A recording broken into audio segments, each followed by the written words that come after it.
na maamendahan ang economic provision sa saligang batas. Ako po ay sumasaludo sa aming Ginoong Pangulo. Ako din po ay nagbibigay pugay kay Sir Gary Teves, ang akin pong tumatayong economic advisor. At ako po ay naliligayahan at kasama po natin siya ngayon bilang isang atin pong resource speaker. At ganun din po ang aking kaibigan na si Orion. Sir, maraming salamat po at nandito po kayo. Noong pa man, batid naman po ninyo ang aking damdamin tungkol sa pag-amyenda ng ating saligang batas. Simula nang ako ay mahalal bilang senador at maitalagang tagapangulo ng committee ito, ay isinulong na po ng inyong lingkod ang mga mungkahing susog, partikular sa mga pang-ekonomiyang probisyon na sa aking paniniwala ay nagiging hadlang sa ating pag-arangkada tungo sa tunay na pag-unlad. Subukan po nating lagyan ng konteksto. Ang ilan sa mga economic provisions sa 1987 Constitution na hinahangad nating amendahan ay minana pa po natin sa mga naunang saligang batas. Marami-rami ng dekada ang nakalipas. Ito po ang panahong sariwa pa sa kaisipan at damdamin ng mga bumalangkas ng konstitusyon ang napakahabang mga taon ng pananakop ng mga dayuhan sa ating bayan. Kaya't pinalakas ang Filipino First. Ito ang prinsipyong isinasaisip at isinapuso ng mga delegado. Fast forward po tayo sa kasalukuyan. Ano po ba ang kinaharap ng Pilipinas bilang isang bansa sa kontemporaryong panahon? Meron pong isang termino, globalisasyon. By definition, globalization is the word used to describe the growing interdependence of the world's economies, cultures, and populations brought about by cross-border trade in goods and services, technology, and flows of investment, people, and information. Sa isang kalungkutan, ang mahigpit na provision po sa ating saligang batas ay hindi na angkop sa pandaigdigang kalakaran sa ekonomiya. Nabanggit na rin po natin ito noon. Sa kasalukuyan ng ating bansa ay pangatlo sa 83 na ekonomiya. Sa pinakamahigpit sa mga regulasyon base sa Foreign Direct Investment Regulatory Restrictiveness Index ng Organization for Economic Cooperation Development. Base sa Foreign Direct Investment Attractiveness Scorecard noong 2020, ang Pilipinas ay nasa dulo, 13th sa 14th na ekonomiya sa Asia Pacific. Pang-13 po tayo sa 14 na ekonomiya sa Asia Pacific. Batid naman po nating sinubukan na itong gamutin sa pamamagitan ng pagpasa ng Public Services Act.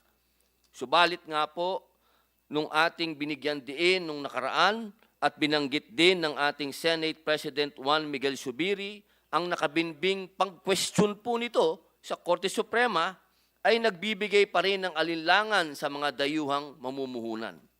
Ito po ang dahilan kung kaya't hindi pa tayo makaarangkada sa implementasyon ng batas. Sa paghahain po ng resolusyon bilang 6 ng ating mga iginagalang na mga senador, Senate President Zubiri, Senadora Ligarda at Senador Angara, natutuwa po ako na mabibigyan ng pagkakataon ang diskusyon sa pagpapaluwag ng ating konstitusyon tungkol sa mga restriksyon sa mga pampublikong kagamitan, institusyong pang-edukasyon at industriya ng advertising. Ako po ay nagpapasalamat sa tagapangulo ng Senado sa kanyang malawat na pangunawa sa prinsipyong aking tinitindigan, gayon din sa aking mga kasamahan dito sa Senado. Muli po, ako po ay nagpupugay sa ating Pangulo ngayon ng subcommittee na ito, Senator Sani Angara, sapagkat ito pong hakbang na ito ay tunay na aking pong pinaniniwalaan na makatutulong sa pag-unlad ng ating bansa at makawala po sa tanikala ng pangungutang sapagkat sa usapin po ng lohika, kapag ka may investment, ibig sabihin may puhunan. Kapag ka may puhunan, ay merong iikot na pera. At pag umikot ng pera, magkakaroon po ng trabaho, magkakaroon ng tamang sweldo, at magkakaroon po ng ibig sabihin ng pagtakbo at pag-ikot ng ekonomiya. Kaya muli po, maraming salamat at mabuhay po. Maraming salamat, Chairperson Senator Robin Padilla, ang chair ng ating Committee on Constitutional Amendments. Thank you for the kind words, Senator Chairman Robin.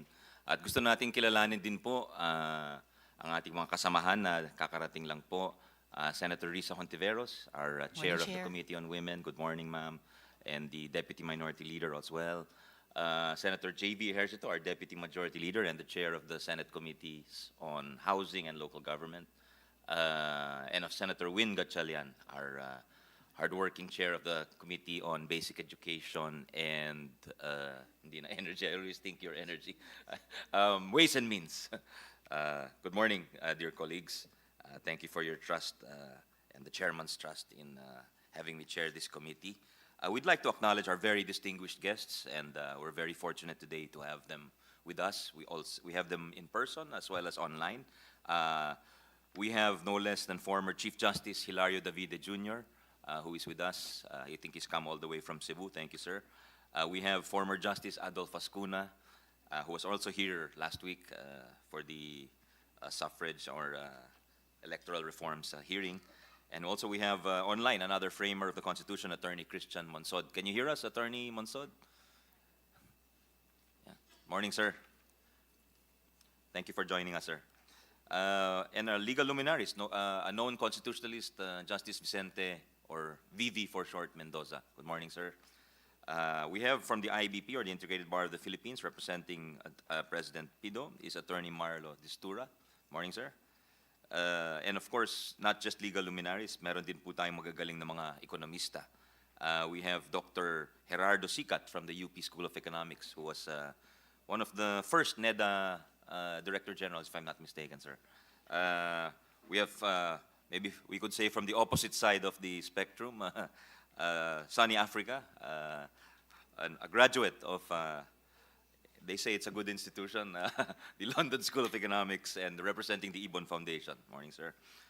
We have a former Finance Secretary, Gary Teves, is with us. Sir, good morning.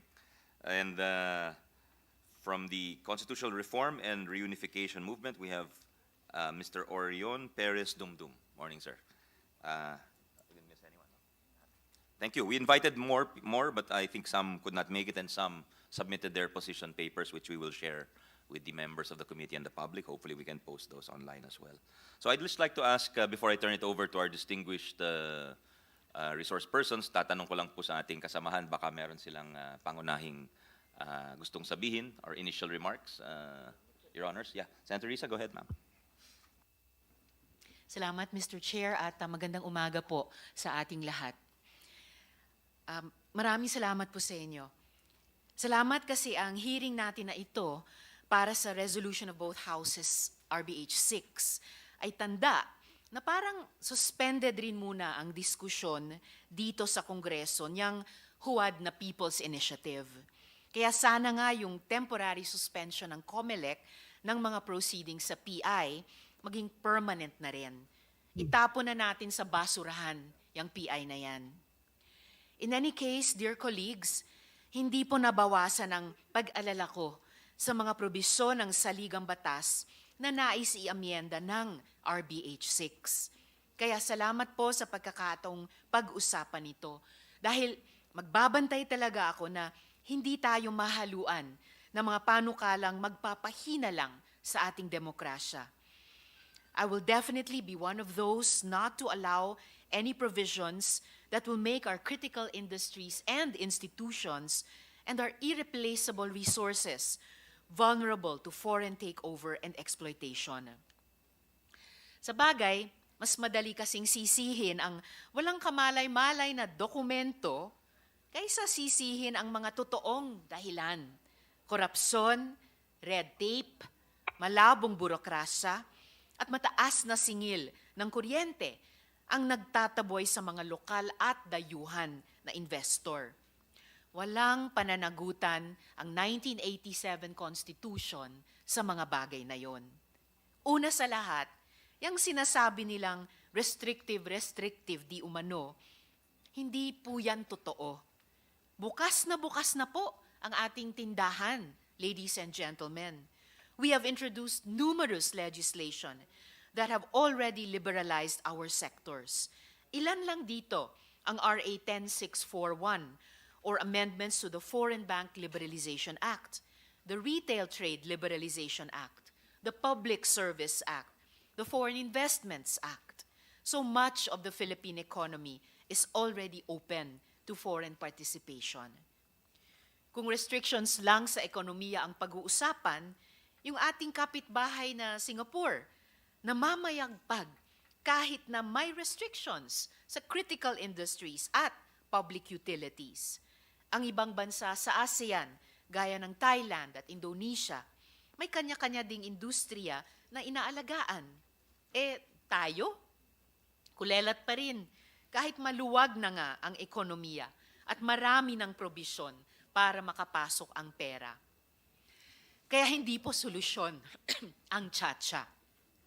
Kahit sasabi nilang purely economic provisions para bawasan ang mga tunay na iniinda natin.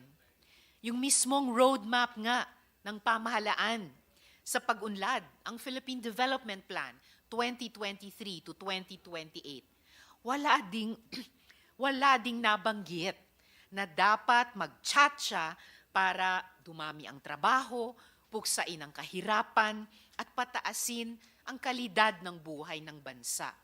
Wala ito sa napag-usapan. Kaya, huwag sana nating gawing collateral damage ang konstitusyon, ang mismong kaluluwa ng bansa. We, the Filipino people, will determine our destiny, hindi yung ambisyon lang ng iilan. Hindi rin natin hahayaang mabaliwala ang pagsisikap ng ating mga mamamayan, ng civil society, mga mass movements, na gumawa ng paraan para magkaroon ng totoong pagbabago sa lipunan sa pamamagitan ng lehitimong paraan, kaysa sa ginagawa ng mga ilehitimong puwersa dyan sa tabi-tabi na tinira tayo ng pailalim. May the 1987 Constitution light our discussions today, ladies and gentlemen.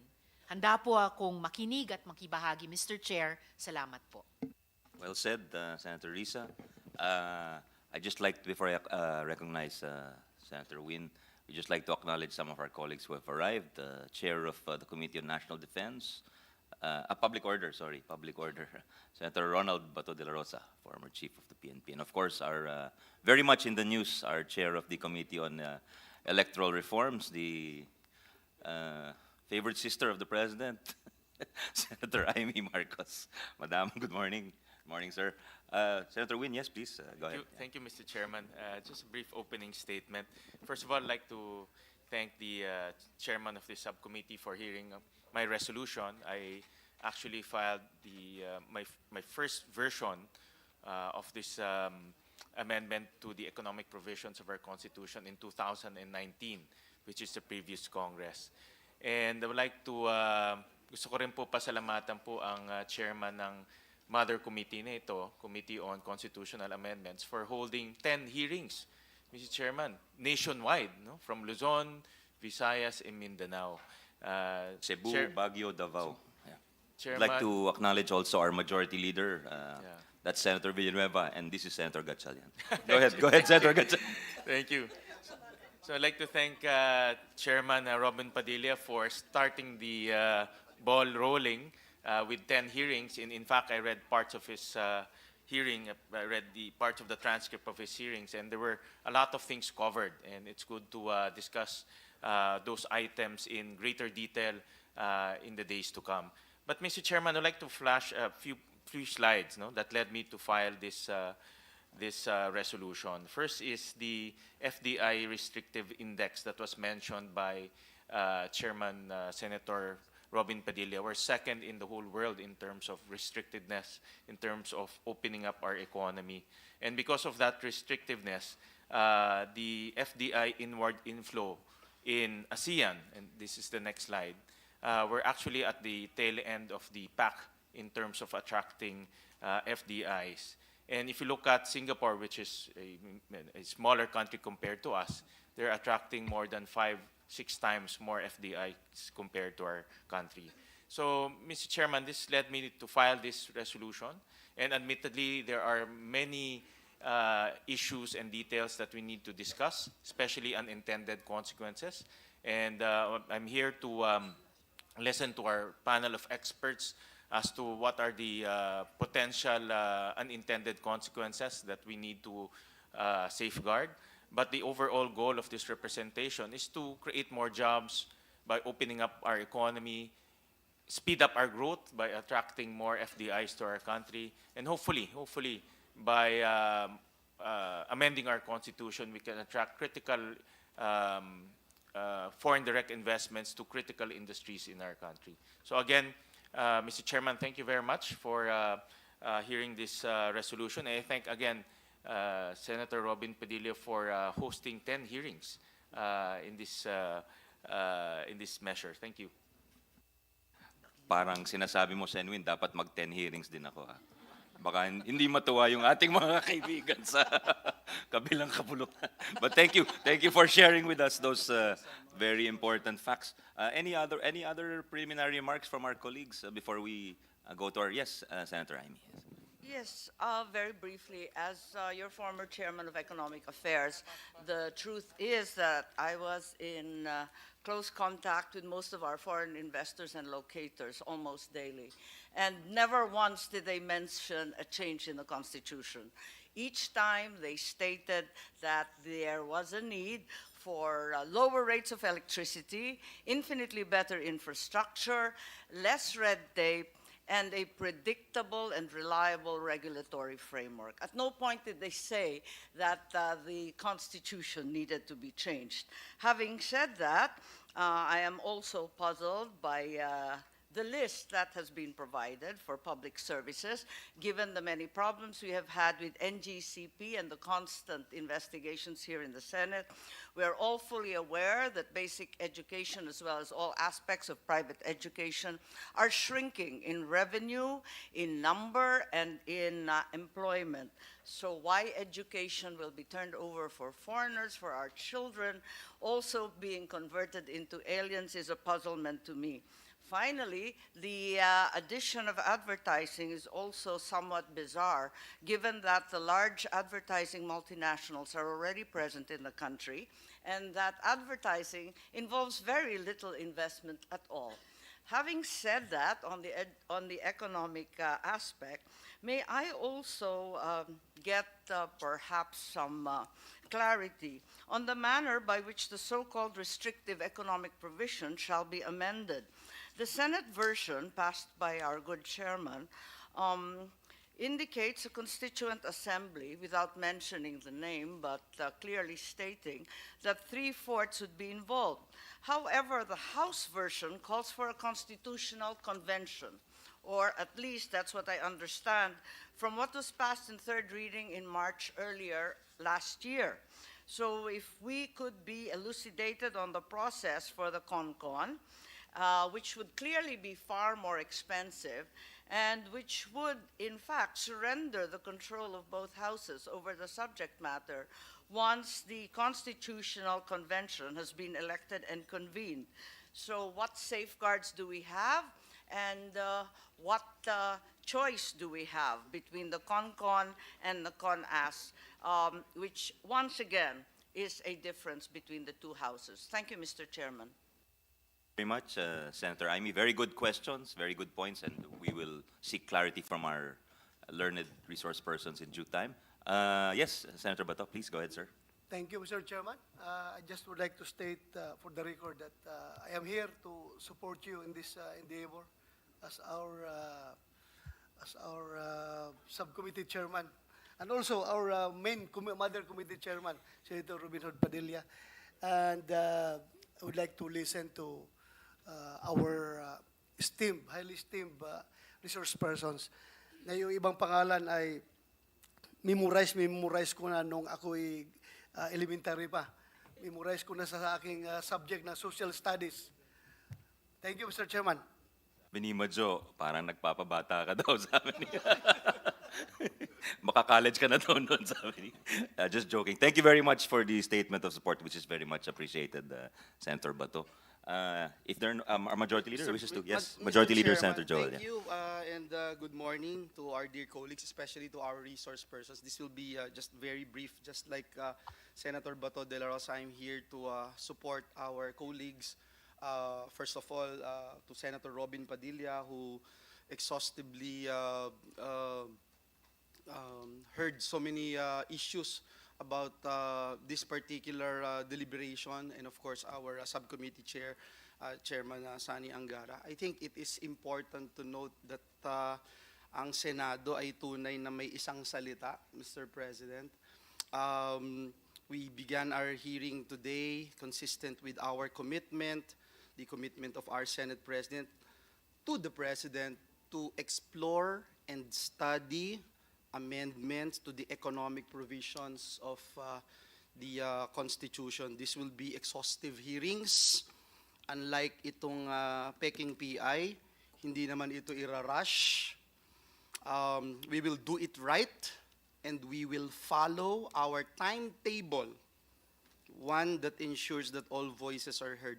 This will be transparent. Our people will know what is going on and what we are talking about.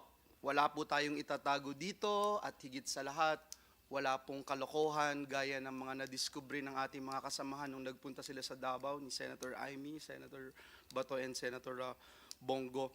Ang Senado po kasi, uulitin ko, ay may isang salita. May isang salita. This was our commitment from the very beginning, and we only went off track because of this ill-fated Peking initiative that was pushed by some quarters with the support of the House of Representatives. At klaro po yan, wala naman pong naniniwala na sa kanila na wala silang kinalaman dito. We have been told that if the Senate will tackle RBH 6, goodbye PI na raw. Gayon pa man, we will continue to be vigilant habang nakatutok po tayo dito sa RBH 6 hearings. Todo bantay din po tayo sa galaw ng mga kasamahan natin. Experience has taught us that what they say in the House and what they do can be two different things. Mr. Chairman, we will make sure that their words and actions are consistent. These are parallel efforts that aim to protect the processes involved in amending our charter, while we make sure that RBH 6 sticks to the original intention to amend only economic provisions of the Constitution. We will also continue to be proactive in our measures to thwart unconstitutional chacha efforts. Kasama dito po yung investigation natin dyan na pinangungunahan ni Senator Amy Marcos. Linawin ko lang po kasi yung sinasabing ceasefire, ceasefire sa usapin ng PI. Kaya we will refrain from debating on this issue. Pero yung ceasefire po does not mean cease working or stop the PI inquiry. Kasi siyempre, kung may nakita po tayong sablay, tumatawa si Senator Bato kasi ang dami na niyang nakitang sablay eh. Pag may nakitang sablay ang Senado, talagang iimbestigahan po ito. Hindi naman tayo magkikibit-balikat. Yung ongoing hearings are in the process of unearthing evidence, and nakita naman po natin, meron talagang questionable sa pagpapirma ng Peking Initiative. May mali po. Why should we turn a blind eye to these irregularities? Ang dami pong tanong, sino ang nagpondo sa kampanya? Saan galing itong pondo ng PI? Bakit nagkaroon ng traffic doon sa Forbes noong kuhanan ng 2.5? Bakit may traffic? Bakit ang mga chief of staff nagkukumahog na pumunta doon? Mr. Chairman, ayaw natin na masayang yung salapi ng taong bayan. Kaya ho tayo narito ngayon to make sure that we will hear this exhaustively and with transparency. The people have the right to know if their money is being used properly for their benefit and not for the benefit of a political agenda. Ang gusto kasi nung iba, forgive and forget na lang. Hindi naman po tama yun. Hindi na kami magsasalita tungkol sa PI, but we should let the witnesses speak and we should let the evidence speak. And at the end of the day, kung may gumawa ng labag sa batas, those responsible should be held accountable. So Chairman, ang bottom line po sa ginagawa ng Senado, yung ating trabaho. Trabaho po natin ito. Kaya naman sabay natin yung pagdinig at pag-investigate kasi hindi naman tayo ganun kabisi sa paggawa ng mga resolusyon supporting our Senate President or supporting Senator Amy Marcos.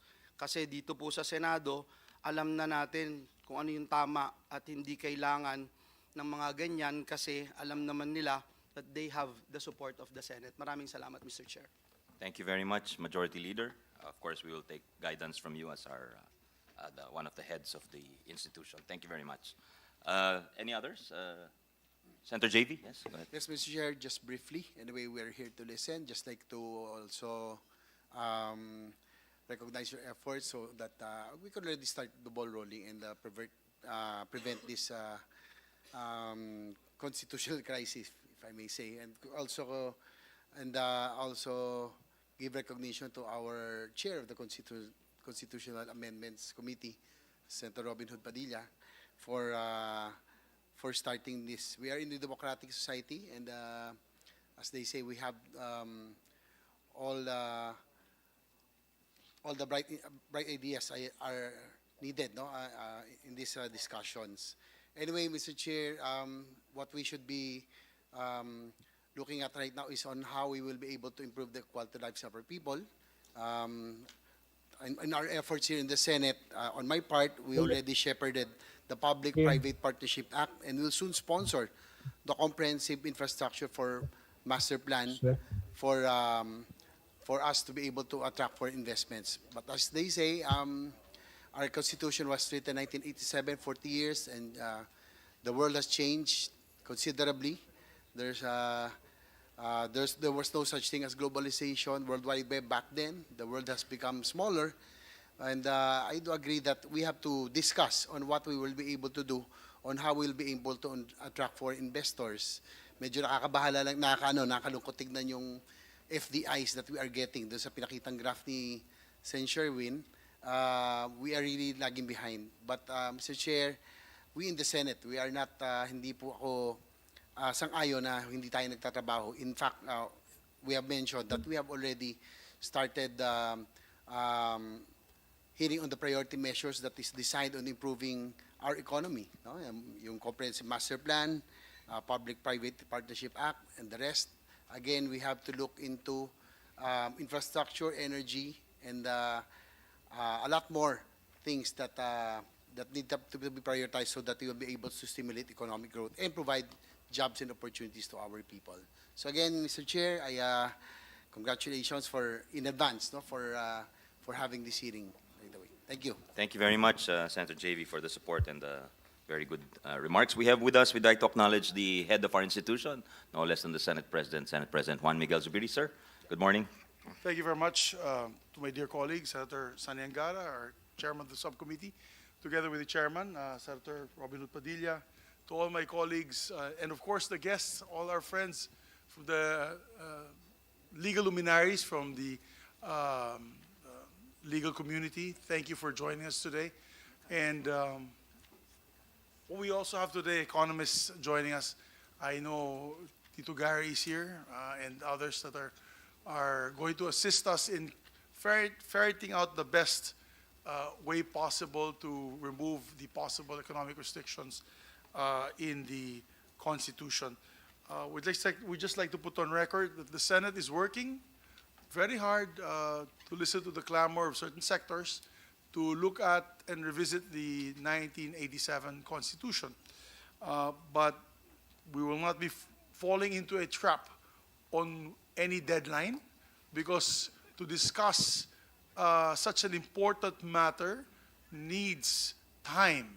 It needs study. It cannot be rushed like any regular bill that is just approved without thinking. So we, ladies and gentlemen, here in the Senate, will make sure that we deliberate this as much as possible and come out with the best outcome for our people.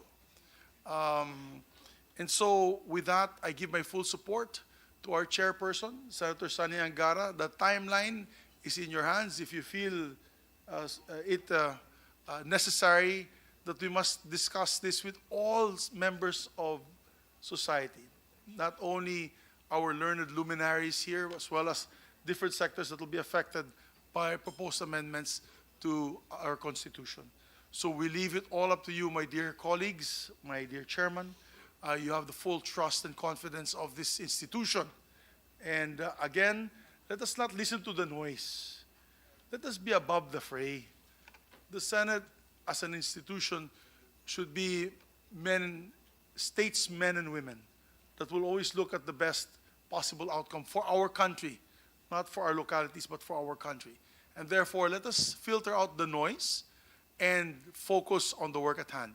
So mabuhay pong Senado, mabuhay ang Republika ng Pilipinas. Thank you very much, Chair. Maraming salamat, Senate President Zubiri. We totally agree with you. We thank you for your authority, and we thank you for standing as a statesman these past few weeks, which have been very trying times for the country. And I think there will be challenges ahead. And with you at the helm, we are fully behind you in all your actions. Salamat po sa suporta. The chair just wishes to state that, reiterate my colleague's stand that this is not something that needs to be rushed, given the importance. Kung yung pangkaraniwang patakaran ay talagang dinidebate natin, mas lalo na po dahil ito ay pinakamahalaga o pinakamataas na batas sa bansa, ang mismong saligang batas. At pangalawa po, klaro naman dun sa sinabi ng ating mga kasama na although maganda yung constitutional reform, hindi ito sapat. Huwag natin isipin na ito ay isang milagro na pag pinasa natin ay darating bigla at kakatok sa ating mga pintuan ang mga mamumuhunan at mga negosyante. Dahil tulad ng sinabi ng ating mga kasama, maraming factors po yan.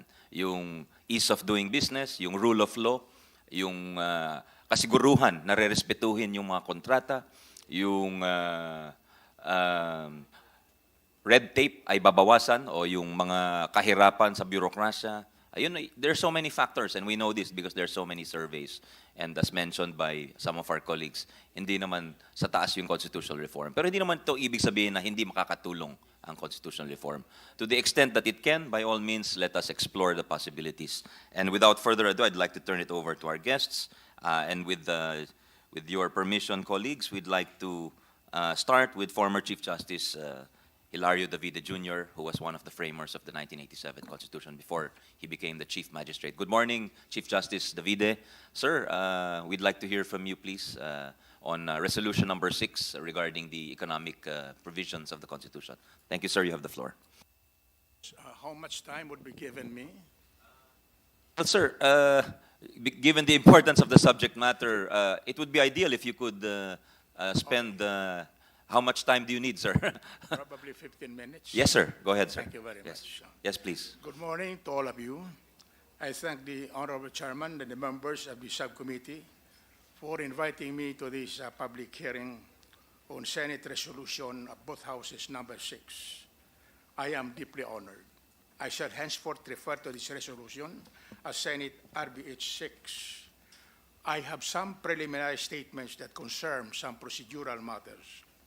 To save time, however, I shall just proceed directly to the issues concerning the Senate Bill RBH 6. Let me start with a reiteration of my firm and unchangeable stand that there are no valid, serious, and compelling reasons to amend our 1987 Constitution.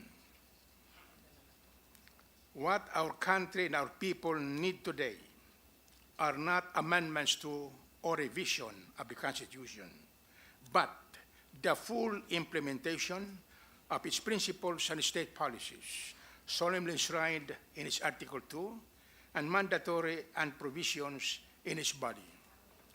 In about 150 instances, our Constitution orders the state or Congress to implement them by these solemn commands. Congress shall give highest priority to, the state shall, Congress shall, as provided by law, as established by law, or in accordance with law. However, either intentionally and with evident bad faith, or incompetence, or neglect of duty on the part of our concerned government officials, the state or Congress have not fully and meaningfully complied with these constitutional commands and mandates.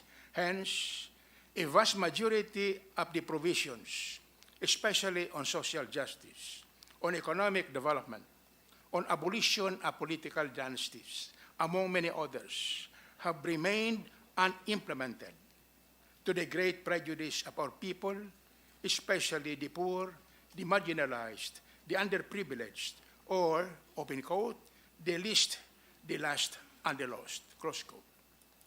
If at all there is a need to amend the Constitution, it must be based on the most compelling grounds or reasons. It must, foremost, be for the best interest of the country and the people, now and in the future, and not for a chosen few. It is to solve serious problems, not to create new ones. It must be in pursuance of and in compliance with the declared principles and state policies Article 2 of the Constitution. With these standards and tests in mind, let us now take a hard and serious look at the resolution of both houses number 6. Without saying it in clear language, it considers or describes the constitutional provisions covered by the proposal to be the culprits or causes that hindered or will continue to hinder economic growth. They are obstacles to economic development or progress. I must forthwith say that the provisions proposed to be amended and all other provisions of the national economy, such as those proposed to be amended in the House of Representatives resolution of both houses number 2, which include the economic provisions pertaining to agriculture, land ownership, and lease, are not the culprits or the causes of our massive social, economic, political, moral, and ethical problems and debacles. These are all caused by the failures to fully implement or enforce the Constitution, by poor governance and accountability, and open violations of the public trust character of the public office enshrined in Section 1 of Article 11 of the Constitution, which provides, open quote, public office is a public trust. Public officers and employees must, at all times, be accountable to the people, serve them with utmost responsibility, integrity, loyalty, and efficiency, and act with patriotism and justice, and lead modest lives. I repeat, our problems are not due to the restrictive economic provisions of the Constitution. They cannot be solved by removing its restrictive economic provisions and completely leaving to Congress their future under the clause unless otherwise provided by law. On the contrary, they would create more serious and disturbing problems and consequences, which I will show later. Let us now look deeper into the proposals of Senate resolution of both houses number 6 on the provision on education. It leaves to Congress the power to change at any given time the Filipino citizenship requirement in the basic education. I repeat, basic education. Again, that in our educational system, we have the basic, the senior high, and the tertiary education. The proposal opens to foreign control or dominance our basic education which is the most crucial in the development and growth of our young. This would run counter to Section 17 of Article 2 of the Declaration of Principles and State Policies of our Constitution, which provides, open quote, the state shall give priority to education, science and technology, arts, culture and sports to foster patriotism and nationalism, accelerate social progress, and promote total human liberation and development, close quote. Then, with foreign control or dominance in our basic education, we would put asunder the noble patriotic and nationalistic virtues which are constitutionally mandated to be a part of the curricula of all educational institutions, provided for in paragraph 2 of Section 3 of Article 14 of the Constitution, which reads, Section 2, paragraph 2, they shall inculcate patriotism and nationalism. Again, patriotism and nationalism. Foster love of humanity, respect for human rights, appreciation of the roles of national heroes in the historical development of the country.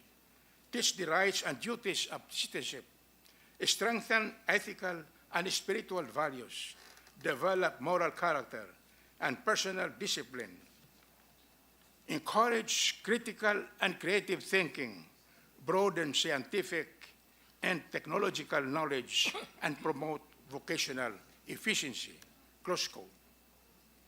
Can we expect foreigners at the helm or control of our educational system to seriously and heartily obey this state policy on education and curricula mandates? For instance, if a Chinese educational entity would now come in, do you expect it to be faithful enough to comply with these mandates? Would not its teachings focus on Chinese philosophy or even on the life of Mao Zedong?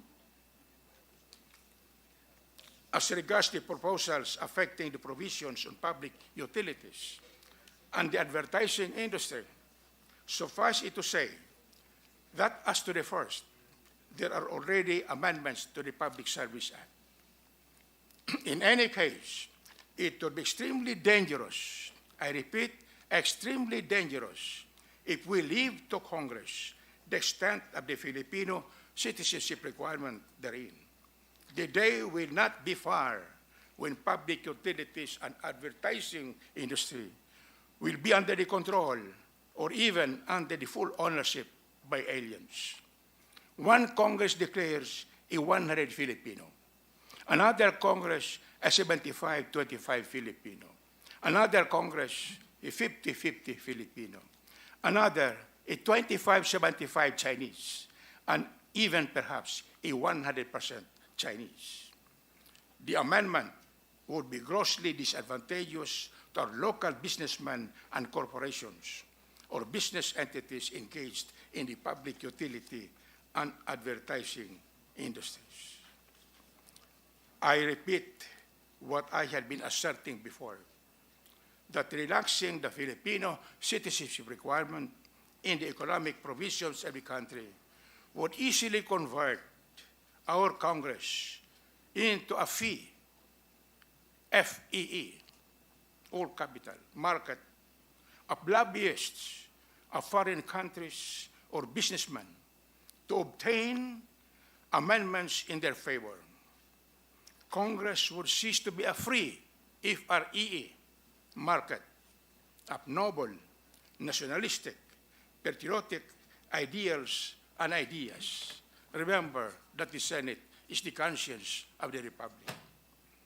Fools rush in where angels fear to tread. Yes, devils will have their day when angels fly away. To conclude, I will not hesitate to say again that amendments to or revision of the Constitution at this time would be a lethal experiment, a fatal leap, a plunge to death, a leap to hell. It will be a cha-cha dance to the grave or to hell. It will be a cruel punishment for a God-loving, patriotic, and nationalistic people. It will be claiming our people to foreign domination or control. God forbid that we now amend our Constitution.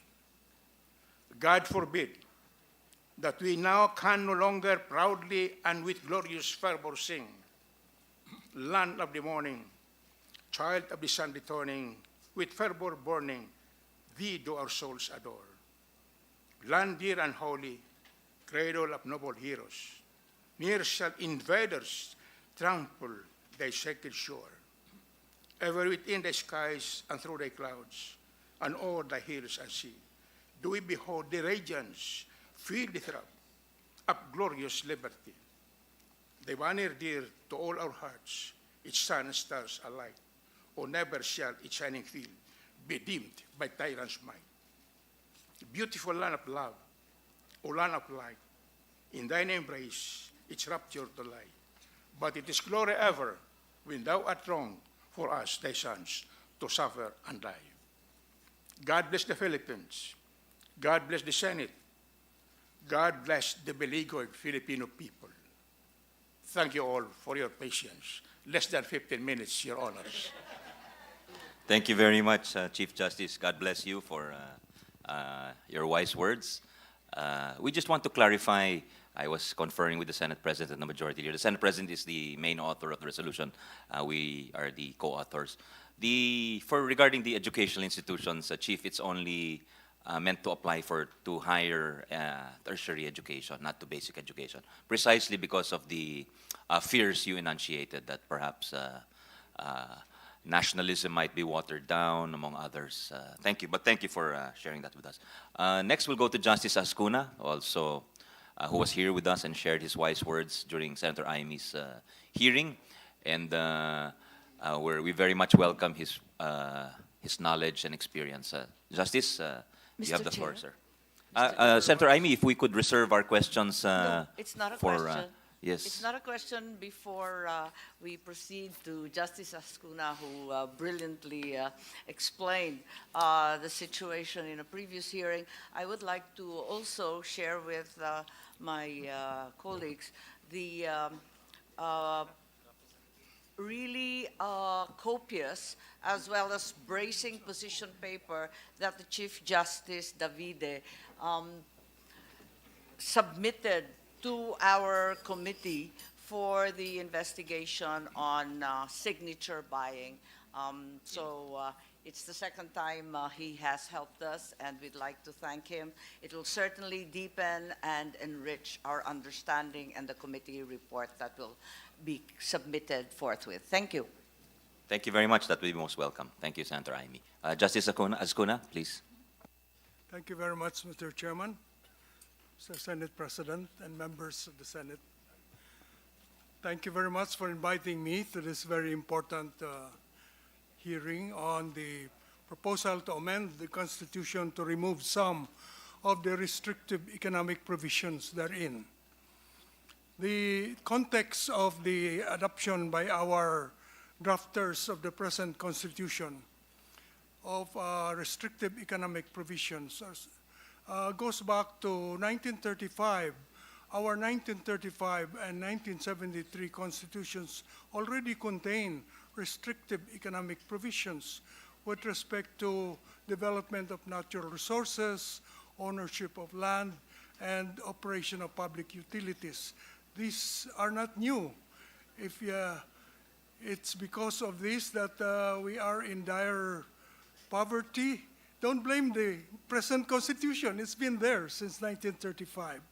What we added in 1987 are restrictive economic provisions in the areas of education, media, advertising. Those are our additions. They were not there before. And in the present resolution of both houses, number 6, it is sought to remove or loosen the restrictive portions of these provisions with respect to education, public utilities, and advertising only. Okay. I'm in favor of removing some, if not all, of the restrictive economic provisions in our Constitution. I believe that it should not be in the Constitution. It should be in an ordinary legislation. I'm for restriction, but it should be flexible. It should be in legislative form, not in a very hard to change constitutional provision. I think the other countries that have restrictive economic provisions don't have it in their constitution. They have it in ordinary laws, which can be easily changed. Economic provisions, economic policy should be flexible to meet changing times in the economy.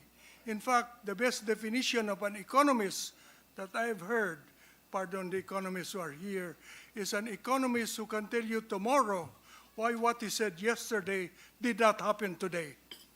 That is the definition of an economist. But seriously, economic policy should not be put in a constitution. Now, I'll talk about the procedure. What is the procedure to change, to amend? You have the CONAS. It says Congress, by a vote of 3/4 of all its members, may propose amendment or revision of the Constitution.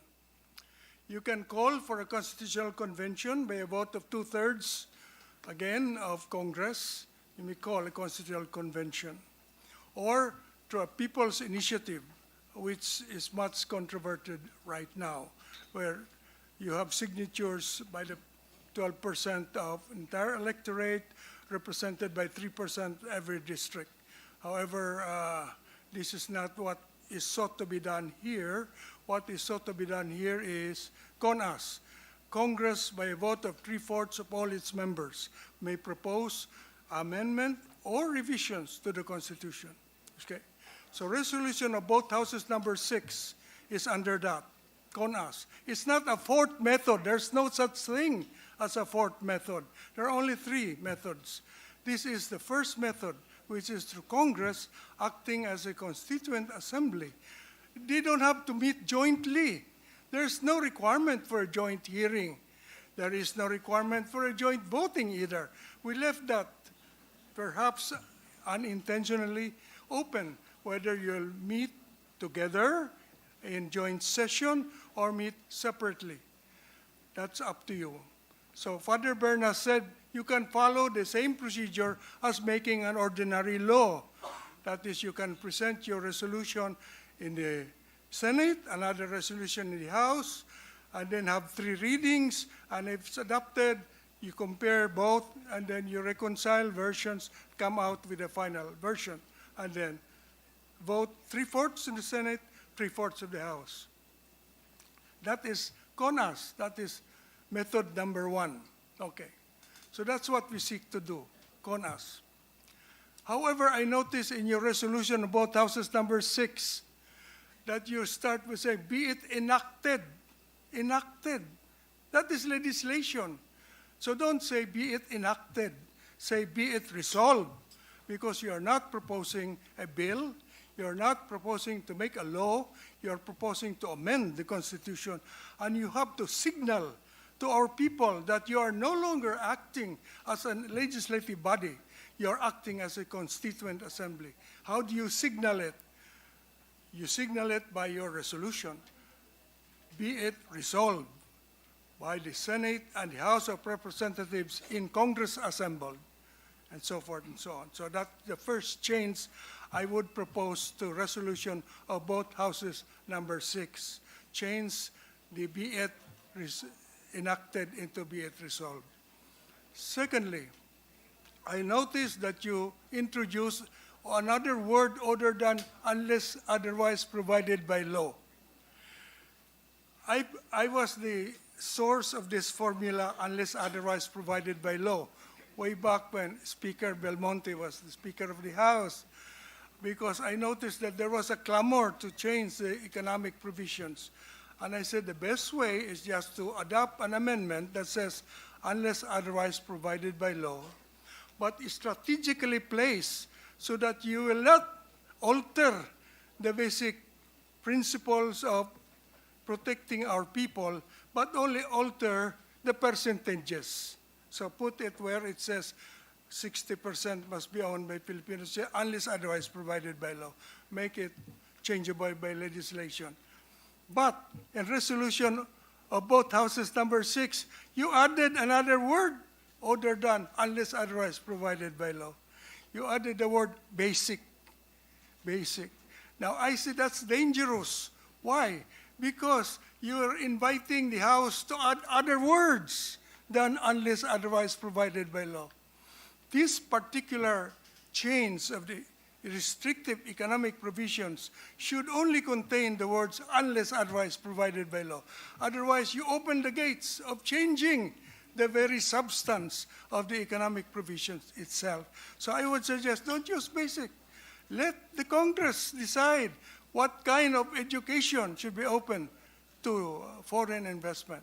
So leave it, educational institutions, except those that are by religious group, shall be 60% owned by Filipinos unless otherwise provided by law. Ganun lang. That is the second proposal I have. I have no other proposal, just those two. And I believe that, of course, this is according to some members of the House, not enough. Not enough daw. It will only redound to 3% increase in GDP. I don't know, there are economists here. But it's a start. It's a start. I think the only difference with RB66 and RBC2 is land ownership. You did not include land ownership. I would suggest do not include development of natural resources. Why not? Because there is a provision in the International Covenant of Economic, Social, and Cultural Rights that says that a people may freely dispose of their natural resources as they deem fit. However, it says, a people must not be deprived of their means of subsistence. So you cannot deprive our people by freely disposing of our natural resources of their means of subsistence. Now, the natural resources that are reserved to Filipinos are non-renewable. Ito mga minerals natin, non-renewable po yan. Kaya po, since 1935, reserved na for Filipinos only. Anyway, the foreigners can invest in solar energy and wind energy. They are not covered by the provision of the Constitution. Why not? The Constitution says all forces of potential energy are covered by the nationalistic provision. All forces of potential energy. It does not say all potential forces of energy. Please, the World Bank asked me for my opinion whether or not solar energy and wind energy are covered in view of the fact that, according to them, the Constitution says that what is nationalized or must be owned by Filipinos is all potential forces of energy. That's not what the Constitution says. You read it. It doesn't say all potential forces of energy. It says all forces of potential energy. Magkaiba po yun. Forces of potential energy are waterfalls, cataracts, whereas potential forces of energy includes solar energy and wind energy. That's not nationalized. We only nationalize forces of potential energy. So that's open to them. Let them invest in that, solar and wind. That's all po. Salamat. Mr. Chair, quick clarificatory question. We'll reserve all questions for after the resource persons have spoken, Senator Risa, with your indulgence. Because if we open the gate to questions, we'll not hear from all our resource persons. I hope you understand. That's similar to what we do in the budget. We ask all agencies to present, and then we allow our members to to ask questions. Well, I hope by that time hindi pa po nalaos kasi it's actually a quick clarificatory question to a point made by CJ Davide and then answered by the chair. Yes, you'll have a chance to ask later. Thank you. We'd like to acknowledge Senator Jingoy Estrada, our chairperson of the Committee on National Defense. Thank you very much, Justice Azcuna. As usual, very clear and very brilliant analysis. Thank you very much, sir.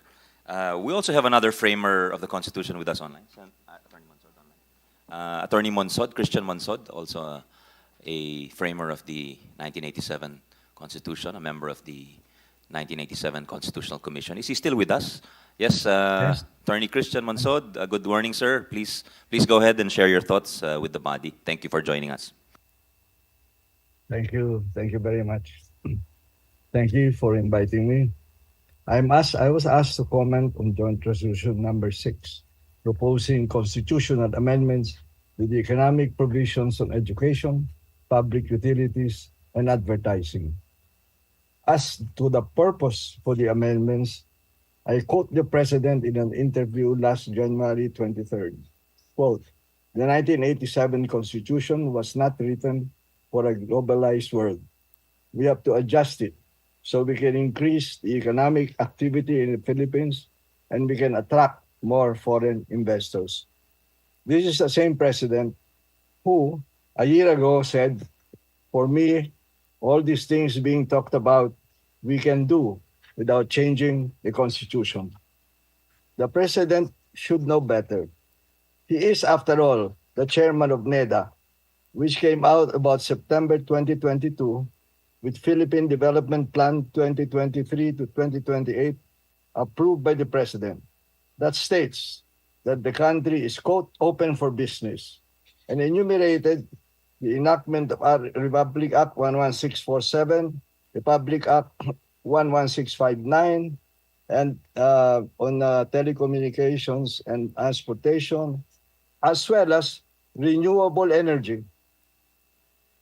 And there is the EPIRA law of 2001, which allows 100% foreign ownership in power generation. Why did we have shortages of power at the time when 100% foreign-owned generation was open? Because the generating companies, the foreign investors, wanted take-or-pay provisions from the distributor so that they're assured of their income and profits. And so we had a hard time, I was with Meralco then, in negotiating with these foreign investors. And as for land, lease is allowed for 50 years, even 75 years on government land. By the way, even the Foreign Chamber of Commerce admitted that opening land for foreign ownership will raise the price of land beyond the reach of the poor. As for mining, it is allowed 100% in partnership with government under Article 12, Section 2. And then, of course, there is our signing of the RCEP, the Regional Comprehensive Economic Partnership. There is absolutely no mention, as already mentioned earlier, of any charter change in the Philippine Development Plan 2023 to 2028 to attain its goals and programs. Moreover, in none of the 73 billion of investment pledges accrued by the government in its travels abroad, there is no condition for charter change. And there is the example of Japanese manufacturing companies leaving China about 4 years ago, who put the Philippines as destination number 4 behind Indonesia, Thailand, and Vietnam. When the Japanese Chamber of Commerce was asked why, since manufacturing in our constitution is allowed to be 100 foreign-owned, there was much discussions on the pros and the cons, like pros that we have good workmen and so on, and the cons which is about lack of materials and manufacturing chain, the regulatory, for example, rules. But what was finally the factor against us? They said country image, which they said they tried to change but could not. Part of that image was corruption, including transactional legislation, which would open the door wider by the insertion of that phrase unless otherwise provided by law in the economic provisions of which corrupt politicians and greedy big business are very adept. Clearly, there is no need or requirement for charter changes in the Philippine Development Plan, in the investment pledges to the government. What then is the purpose of convening a constituent assembly to pass these three provisions? There is nothing special about them that will address the so-called problem of restrictions against foreign direct investment. Briefly, on advertising, the question I raised to an expert and former practitioner who retired from the business about 10 years ago is the proposed amendment to the economic provision of the 1987 Constitution on foreign ownership of advertising needed or still relevant? The answer I got, in the advertising industry, the limitation of foreign ownership to 40% has long been rendered superfluous since a new business model evolved in the United States and Europe in mid-1990s and was adopted in the Philippines in the early 2000s. For context, the inclusion of advertising among industries covered by the 60-40 foreign ownership limitation stemmed from its mass media buying function that was a part of the package offered by full-service ad agencies. The premise was that those with access to mass media, like TV, radio, and newspapers, had the power to sway a nation's ethos and must therefore be guarded against too much external influence. But by 2000, the media department was unbundled from the creative and account management functions, making it a separate business entity, independent from what became known as the branding agency, that effectively removing the ownership restrictions from the latter. At present, with the onslaught of the social media, the advertising industry, being an early adopter, has once again metamorphosed to remain relevant and viable. From branding agency, it has become essentially a digital agency. It is doubtful whether ownership will be a significant issue at this time. Perhaps this committee can ask other practitioners in advertising to validate this opinion. If the committee wishes to hear directly from my source, I have permission to give you the name. With regard to public utility provision, is there a need to amend the Public Act 11659? If none, what's the point of an amendment to the constitutional provision at the cost of 13 billion for a plebiscite? On education, I submit that there is no need for an amendment at this time until the Congress has reviewed fully the report of the Second Congressional Commission Education that was released a few days ago. It says that we have an education crisis, and there is nothing in it about foreign holdings in our college and most postgraduate schools. The problem is in preschool, primary, and secondary schools. Internationalization of schools is one of the 28 priorities of EDCOM 2, and its substanding Committee on Higher Education will pursue the studies related to 2024, the second year of EDCOM 2. Why not await the results of that study? For now, the priorities are lack of budget, misuse of the budget, the need for early childhood care, and so forth, because our students after high school don't have the health, learning, and capability to enter college. And the cost of enrolling in a foreign-owned school may be beyond the reach of the poor without government help. partnerships may be more viable. In the meantime,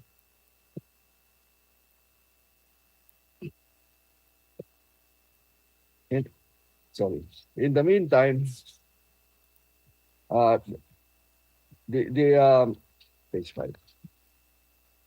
In the meantime, this committee should look into the FINMA case, which has grown with 14 local schools plus partnerships in Myanmar and Indonesia. It has 2 foreign partners with ownership not exceeding 40%. The arrangement holds. In fact, the partnership of AIM and Harvard was terminated amicably about 20 years ago, among other reasons that they said that the Philippines already has the faculty and the experience to go it alone. Today, there seems to be no waiting line for majority or full ownership of college and postgraduate college. In fact, we are cautioned that opening the door to the wrong schools with the wrong agenda. In view of the foregoing, why the priority and rush to amend 3 economic provisions?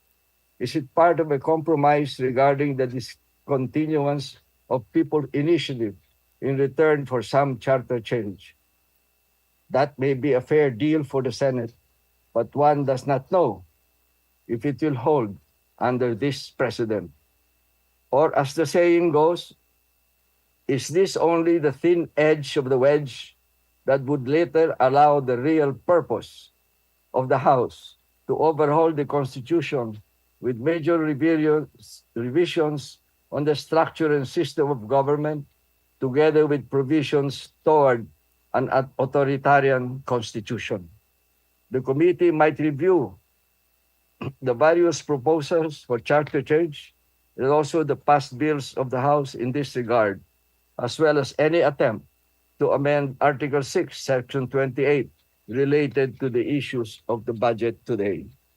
It is our hope that the Senate will stand firm against charter change beyond the proposed amendments on the economic provisions of public utilities, advertising, and education.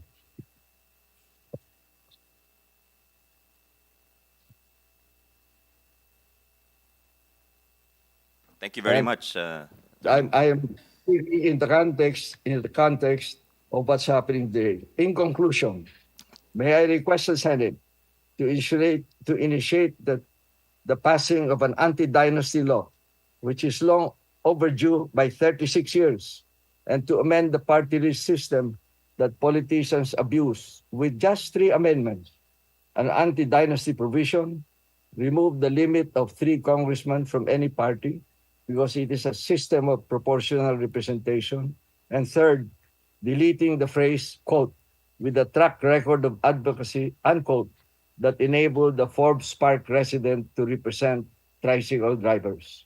Thank you very much for your consideration. Thank you.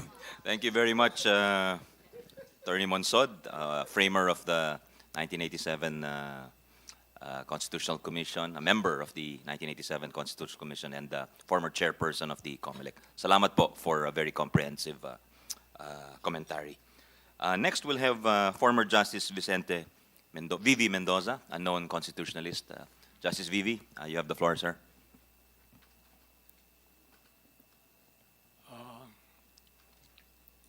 Mr. Senate President,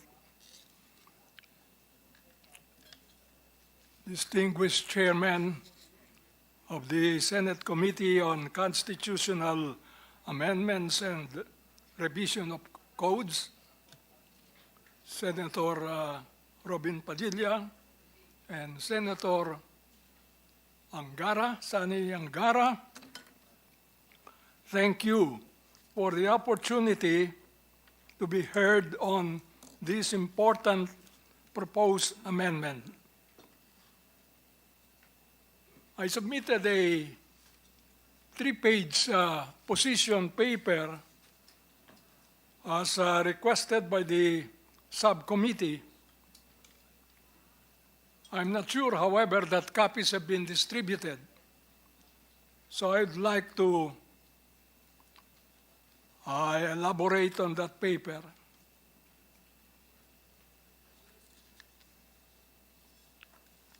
The resolution of both houses number 6, as I understand it, seeks to amend the Constitution by giving Congress the power to lift restrictions on the operation of public utilities, educational institutions, and the advertising agency industry.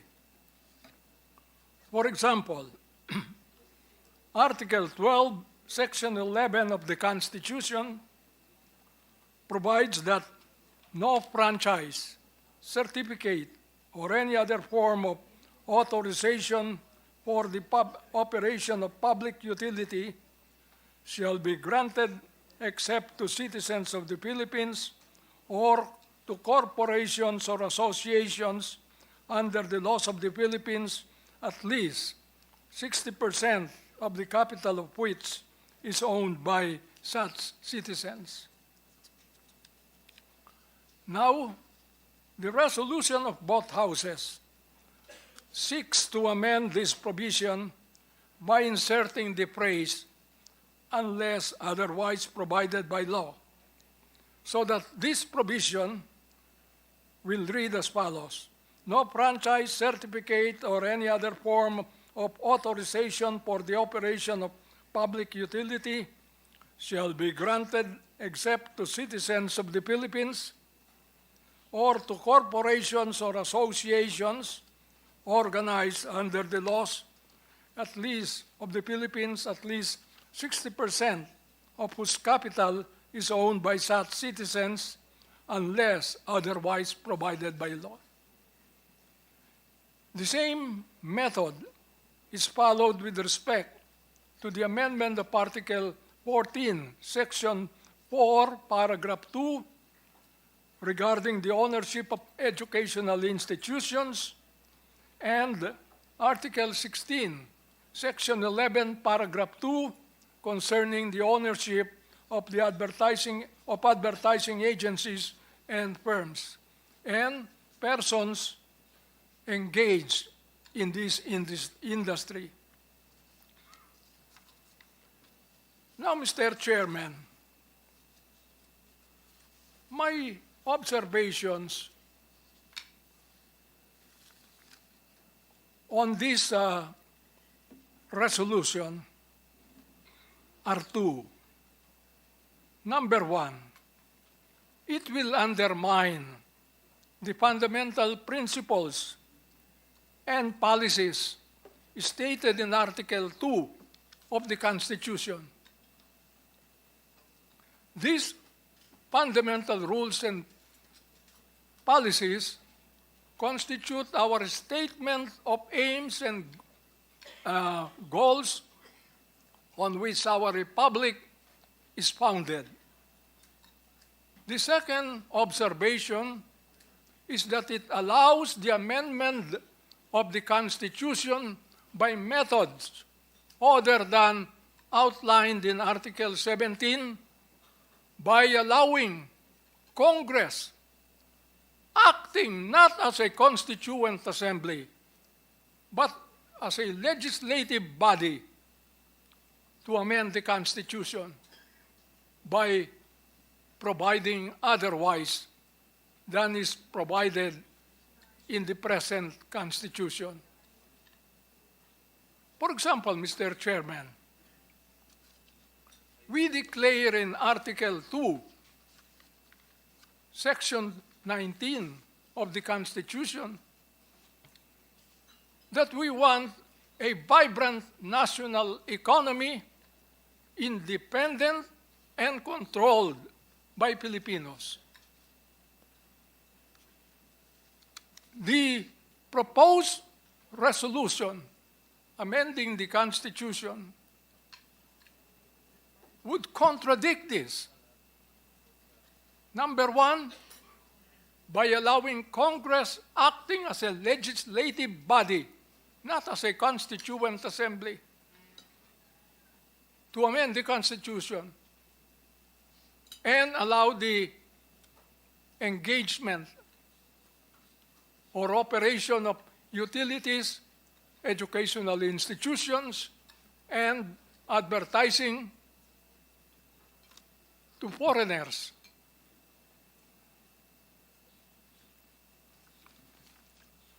That, therefore, undermines the basic principles and policies on which this republic is founded.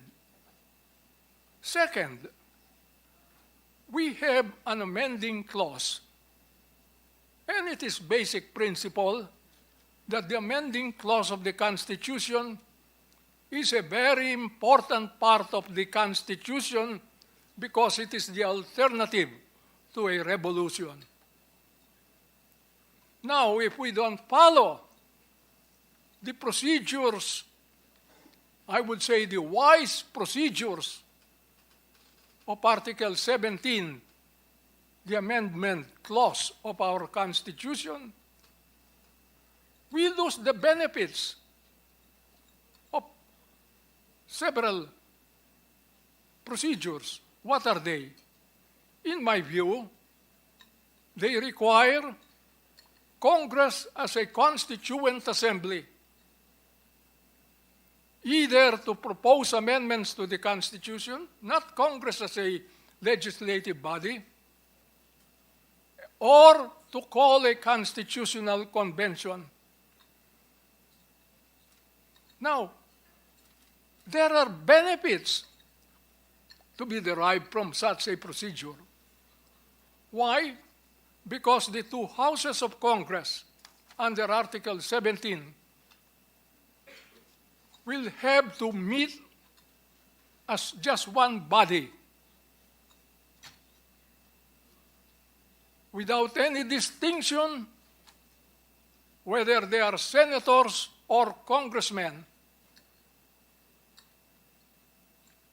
except that when it comes to the time for voting, they vote separately for the obvious reason that the members of the Senate are smaller than the members of the House. But otherwise, they're required to meet as a body. What's the benefit of that? They will have the benefit of give and take. They will debate the issues without any distinction, whether they are congressmen or senators. Not only that, having approved amendments, they will submit this to the people for ratification or approval in a plebiscite to be held between 60 and 90 days. All these benefits are lacking, totally lacking in Resolution number 6, because it will allow Congress by mere law, meaning to say the two houses voting separately in two different locations. The Senate here in Pasay City, the House in Quezon City, and they will not have the chance to exchange views, to debate. That's the benefit that you derive from that. And because of that, the people listening to the proceedings of both houses will have no chance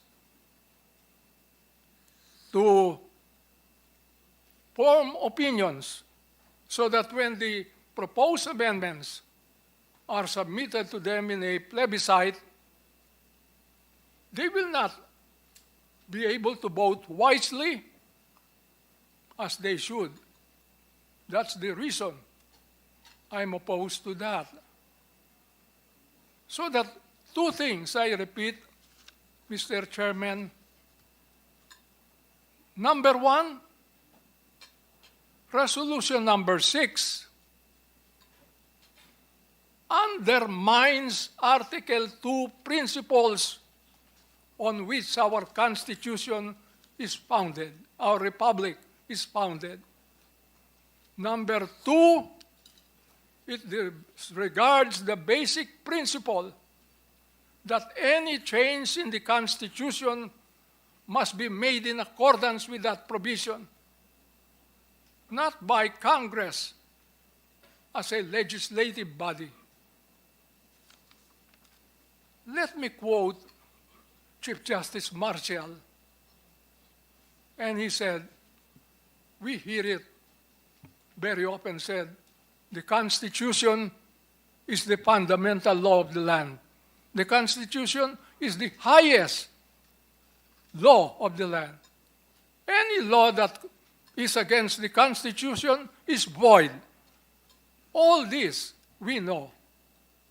But let's listen to what was said way back in 1803 when these principles, the sacredness, the higher background of the Constitution were uttered for the first time in the Marbury versus Madison case, of which I'm sure many of us here have heard.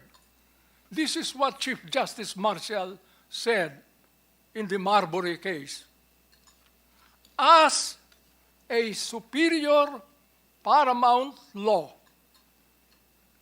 the Constitution is unchangeable by ordinary legislative act. If RBH number 6 is approved, we would be permitting the amendment of the Constitution by a method other than by ordinary method of legislation. Thank you very much, Mr. Chairman. Thank you very much, Justice Vivi Mendoza. Next, our last legal luminary to be heard from before we turn it over to our economic experts is Attorney Marlo Destura, the representative of the Integrated Bar of the Philippines. Attorney Destura, go ahead, sir. Good morning, Your Honors and distinguished guests. On behalf of the National President of the Integrated Bar of the Philippines, Attorney Antonio Cepido, thank you for inviting the Integrated Bar of the Philippines for this opportunity to be heard and to be a part of this historic discussion on charter change. This is also a welcome milestone in my capacity as a member of the Board of Governors of the Integrated Bar of the Philippines, a law professor, and a citizen of this country. The Integrated Bar of the Philippines represents thousands of lawyers in various sectors of the government, and whose opinion on the proposal may be relevant. So this representation will differ the opinion of the IBP on the proposed amendments on three important economic provisions of the 1987 Constitution, particularly on the grant of legislative franchise, on basic education, and the advertising industry, particularly on the restrictions on the grant, the ownership, and the allowance of foreign investors in the country by providing, as a proposed amendment in these three economic provisions of the Constitution, by inserting the words, unless otherwise provided for by law. We will look into the method proposed by Congress through an amendment by Constitutional Assembly by vote of 3/4 of all the members of Congress. We will also look into whether this proposal complies with the requirement of sufficient standard as well as on the control on the part of Congress in enacting legislative laws, legislative actions on the proposed amendments. IBP will thoroughly study the proposed amendments and submit its position on this very important exercise of sovereignty. Hence, Your Honors, I defer the position of the IBP and commit to submit the same as soon as possible or on the next committee hearing if there be any. Thank you very much. Thank you, Attorney. Now we'll turn it over to Dr. Gerardo Sicat, who is the first, one of the country's eminent economists and the first Director General of the NEDA in the 1970s. Dr. Sicat, good morning. Go ahead, sir.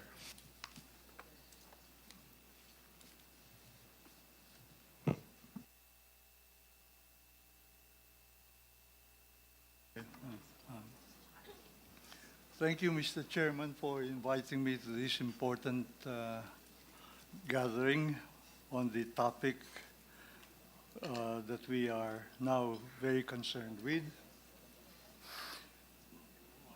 I prepared a statement which I suspect could be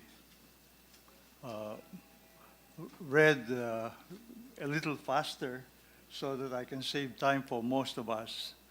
I would like to say that at the very outset that I do favor the amendment of the restrictive economic provisions in the Constitution for the reason that they have been, in my view, the prominent provisions of law that cannot be changed, for which we have suffered as a nation in failing to achieve the goals of economic development over a long period of time.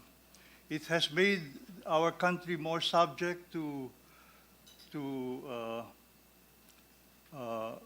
greater volatility because of the failure to achieve major continuous progress in our development efforts. Those provisions have hampered this progress because we failed to invite or bring in foreign capital that is so critical to a country that has insufficient amount of savings to generate that high level of development. For decades now, we have been, I consider them to be the main cause of the country's relative decline with respect to our neighbors in the Southeast Asian region. I think you will find out that I will refer to this kind of comparison because it's critical to look at ourselves in the context of the neighborhood in which we live. As a country, I think many of our leaders now do believe that we need to undertake this adjustment in our policies.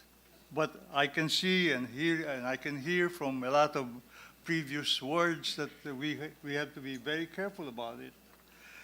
However, I'd like to be a little more bold in making some efforts to convince you that maybe we have to do much more. The economic reforms to amend the constitutional provisions have been very incremental in our case, and they arrive at a very slow pace. They cannot catch up with the need to make those changes. These restrictive economic provisions have been at the heart of our economic nationalism as a young nation, even before we became independent. At this slow process of adoption, we will become a tail ender in overall progress within the region. In any case, even if we now have more or less been on the way toward a better future because we have changed some of the policies, a more rapid adoption of the changes will accelerate further our social and economic progress. Undertaking the amendments will be the biggest boost that we need in opening the country toward more modernity, technological progress, higher incomes for our people, better employment for our workers, greater pride in our country's achievement in the economic field, and greater pride in relation to our neighbors as we restore our old position in the past. I think I've heard enough to say that there is a great distinction between a fundamental law and ordinary legislation. Let me just make the point already pointed out by one of the resource persons in this hearing, that we are the only country in this region with a fundamental law that covers the passage of laws on economic and business matters. All our neighbors,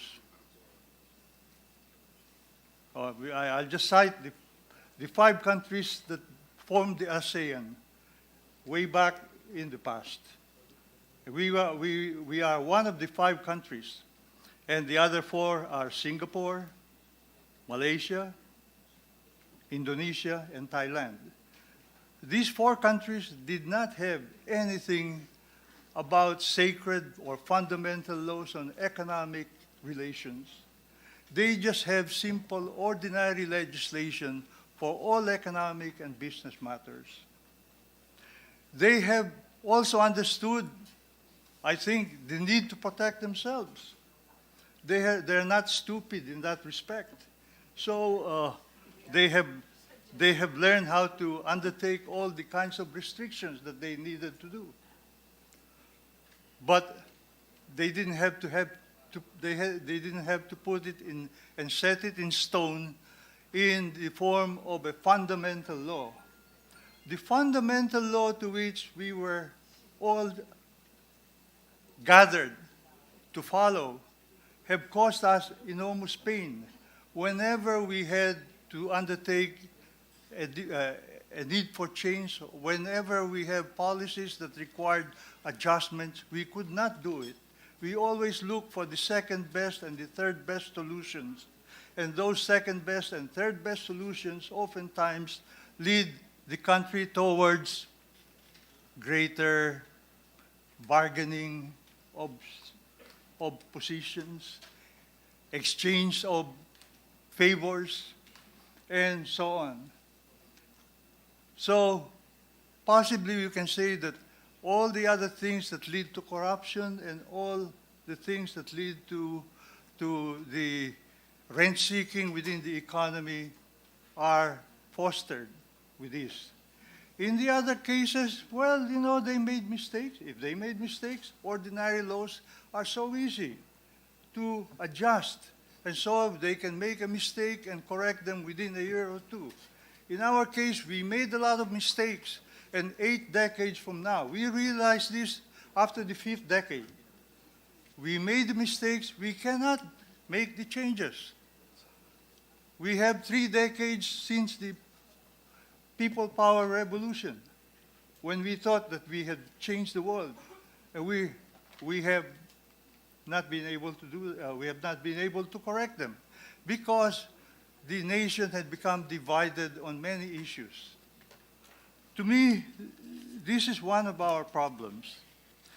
The main contents of the restrictive provisions originally were, of course, in the 1935 Constitution. We believed very much in all the things that they told us through our Filipino First policies and all that. And when we wanted to make a few changes, we never could do them. We have known this version of nationalism by the deceptively catchphrase Filipino First. Of course, it's a very nice motto. But of course, it also led us to a lot of misallocations of resources to the wrong people who could make us better off. We know the story, and I don't have to elaborate on that. From the very start, the rules developed for these provisions imparted a set of complex decision rules that could not be changed when circumstances needed change. Malaysia, Indonesia, or the 4 countries I mentioned, they have no political constitutions, as I said. They principally focused on their constitutions principally focused on the aspirations of the nation, the structure and form of their government, the duties and responsibilities of the main officers of government, and the duties and the responsibilities of the main officers. All business and economic matters were only matters for legislative agenda. That, to me, I think, is the best solution for us to progress. We have elected leaders to help protect us. Of course, some of us don't trust elected leaders. That's why we have these kinds of quarrels among ourselves. But in numbers, there will be some people who will protect. I believe that is a better solution than having a law set in stone that we cannot change.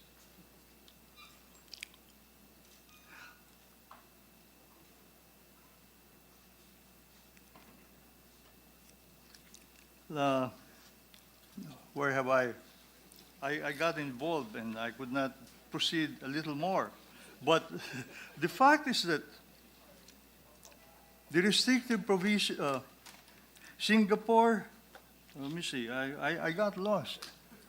With your permission, sir, while you're regrouping, we'd like to take time to acknowledge our distinguished minority leader, Senator Coco Pimentel, also a legal luminary in his own right, and our good friend, the senator from Makati, Senator Nancy Binay.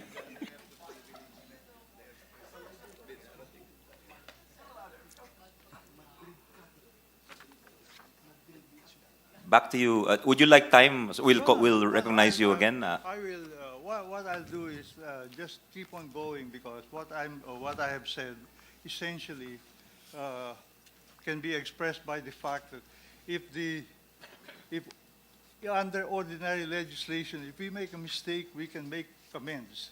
Under our fundamental laws, if we make a mistake, we get into quarrelsome meetings that never end in resolution. To me, that is a setback for the nation, year after year.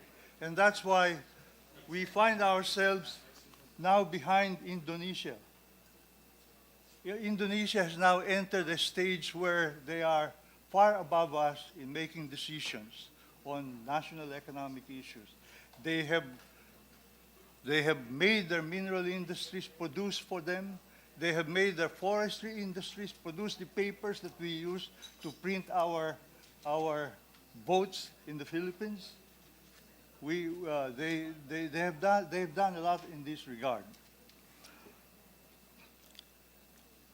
As a nation, we are very slow to react to the needs of the times, and I hope that our leaders will look to the important needs of our people rather than the limited protest against powerful interests and constituencies. Our actions with respect to the easing of burdens and obstacles toward the opening of the economy for greater competition are very slow and insufficient. We have to keep pointing out that we are far behind other countries that have surpassed our economic achievements to make some elements of our policy-making institutions to move forward. As we go through the implementation of these new laws, I am not surprised if some element of society would question the constitutionality of some of the aspects of changes. But precisely because of this, we get bogged down again because projects can get stopped because we wait for the constitutionality ruling, and this takes time. This takes resources. This takes delays, and basically even the loss of projects that should have been there years ago.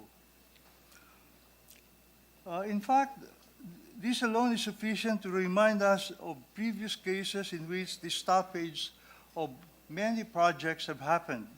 I can cite a few egregious examples, but I will not do that because they're already written in my note. You can read them if you want to, and I have cited them. I have listened incidentally, I'd like to just make the following point. I have listened intently to some of the members of the Senate in connection with the issue of the amendment of the Constitution. And I can sense some element of distrust on the issue. And perhaps I would like to make a comment on what I've heard. I heard that foreign, at least I've heard it said, foreign investors do not ask for the amendment of the economic provisions. That's true. They don't ask for them, but they vote with their feet on the failure of their rates of return when they enter a country. When they fail to earn their rates of return, when they fail to undertake the proper, when they get disappointed in the country, they leave with their, they make their votes. They leave or they continue with us if they like us. I heard also that the poor and many Filipinos do not understand the issue of constitutional change. On this point, I'd like to make a major note. I believe that this statement serves to sweep under the rug and dismiss the benefits of constitutional changes to the poor in our country. The poor are so challenged to improve their living conditions that they are willing to sell their votes to candidates during elections. They attend any rallies to bust them if provided with food and money for any cause and don't care much about. They seek handouts, ayuda, in many forms, only to solve their immediate problems. If they understood that this constitutional change on the economic provisions would uplift their lives and that of their children especially, they would embrace these changes gladly, I think. We have to explain these things to them. Moreover, I've heard, moreover, the fact that our young people, the first thing they do is to look for jobs abroad and not to look for jobs at home means that their aspirations are not with us because they feel that they have no hope in the country. This thing, I think, will be changed if we make the right moves to amend the constitutions that will help us bring in the foreign investments that I think will raise the level of technology and the level of employment and wages in the country as we move along. There are also comments that I heard that there are some priorities that are more important than just looking at the constitutional amendments that I'm looking for. And I've heard that it may be better to just improve the ease of doing business. That might be the route. Or to reduce the cost of energy, to mitigate the relationships, the economic hardships of the poor because of the high inflationary costs that we have. Or to reduce corruption. Well, my point is this.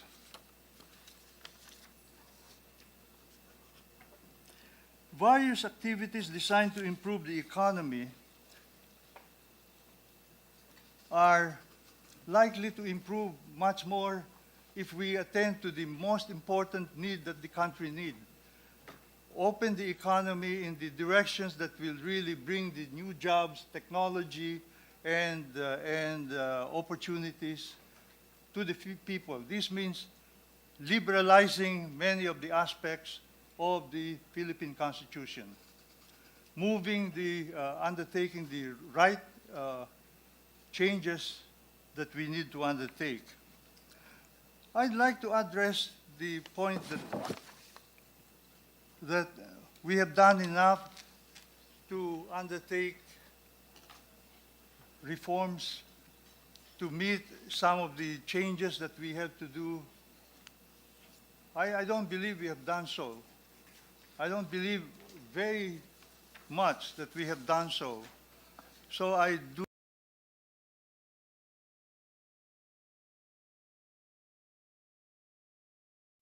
think we need to do, which is to amend the constitutional issues that have stymied our growth on a long-term basis. Thank you very much, Mr. Chairman. Thank you very much for a very comprehensive and history-based overview, Dr. Sicat. Salamat po. Next, we'd also like to, yes, I think we have acknowledged our colleagues here. We'd like to go to our former Secretary of Finance, for also a former three-termer of the House of Representatives, Secretary Gary Teves. Thank you, Mr. Chairman, Mr. President, distinguished senators, esteemed resource persons. Thank you for your invitation.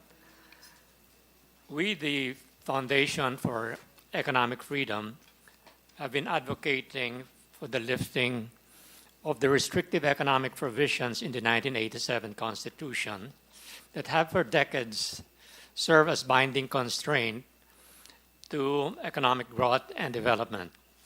We believe that the removal of these restrictive economic provisions, would send a clear and compelling message to foreign investors, signaling a warm welcome to their investments and business operations in the Philippines. We recognize that liberalization laws such as the amendments to the Public Service Act, the Foreign Investment Act, and the Retail Trade Liberalization Act have been enacted in the previous administration. However, the Philippines still lags behind its ASEAN peers in foreign direct investment. Data as of 2022 indicate that Indonesia, Vietnam, Malaysia, and Thailand have surpassed the Philippines in attracting foreign direct investments. In this regard, we propose to fully liberalize, and lift the following restrictions in the 1987 Constitution by allowing up to 100% foreign ownership in the following areas, unless otherwise subsequently provided by law. Mr. Chairman, in the interest of time,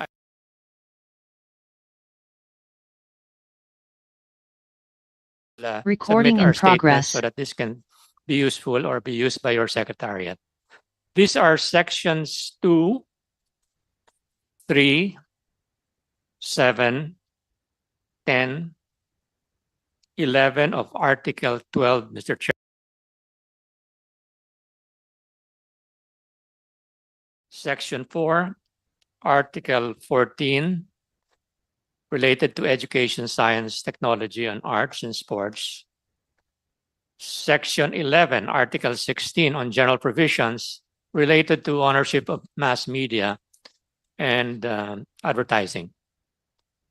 Mr. Chairman, we also propose amendments to the Filipino First provisions in the following articles in the 1987 Constitution as follows. On Section 19, Article 2, Declaration of Principles and State Policies, which presently is quoted as, the state shall develop a self-reliant and independent national economy effectively controlled by Filipinos. And this is our proposed amendment, Mr. Chairman. I quote, the state shall develop a self-reliant and independent national economy, unquote. Section 10, Mr. Chairman, Article 12, again on national economy and patrimony, presently quoted as, in the grant of rights, privileges, and concessions covering the national economy and patrimony, the state shall give reference to qualified Filipinos. We'd like to propose this amendment, Mr. Chairman. In the grants of rights, privileges, and concessions covering national economy and patrimony, the state shall give preference to qualified investors. If necessary, this and future Congresses can subsequently impose appropriate limitations, restrictions, conditions for ownership, or safety nets should circumstances and conditions warrant those adjustments, just like most countries in the world and our ASEAN peers have done through ordinary legislation and not via constitutional change. The closed and restrictive model has been with us since 1935 and contributed to the inability of our country to progress like its ASEAN peers. It is high time to change the business model under the Constitution. The Philippines is the only country in the ASEAN region where restrictions in foreign ownership are embodied in the Constitution. We need to have a legal framework and market conditions that match our competitors.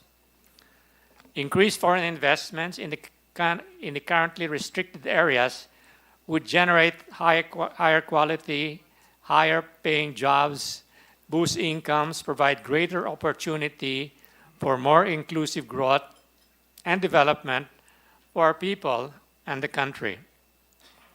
Mr. Chairman, various studies have shown that countries that have embraced a more open economy to foreign direct investments grew significantly faster than others who are more protectionist.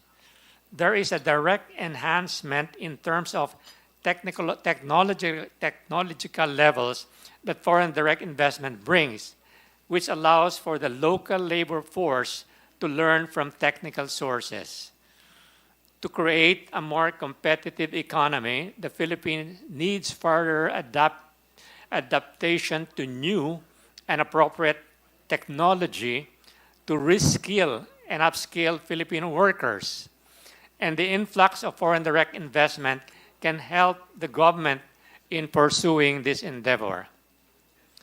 Mr. Chairman, we recognize that removing the foreign ownership restriction in the Constitution is necessary but not sufficient to attract more foreign investors. Other conditions such as the rule of law, good infrastructure, and ease of doing business, among others, must be present to compete with other countries in attract foreign investment. However, removing these restrictions is a necessary first step. We strongly emphasize that constitutional amendments should be limited exclusively to removing the restrictive economic provisions. This focused approach reduces the risk of political controversy and division and allows us to focus more of our efforts and energy in improving the welfare of our people. The removal of the restrictive economic provisions and subsequent influx of foreign capital would help improve our competitiveness relative to our ASEAN neighbors in terms of better and more infrastructure, telecommunications, power, and other public utilities. This would allow our government to spend more on education and health of Filipinos. Thank you, Mr. Chairman. Mr. Chairman, may I also submit my statement as well as an updated talking points on the economic restrictive provisions which might be helpful to your committee. Certainly, Thank you certainly. very We'll much. welcome that, Secretary Gary Teves. And if any members of the FEF also wish to come, perhaps if they have expertise in the various industries which are, Yes. we will have, with the permission of the Chair and the Senate President and the Senate leaders, hearings on the various industries which will be affected. So the educational, higher education, advertising, and maybe perhaps the public utilities, although really the provision on public utilities is only a reiteration of the Public Service Act, which Congress just passed a year ago or 2 years ago. We'll convey your suggestion, Mr. Chairman. Thank you very Thank much, you. Mr. Secretary. Next, we'll have the UK educated economist, Sunny Africa. Sir. Mr. Chair, I actually have a presentation. Is it okay to flash it? It might actually make things Yes, we'll ask easier. there we are. Thank you. I'll be very quick. Thank you very much for the invitation. Ibon Foundation is always happy to share what we can, even if there are attempts to silence us, even under the current administration. I would like to apologize for all males. If I knew that this would be the profile of the resource persons, I would have asked our female research head to come in. But anyway, puro lalaki kasi eh. Sa amin po, yung economic chacha is unnecessary and diversionary. So much can be done now if we're so interested and willing to develop the country, but it's also counterproductive. It distracts us from more basic changes in economic strategy needed, and actually also reduces our legal leverage to change things. I have a couple of main points, but I think a lot of them are about facts. I think there's wisdom to not leave economic policy making to economists. We do have some facts to blow away this fog of dogma about FDI. We strongly believe FDI is very exaggerated as a solution to underdevelopment. Development is a very complex phenomenon, as a bit alluded to earlier by Secretary Teves, but singling out FDI, including charter change, as some kind of major means development is, we believe, reductionism pushed to absurdity. Pinag-usapan yung kaangkupan. This, again, it's been distributed to the Senate. We'll be sharing it, but this chart is quite straightforward. The major countries of ASEAN are on the left side, including China. The columns are the different sectors of the economy. This is a chart based on the World Bank investing across borders, the last report they made in 2012. We updated with data from the UNCTAD Investment Policy Hub and also from the U.S. Country Commercial Guide. It basically shows that per sector, green means open, then reddish all the way down to orange, less open. The Philippines is on top because as a result of all these changes in the laws over the past decades, starting, I think, with the Mining Act of 1995, even the constitutional provisions, even without the amendment, unless otherwise provided by law, laws have provided for many opening up, many sectors to be open to the economy. So I just want to highlight this. We think it's quite important. There is no basis now to say that the Philippines is among the least restrictive economies, is among the most restrictive. On the contrary, the Philippines is now among the least restrictive economies of foreign investment in the region. That's shown by so many sectors being green as opposed to other countries having more orange and red dots. That's basically highlighting that so many countries in telecommunications, power, all the way up even to alcoholic beverages, there are restrictions to foreign investment, 20 to 80%. In many sectors of the Philippines, is 100%. We do want to address the point about flexibility. Maybe the point isn't do we need flexibility or not, but whether these provisions are needed or not. Because whether they're in the Constitution or in the law, if they're needed, it doesn't really matter about the flexibility. And I also want to disabuse us of the notion that we're more flexible once foreign investment comes in. Once foreign investment comes in, we're actually less flexible. Like a drug addict addicted to foreign capital, once foreign investment is in the country, we'll always be scared for them to go out. We'll always be scared about the disruption. We'll always be scared about the withdrawal symptoms. So I do want to stress that the flexibility argument is quite irrelevant.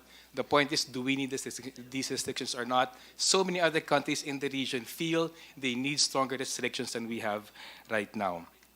Next slide, please. Again, just some charts about the increasing foreign investment in the country. The argument that, oh, we're getting so much less than our neighbors is actually also irrelevant. The point is, has foreign investment been coming in? Since the 87 Constitution, foreign investment has poured in. UNCTAD reports about $113 billion in foreign investment in the country, whether in absolute terms, it increased 40 times since 1987, or as a share of GDP, it's increased 4 times as share of GDP. Foreign investment has poured into the country.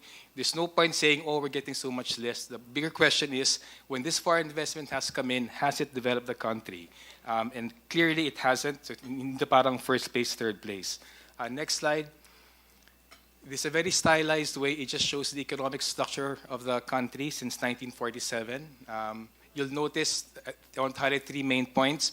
Despite the increase in foreign investment, industrial and agriculture foundations of the economy have fallen. The Philippines right now, our manufacturing is its smallest share of the economy since 1949, smallest in 75 years. Agriculture is smallest in our country's history. Again, this is despite a lot of foreign investment coming in, despite a lot of trade openness and globalization. Next slide, please. A little bit of a case study. This is foreign investment in the manufacturing sector, which was already mentioned is 100% open to foreign investment. The manufacturing sector is open to 100% foreign investment, but it has fallen to its smallest share in 75 years. It was 17.9% in 2022. The share of employment in manufacturing is the smallest in the country's entire history. Clearly, being 100% open to foreign ownership in manufacturing has not developed the Philippine manufacturing sector. To make things even worse, about 60 to 70% of our manufacturing is not even Filipino. It's actually foreign. The Philippines right now has the eighth smallest manufacturing sector. Thailand, Myanmar, Vietnam, Singapore, Malaysia, Cambodia, and Indonesia all have much higher shares of manufacturing in their GDP. Next slide. Again, a short example. Again, there's no point gloating about attracting foreign investment and thinking that it transfers technology. Intel and Hanjin were here for decades. They invested billions of dollars. They hired thousands of workers. But when they left for their own reasons, the Philippines has nothing close to semiconductor industry after 35 years of Intel. We have nothing close to shipbuilding industry after 12 years of Hanjin. Same reason, when the Malampay natural gas runs out, we won't have any capacity actually to exploit our own natural gas. The real test for foreign investment is not what they do while they're here, because if you want to make money, they have to invest, they have to create jobs, they have to have economic activity. The real test is what is left behind. For investors, without the proper regulatory infrastructure, will not leave anything behind. Locating the Philippines is not developing Filipino industry. Next slide. Again, to highlight, Philippine manufacturing is the smallest in 75 years, but the majority of Filipino manufacturing is actually foreign, whether by approved foreign investment, the World Bank's own estimates in our national accounts, or even by the revenue share in the top 1,000 corporations. The fixation on FDI quantities has distracted and shifted the focus of policy away from development. When a means to development, FDI, somehow becomes an end, it stops being a good means to development. Next slide. There's been a lot of talk about what other countries have done. I'm so sorry, there's a lot of numbers here. I just want to stress, this chart, this table basically shows the Philippines right now, in absolute terms and as a share of GDP, has more investment than South Korea, Taiwan, and China did, whether in their period of economic takeoff in the 70s or 80s, or even at the present. So this nonsense about increased foreign investment will have development, that was not the case in the case of South Korea, Taiwan, and China in the 70s and 80s. It is actually not even the case right now. We have much more foreign investment, but much less development, because the problem is not lack of foreign investment, the problem is a lack of vision for industrial development. Next slide. It's an important quote. The United Nations State and Development Report summarized the development experience over 35 years. They basically said that the core of national development is industrialization for a great many reasons, and the core of national industrialization involves nationality. It's not about having foreigners in your export zone in a low value added enclave. It's about building a national brand. And you will notice there's no point, no country, no industrial power brags about inviting foreign investment. They brag about Samsung, Hyundai, Intel. They brag about national brands because industrial development is about having national brands, not being an address for them. I'm going to wrap up. The last few slides actually highlights a problem with the thinking that the world is changing, the world is globalizing. We jumped on the globalization bandwagon in the 80s and 1990s, causing manufacturing agriculture to fall to the smallest shares in decades, some in history. The next few slides highlights, on the contrary, in the last 15 years, since 2008, 2009, the number of protectionist measures has been increasing. The previous slide, actually, the green bar chart, line chart graph shows protectionist measures since 2008. The orange measure shows liberalizing measures since 2008. For a great many reasons, countries have become more protectionist in the last 15 years because that is in their national interest. The next slide is for investment measures. Again, a bit, it's up and down. Green shows increasing investment regulations among new measures. Orange shows decreasing investment liberalization measures. Next slide. Also want to highlight, we're a bit obsessed about investment agreements, about liberalizing. I think it's useful to highlight, in the last 15 years, over 60 governments have terminated over 400 international investment agreements for being too liberal. And of these 400 international agreements, nearly 200 were unilaterally terminated. The 2 point I want to stress is, some decades ago, the argument was we can't restrict our foreign investment, we can't protect our economies because it's against the WTO, it's against agreements. That does not hold anymore. So many countries, including Indonesia, are coming up with model investment agreements that are much more restrictive than before. Also, even the WTO, with the US blocking appointments to the appellate body, the WTO is now actually unable to actually enforce a lot of its laws, agreements. Last point, in the opening statements, there was the OECD investment restrictiveness was shown, and the highlight was that the Philippines has the second most restrictive investment regime in the world. This is that exact same chart, but I'm so sorry I don't see it right now. The dots are foreign investment flows in each of those countries. What's the point? The point is, if the countries are lined up left to right in terms of restrictiveness, yes, the Philippines is on the right end. But if it was true that restrictiveness worsens foreign investment flows, you would have an opposite slope of the dots. The fact that the dots are clustered in the 1 to 5% range of GDP, it actually basically says it is not true on an OECD 83 country level. It is not true that the more restrictive you are, the less foreign investment. Also, not true, the less restrictive, the more foreign investment. There are a few outliers here, Singapore and Ireland, but even actually taking out the outliers, that conclusion is solid. Very, very last point. Next slide, please. Oh, anyway, this is just showing the flattening out of trade and investment. I want to conclude by stressing we all want change. There are a lot of problems, but so many things to improve the economy don't need charter change. We don't need charter change to raise living wages, to distribute land for free, to provide the means for farmers to make the land productive, build more schools, build more hospitals, give more aid. 10 million things can be done right now without charter change. If we think that charter change will make those things much easier, that's actually not the problem. That's it. Thank you. Very much, Sani, for that data-driven presentation. It's a good counter-argument. Next, we'll have Mr. Orion Perez Dumdum from the Constitutional Reform and Reunification Movement, or Correct Movement. Go ahead, sir. That's actually the Constitutional Reform and Rectification for Economic Competitiveness and Transformation. Unification. Not unification. Okay, thank you. Rectification. I stand corrected. Thank you. No problem. Okay. Mayong adlaw kaniyong tanan, labi na sa tanan mga Bisayang dako dinhi, labi na sina Justice Azcuna, Lolo Jun Davide, taga Cebu gihapon pares nako. Si Secretary Gary Teves nga gikan sa Dumaguete, Senator Bato de la Rosa, Senator Coco Pimentel, og si Senate President Mig Zubiri, ako rabang classmate ang imong manghod sa una nga si Bea sa French. Maraming salamat sa akong kaibigan at idol na si Senador Robin Hood Padilla. Assalamualaikum wa shukran.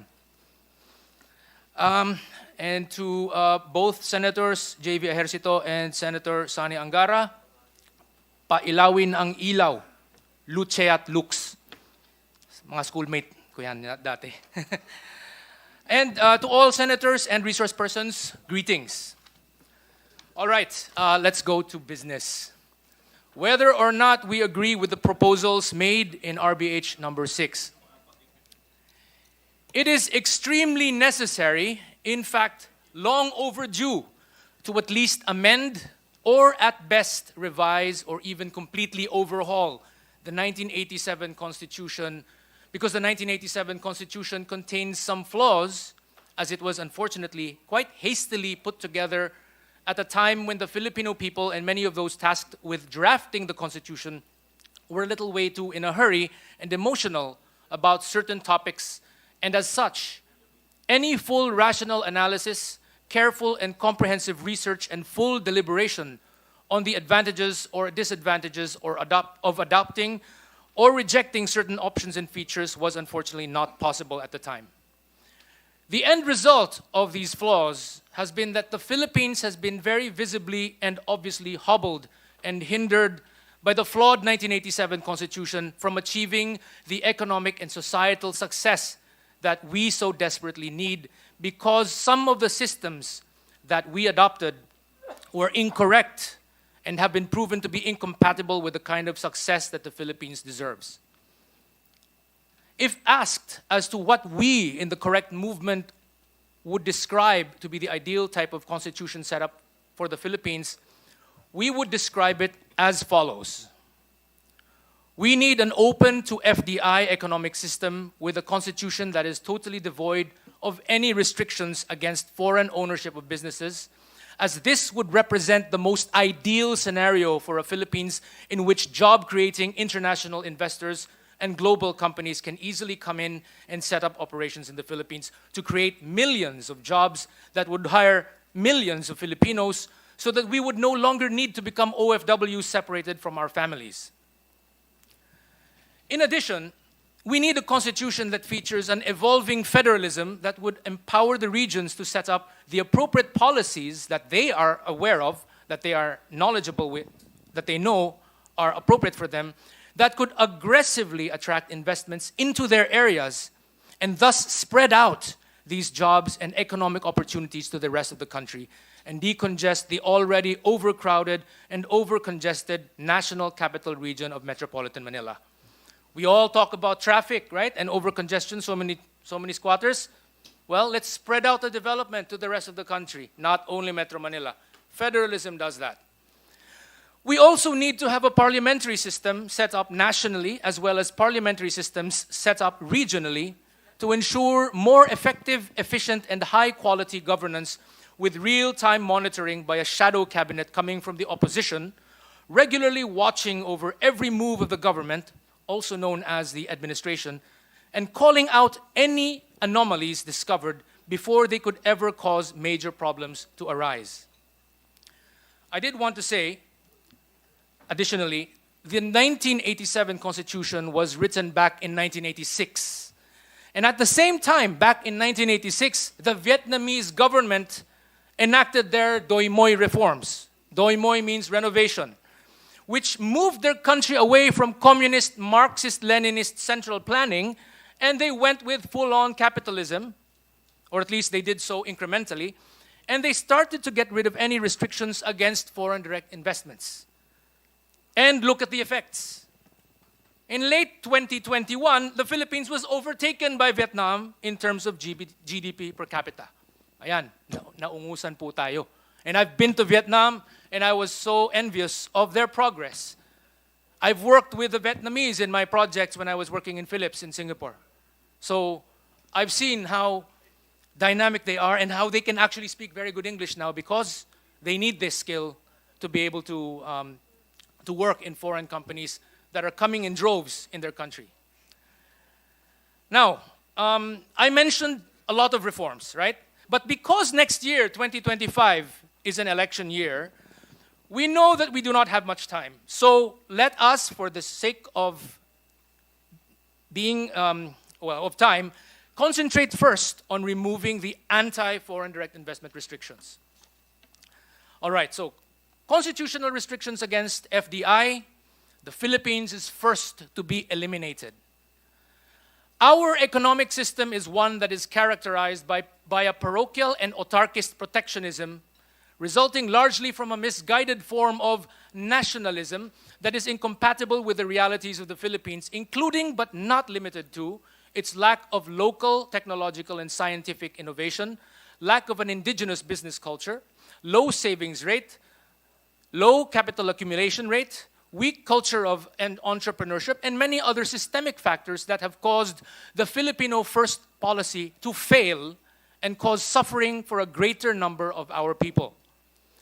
By embedding numerous anti-foreign direct investment restrictions in the Constitution, such as 60-40 and 70-30 equity sharing agreements, favoring local investors and keeping international investment participation low, or outright bans, there is hardly any wiggle room or flexibility, as these restrictions cannot be changed when the global economic situation changes. Most importantly, the Philippines ends up at the losing end when side-by-side comparisons are made, such as when comparing the Philippine Constitution against the Vietnamese Constitution or against the constitutions of other countries within the ASEAN region. And it is not difficult to see why. The Philippines is the only country in the region with such explicit numerical restrictions against foreign direct investments, while other countries have no such restrictions written in their constitutions. While other countries certainly do have restrictions regarding the entry of foreign direct investments or any regulations, they are often not as restrictive and oftentimes not even requiring that the foreign investor have a merely minority ownership share. And more importantly, they are written purely in statutory legislation, which can be easily amended or repealed when called for or when economic conditions change. I'll give an example, just a little bit of an analogy. Kung magsisipilyo tayo, saan natin itatago ating sipilyo? Kasi madalas natin ginagamit ang sipilyo natin. Lalagay ba natin sa loob ng safe, na yung safe ay kinakailangan ng combination at may sa mata at saka yung fingerprint at saka kung ano, may 5-minute na timer? Siyempre, namamadali tayo, di ba? Kapag kinakailangan natin gamitin ng isang bagay na madalas, nandun dapat ready gamitin, di ba? Yung mga hindi madalas ginagamit, yun yung hindi madalas binabago, yan, ilagay mo sa safe. Constitutions are like you're putting it in the safe. And if you put economic restrictions in there, which should be dynamic, they should be changed whenever things change, whenever economic situations are changed, you're not going to be able to make those changes because of the difficulty of doing so. Recently, there have been attempts to address issues by creating circumventing mechanisms through legislative workarounds, such as making changes to the Foreign Investment Negative List or amending the Public Service Act. These attempts at addressing the Philippines' restrictiveness, however, are ultimately incomplete and only partially effective because most international investors and global companies look at the Constitution first before looking at legislation. When they find that a country's constitution is restrictive, that country, unfortunately, automatically gets eliminated from their shortlist. How do I know this? Because I've been an OFW in Singapore for a very long time and I've met with many high-ranking people from the HQs in Singapore. Yan ang sinasabi nila, natatanggal lagi tayo sa kanilang mga shortlist at the earliest round pa lang, sa constitutional round pa lang. Leaving only countries whose constitutions are silent regarding the restriction of foreign direct investments. This explains why the Philippines automatically gets eliminated early on, while countries like Singapore, Vietnam, Indonesia, Malaysia, Thailand, etc. remain on the list and eventually emerge victorious. Again, none of them have anti-FDI restrictions in the constitutions, in their constitutions. Only we do. The problem truly is that a misguided ideology of parochialism and insular protectionism have become ingrained within the Pinoy psyche, and yet there is no strong entrepreneurial and business culture supported by a strong culture of frugality and savings that would have allowed numerous local business empires to flourish and become globally competitive. Instead, the protectionism set up by the Filipino first policy and ideology had spawned ineffectual and inefficient local businesses owned often by the entrenched local oligarchy, characterized mostly by rent-seeking and complacency as opposed to excellence and competitiveness. But of course, there do exist examples that prove that Filipino businesses can thrive internationally, proving that protectionism is actually unnecessary. In Singapore, Jack and Jill snacks, of course from the Gokongwei group, are very popular. In China, the Liwayway Group's Oishi snacks are extremely popular. And I know this because I lived and worked in China in 2004. And when I was there teaching English and learning, sort of beefing up my Mandarin, galing kasi tayo sa Xavier, di ba? So, when I was there, some of my students would say, teacher, you come from Philippines. They have a very nice product. It's called 上好家。上好家就是中国第一名的小吃。And this is the best, the most famous snack in China. That's what they were saying. They love Oishi. Oishi is 上好家 in Chinese. And they were basically fans of Oishi. And when they found out I was a Filipino, parang, sir, ang galing ng produkto nyo. Ganon. So, ibig sabihin, point ko, many of our companies don't really need protectionism in order to thrive. Doon pa nga sa China, sila nga yung nangunguna. Sila yung pinakasikat na kumpanya doon sa mga snack food. So, but I digress, no? Pasensya na kayo. The dearth of investments, both local and foreign, have instead created a situation where there are way more job-seeking Filipinos than there are job openings available.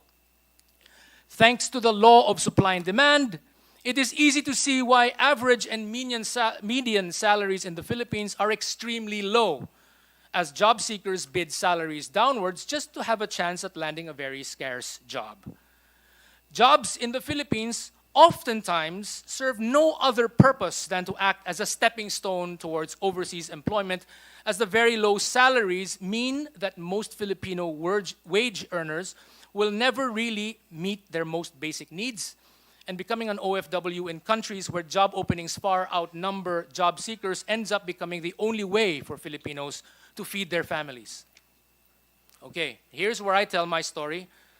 Please bear with me. These are my experiences as an OFW.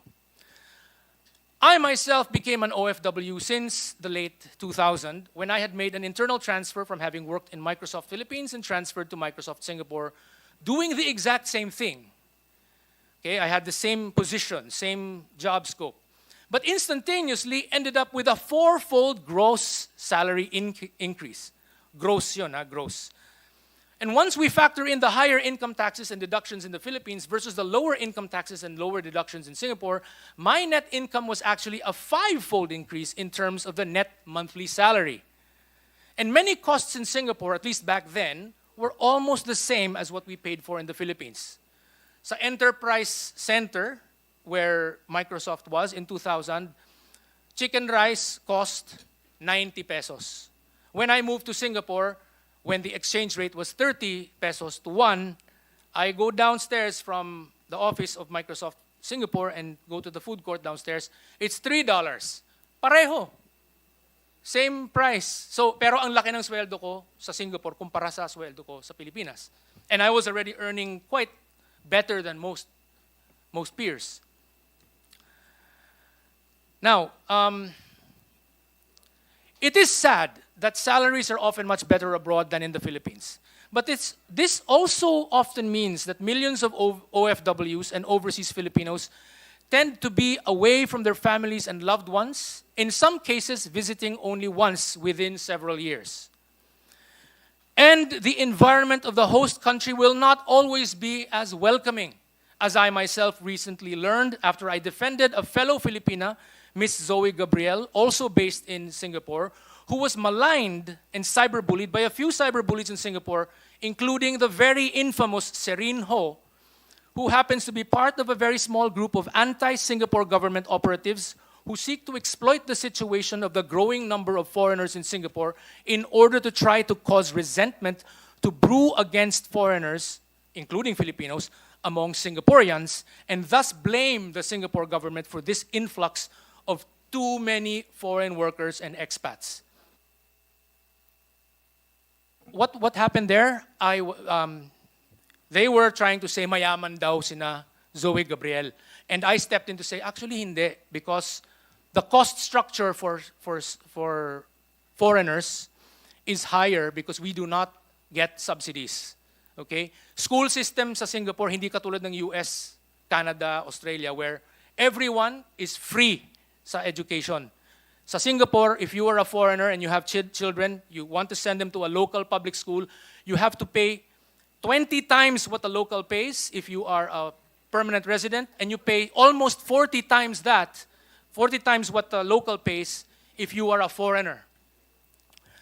After I defended our compatriot by explaining why their attacks were based on factual inaccuracies, I became the victim of their extremely intensely focused and persistent cyberbullying, precisely because I had managed to disprove their false narrative that they were trying to peddle. They did everything to try to sabotage me and my family in real life, including stalking me on LinkedIn and calling up the company that was listed as being my employer, and they tried to get me fired, making false complaints against me to Singapore's Immigration and Checkpoints Authority, and even making false complaints against me to the Singapore Police Force. When they found out which parish church I attended in Singapore, they sent fake complaints to the parish rector and even to the archbishop. In addition, they seem to have had access to some database which made them aware of which preschool my son was attending, not far from where we lived. These are real vicious psychopaths. If they were in the USA, they would probably have become serial killers. I made numerous police reports and filed a magistrate complaint, but sadly, cyberbullying seems low on the police priority list. We received so many threats, and I got severely inconvenienced. I was subjected to intense defamation by these cyberbullies, which destroyed my reputation in Singapore, which eventually led me to lose my job and my source of income. And that is why I am here today in front of you and not in Singapore attending this hearing via Zoom, which is what happened in 2002. I was still working in Singapore then. Our family returned to the Philippines just around 2 weeks ago, or the 14th of January, after selling and giving away many of our belongings accumulated over the years, and bringing in so many balikbayan boxes. While OFWs and overseas Filipinos may seem a bit more prosperous than we had stayed on in the Philippines, some people in the host countries we stay in are not always that welcoming, and ultimately our host societies are not our home. So even if I had become much assimilated in Singapore, having so many local Singaporean friends and learning to talk the same way that they do, Serene Ho and those cyberbullies still saw me as an outsider. And they were singularly focused on trying to get me to leave Singapore.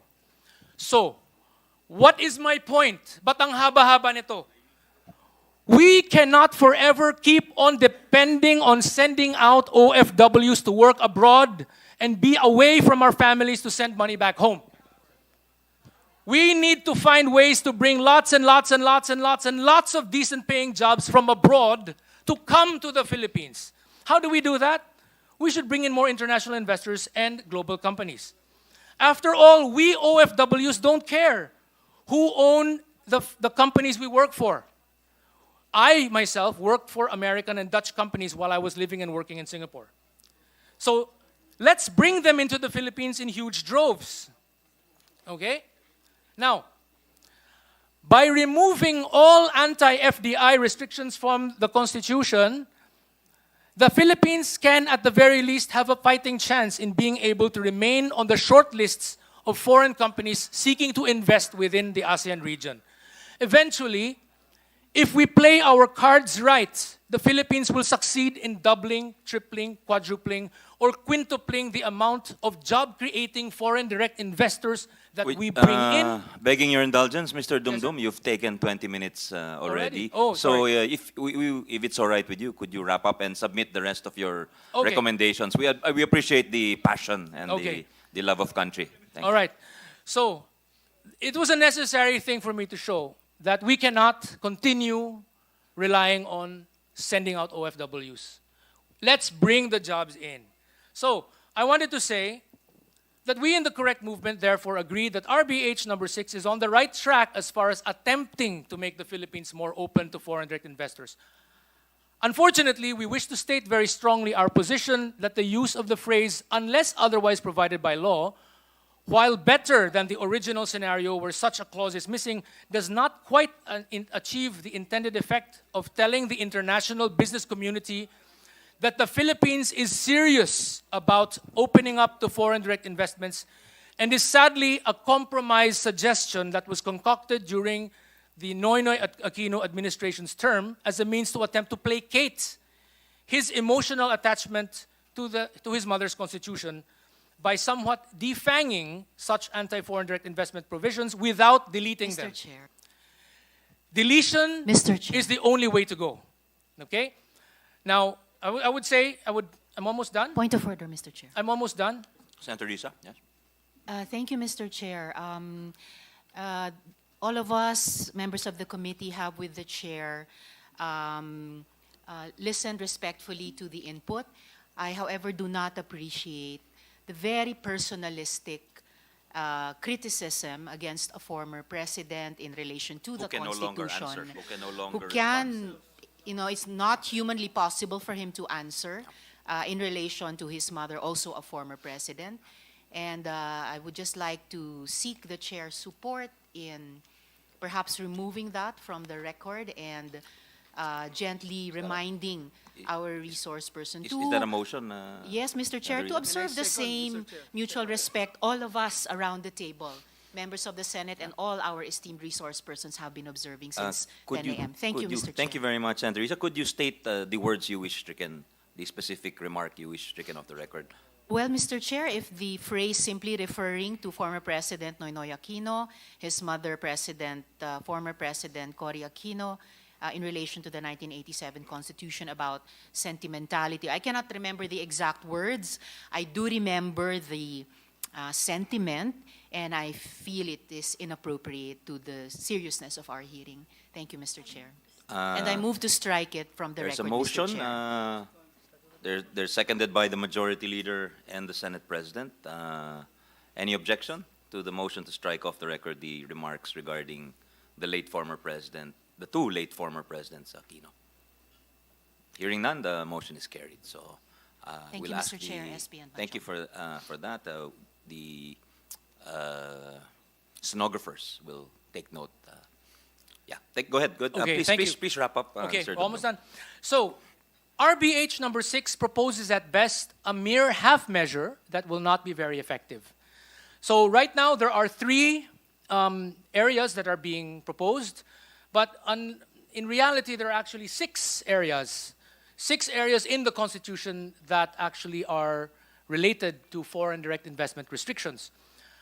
My main point is trying to say, why not, instead of just having unless otherwise provided by law on these 3 areas, let us instead delete all of the areas that have anti-foreign direct investment restrictions. And I will name them here.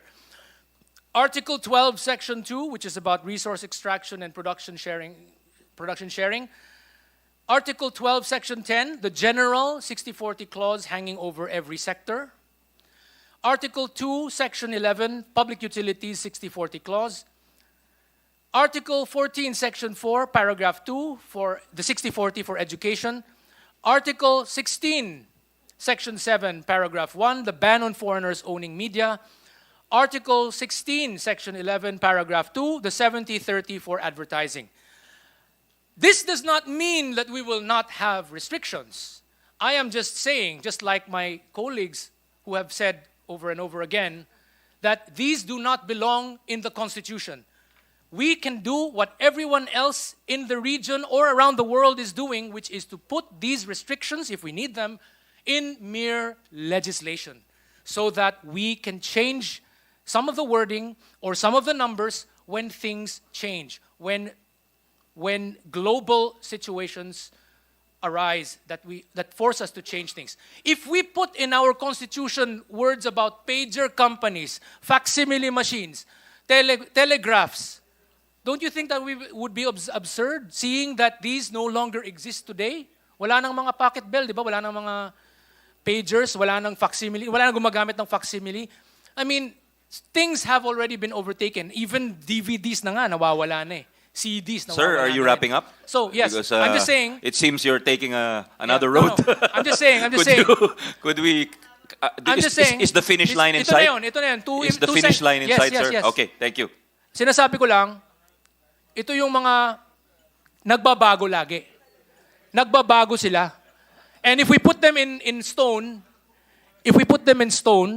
hindi natin mababago. So let's just take them out of the Constitution and put them purely in legislation where they belong and which is what everybody else around the region does.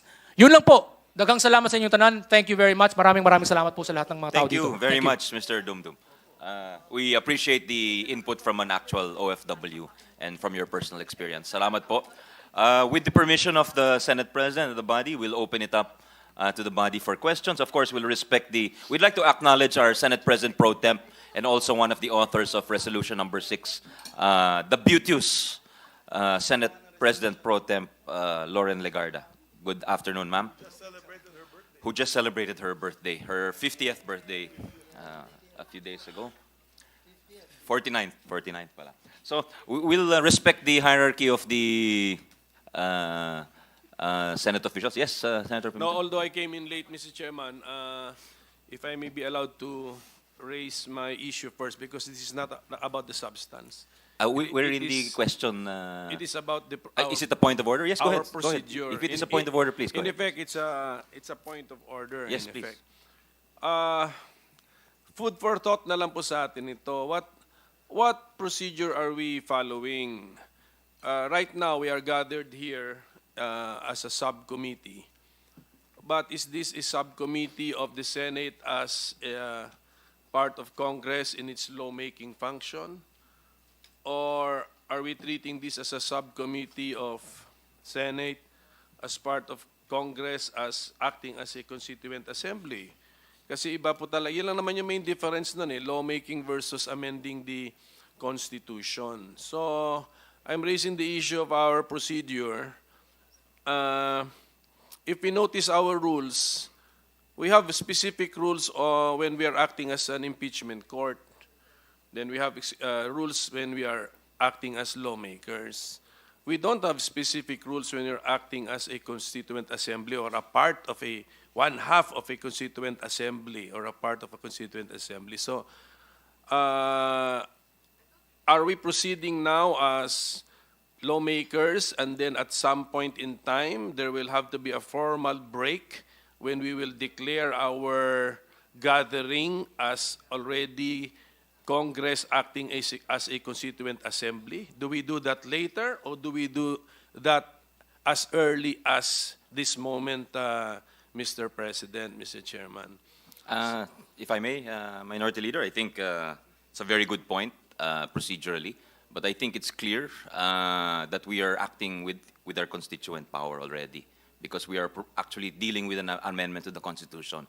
And I agree with you. Our rules are somewhat sparse with respect to constitutional amendments, but if we look at the jurisdiction of committees, Mr. President, under the Committee on Constitutional Amendments and Revision of Codes, it points out that there are 13 members and that it has jurisdiction on all matters proposing amendments to the Constitution of the Philippines and the revision of the existing laws. So that is the only specific, unless I'm corrected, that's the specific provision dealing with amendments to the Constitution. That's the only one I can see upon cursory. Thank you, Mr. Chairman. Actually, yeah, if I may finish, Minority Leader, please, with your permission. That's the one I see. So that perhaps is what's giving us basis. But perhaps if we're not happy with that, we can talk to the chairman of the Committee of Rules, the Majority Leader is here, and perhaps that can be addressed, and we can, the members of the Committee on Rules can discuss any proposed changes to the rules, and then that has parliamentary, that's high in the hierarchy of parliamentary motions, so definitely it's something that we can elevate to the plenary as early as today or tomorrow, if to the satisfaction of His Honor. if I may add, Mr. Chairman, that is actually the first thing I checked. So pagdating po sa rules natin, as a law-making body, we filed a resolution. It was referred to the proper committee, this one, and then a subcommittee was formed. But then, So, but when we now make further steps, if we now go beyond the committee will now have a recommendation. My point is there must be a clear break, Mr. Chairman, very clear break when the Senate is no longer acting as a lawmaking body, but we are now performing our duties, our tasks as so-called constituent assembly, because we are now acting under Article 17, entertaining to propose amendments to the Constitution. So maybe for today's activity or event, we can justify it using our rules. Yan sinabi po ng ating chairman. And I agree, no, binasa ko nga ganun, because a resolution was filed as in Senate as a lawmaking body. Our rules accommodate it, referred to the proper committee. So, ang aking food for thought, Mr. Chairman, are the steps after, siguro, after this committee hearing that we, if I could just siguro advise the majority to start thinking about this point, Mr. President, Mr. Chairman. We need to make this formal break para klaro na ano na yung natin. Kasi because if we do not make this formal break and we treat it as if we are processing a bill, so ang tanong ko, what is the final product? Although, let us say, concurred in by the other house, then we have now an enrolled bill.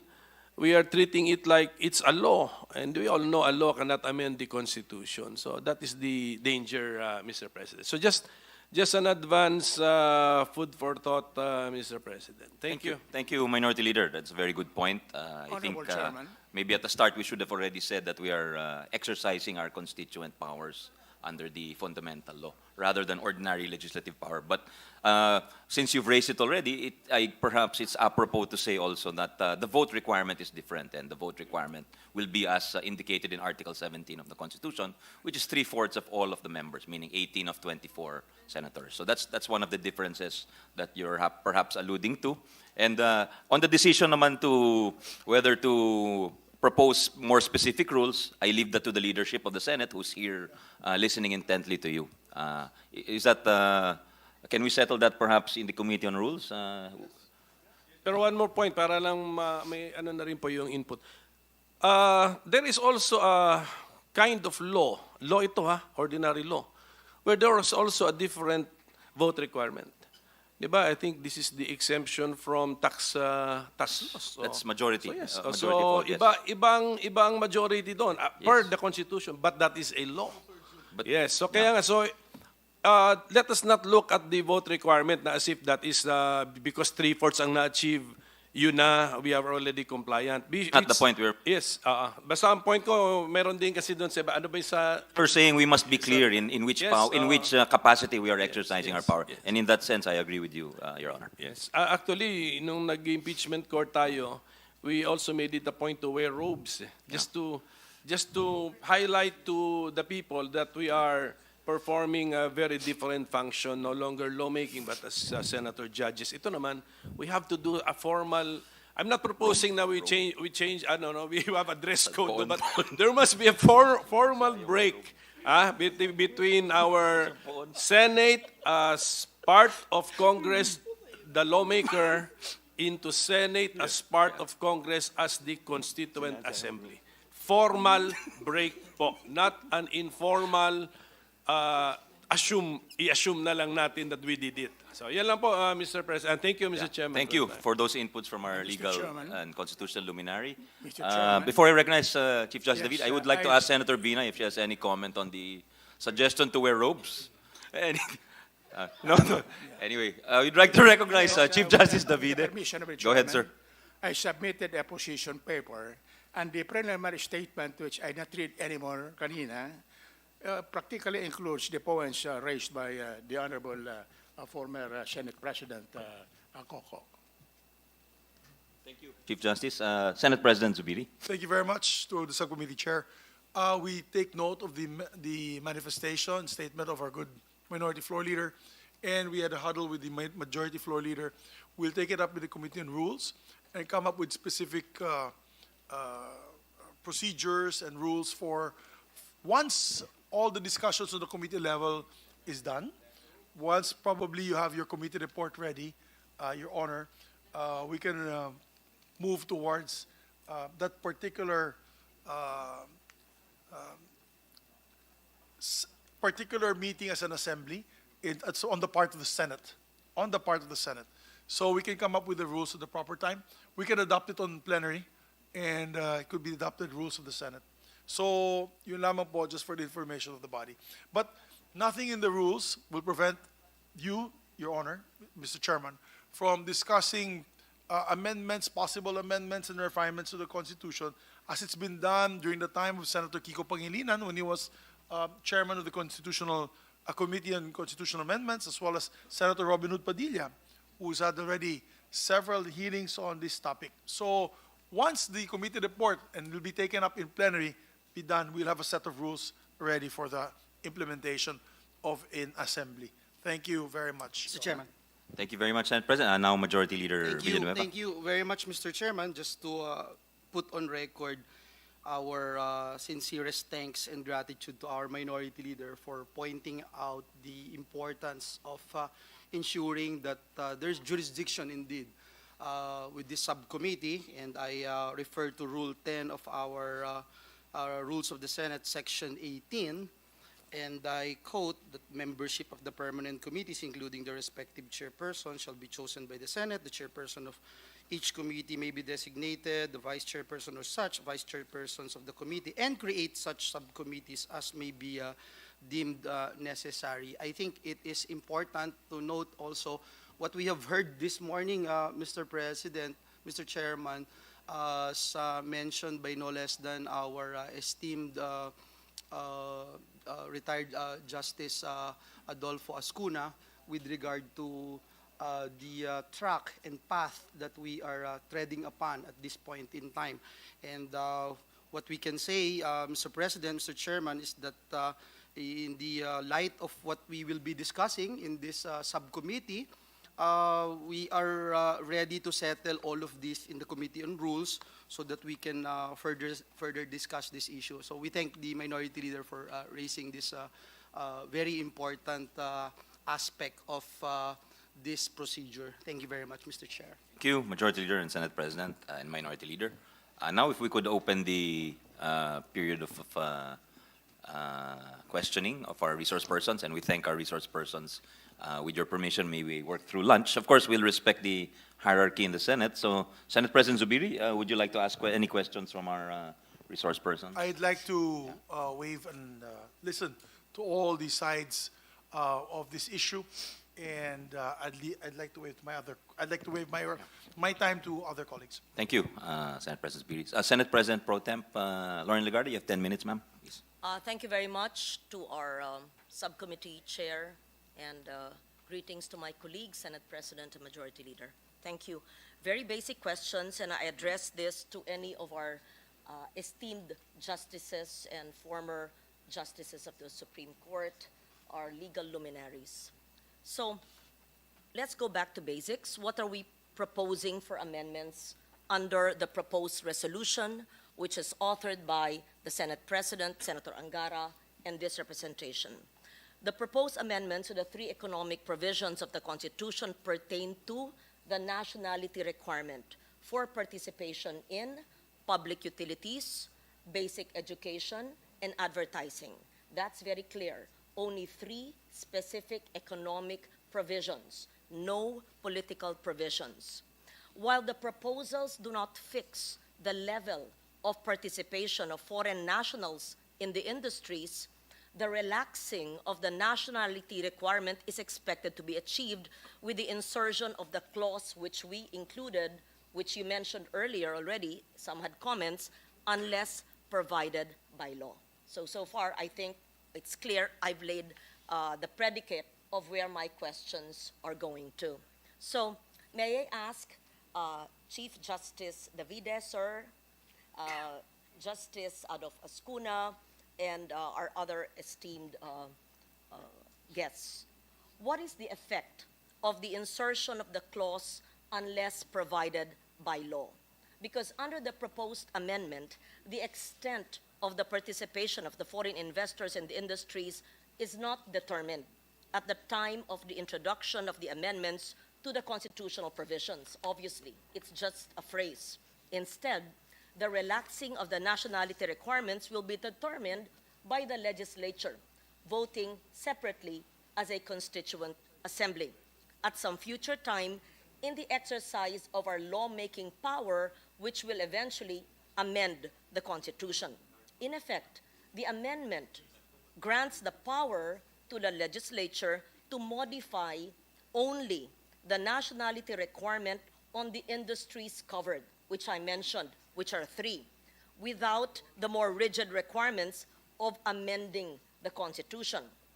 Only the requirements with respect to passing a law shall then be observed when the legislature decides to exercise this delegated power subject to the approval of the executive and the exercise or non-exercise of the veto power. So in short, sir, in 5 minutes, I have somehow encapsulated the work we will do in the next several months.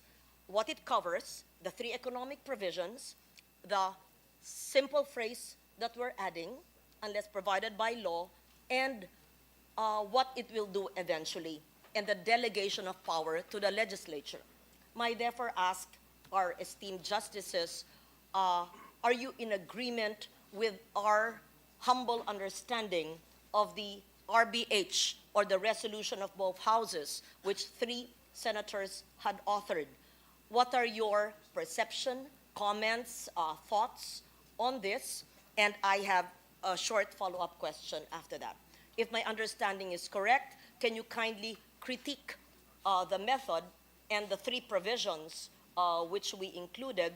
And if my perception is incorrect on our RBH, we'll be happy to be educated by you. Thank you, sir. Chief Justice, please, and then Justice Azcuna.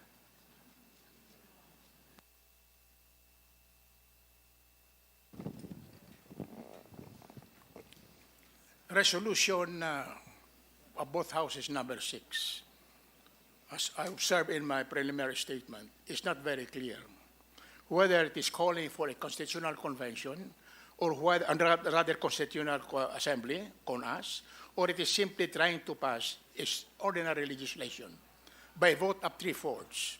In which case, like an ordinary procedure of passing laws, once it is voted upon by 3/4, it should pass to the lower house. The lower house will now act on it as if it were an ordinary legislation coming from the Senate. If the lower house will agree to it, it should be by a vote of 3/4. However, on the other hand, if the lower house will add one more amendment, it may be another amendment.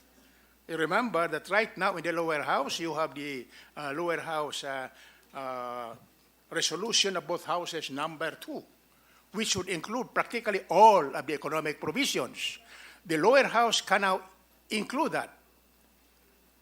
Then it will approve with the amendments. What will happen?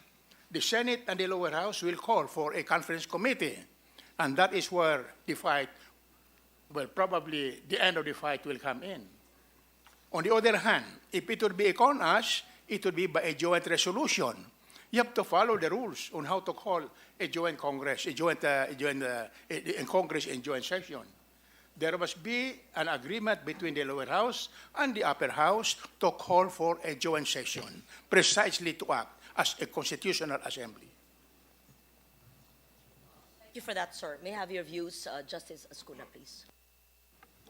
Thank you, Mr. Chair. I agree with Chief Justice Davide. There is a need to signal that you're acting now under Article 17. By the way, the word Constituent Assembly does not appear in the Constitution. Actually, the Constitution merely says Congress is the one empowered to propose amendments or revisions to the Constitution under Article 17. It's still Congress. However, when Congress shifts from its mere legislative function of making ordinary laws to one of proposing amendments or revisions to the Constitution, it has to signal the shift? How do you signal the shift? As I said earlier, instead of saying be it enacted, you say be it resolved. That's already a signal in addition to the title of your resolution, which is to propose amendments to the Constitution. There is no need for joint meeting or joint hearing. The Constitution doesn't require it. It merely says Congress may, by a vote of 3/4 of all its members, propose. So you can do that separately. But you have to signal that you are proposing now amendments or revisions to the Constitution. And I think it is sufficiently signaled by calling it be it resolved, and then your title, meaning proposal to amend. And you don't have to submit it to the President, unlike a bill that he has to sign.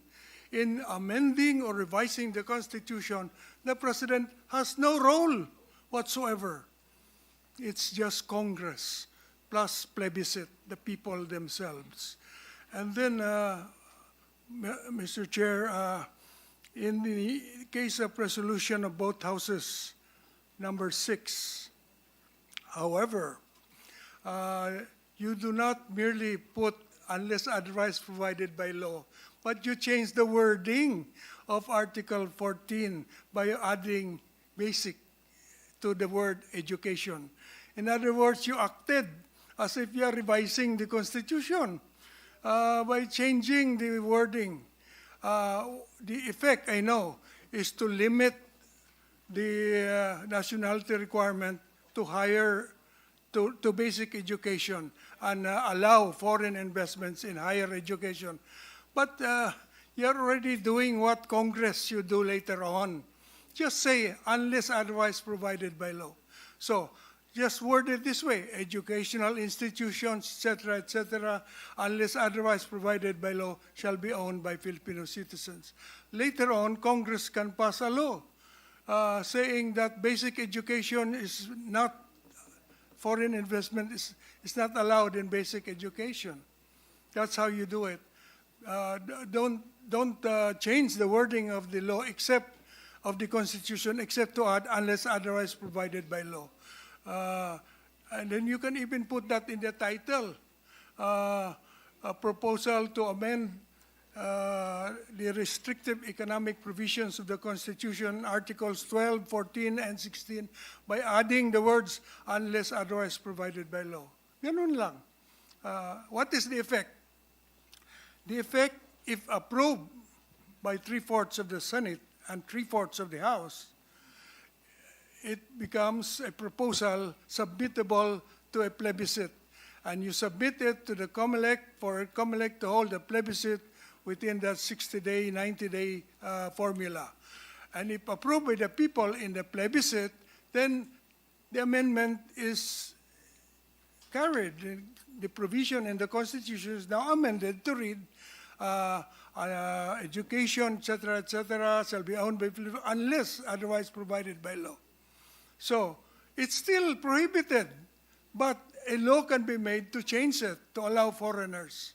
That on ordinary law, that's no longer amending the Constitution. You are now allowed by the Constitution to amend the law. Is that irregular? Of course not. There is already a provision in the Constitution now that says that practice of profession shall be limited. Practice of the legal profession shall be limited to Filipino citizens except in cases provided by law. Nakalagay na ngayon yan sa Constitution. Tingnan ninyo.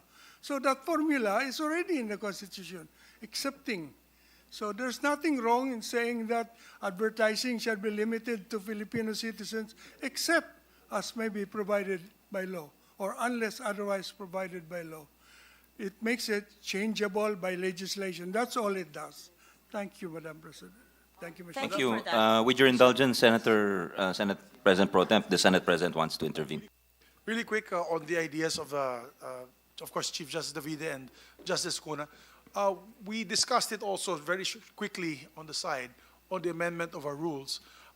We had said that the committee may be allowed to do the committee hearings, get, of course, the advice and the inputs of different luminaries, whether in the legal field or the financial side, or financial sector, and all other sectors concerned.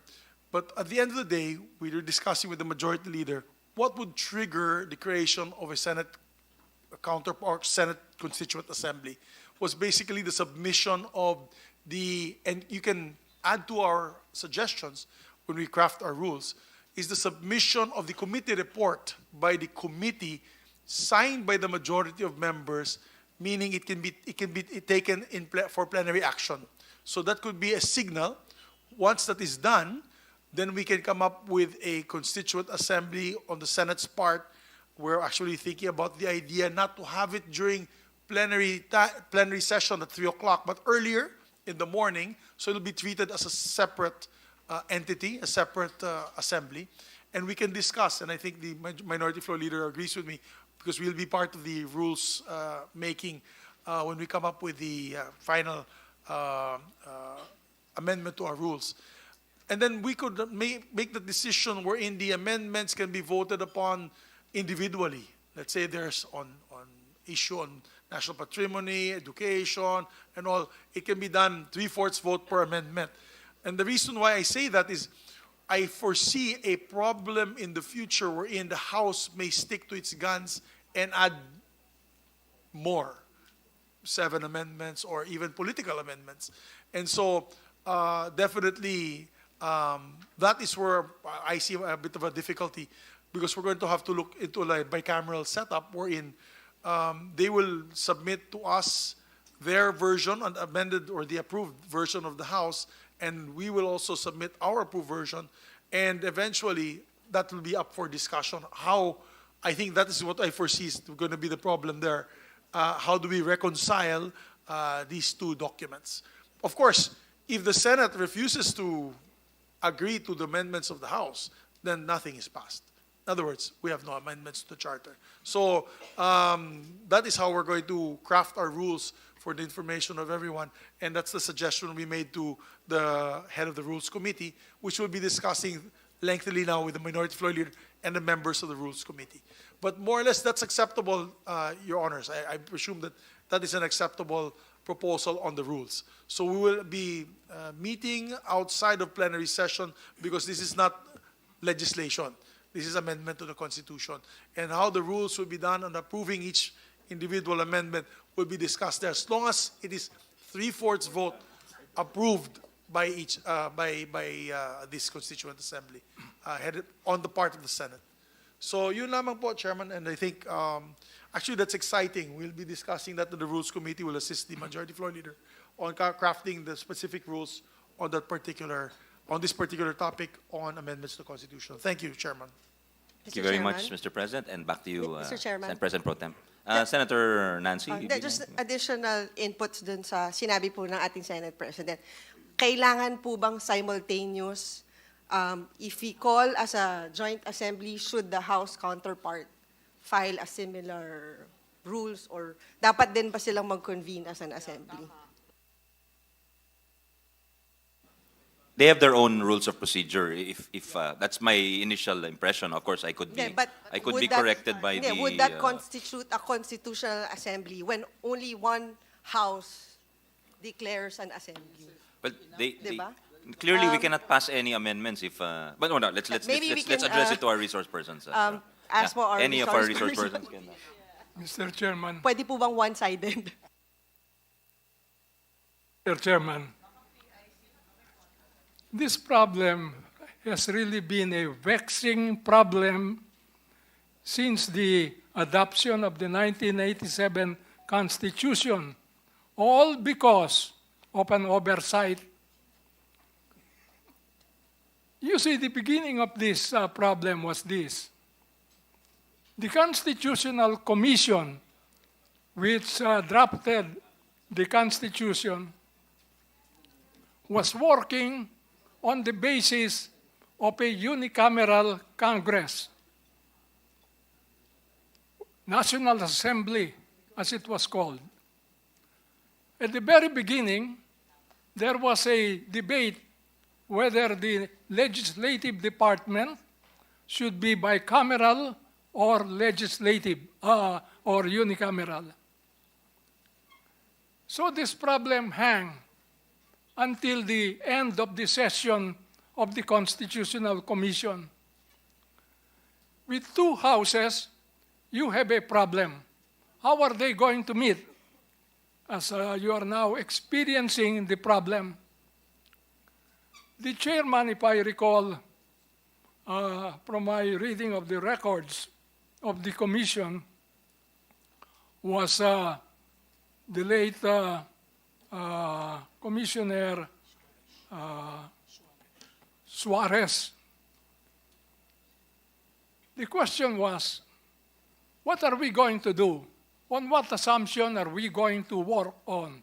On the assumption that we will adopt a bicameral Congress or a unicameral National Assembly. This problem was not resolved until the very end. So, with that problem, it was agreed in the Committee on Constitutional Amendments and Transitory Provisions. It was agreed this way. Said Suarez, we will keep it like this until it is decided otherwise that it will be bicameral.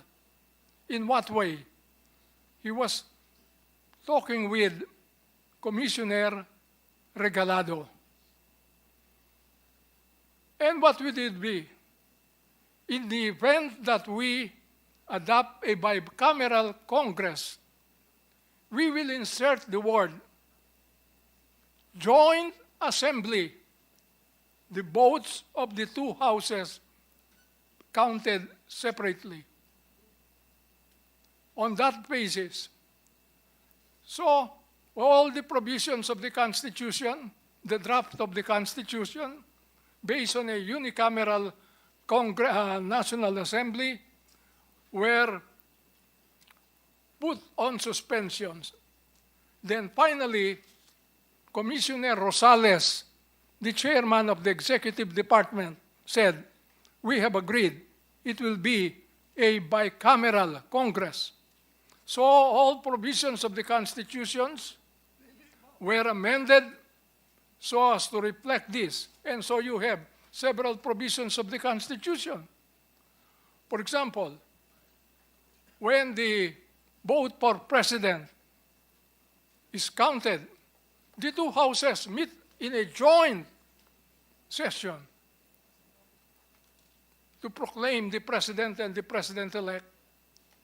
When there is a vacancy in the office of the vice president during his term, the president is given the power to nominate, and his nomination of the vice president will have to be confirmed by the two houses in joint session, voting separately.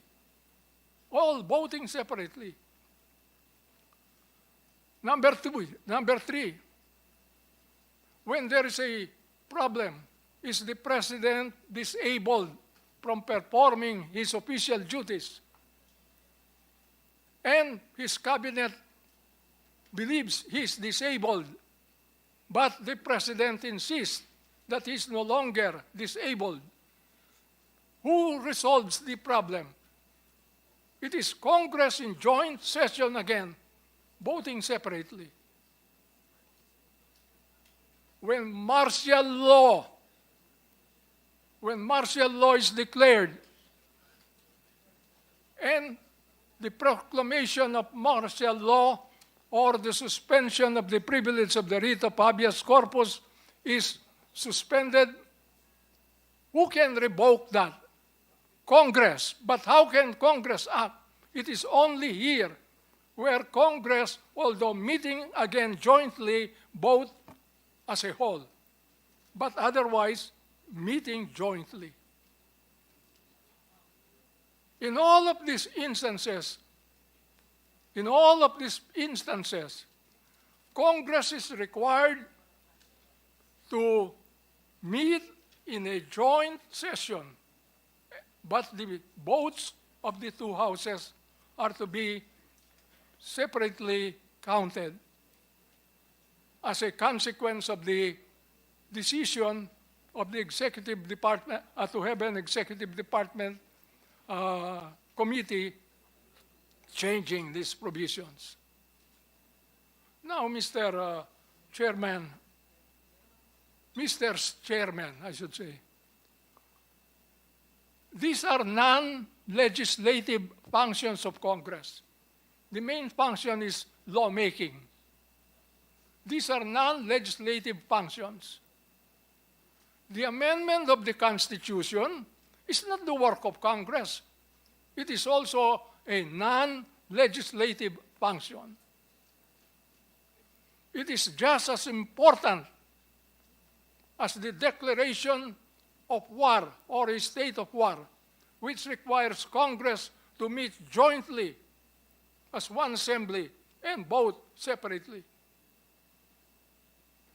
If you regard the amendment of the Constitution as important as that, don't you think that this silence in Article 17 as to how Congress should act as a constituent assembly, would there be doubt in your mind that it is not Congress as a lawmaking body, but it wears a different hat, that of being a constituent assembly?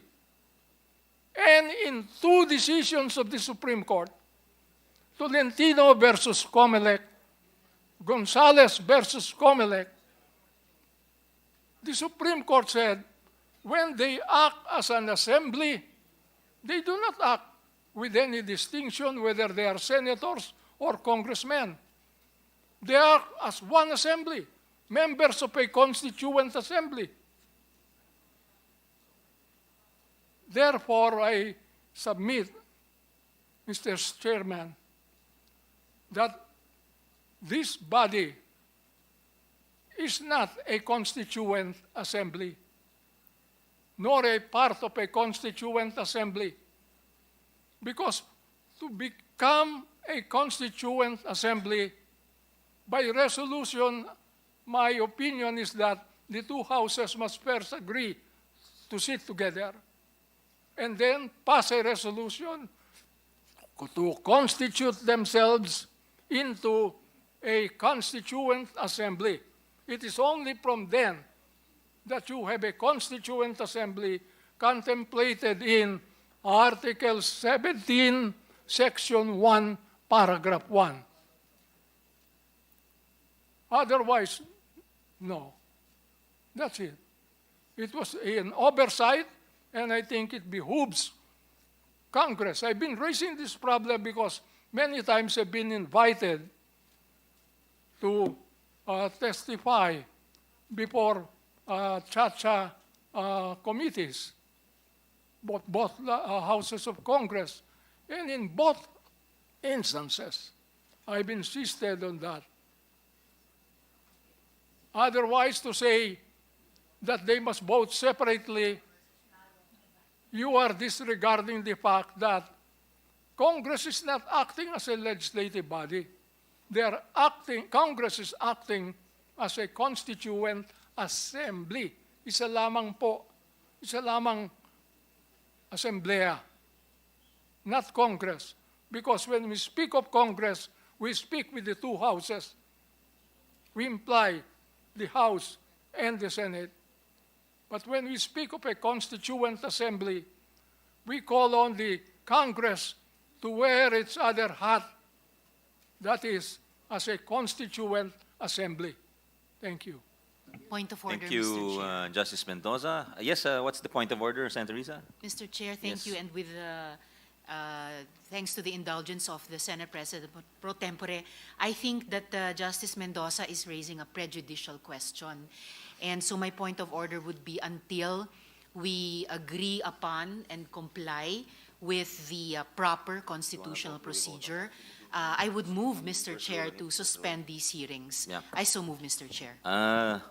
There is a motion to suspend. What is the pleasure of the body? No, I think, object, Mr. Chairman, because yeah. I think our rules allow the discussions of amendments to the Constitution. We're talking about topics such as the economic provisions, even discussion on how it will be implemented.